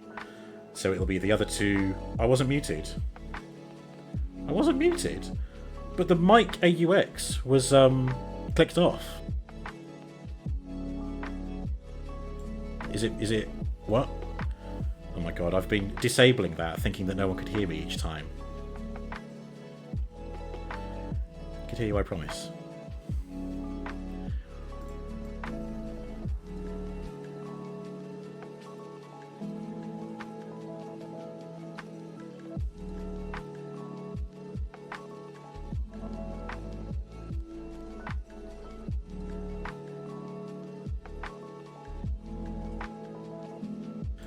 Right, okay.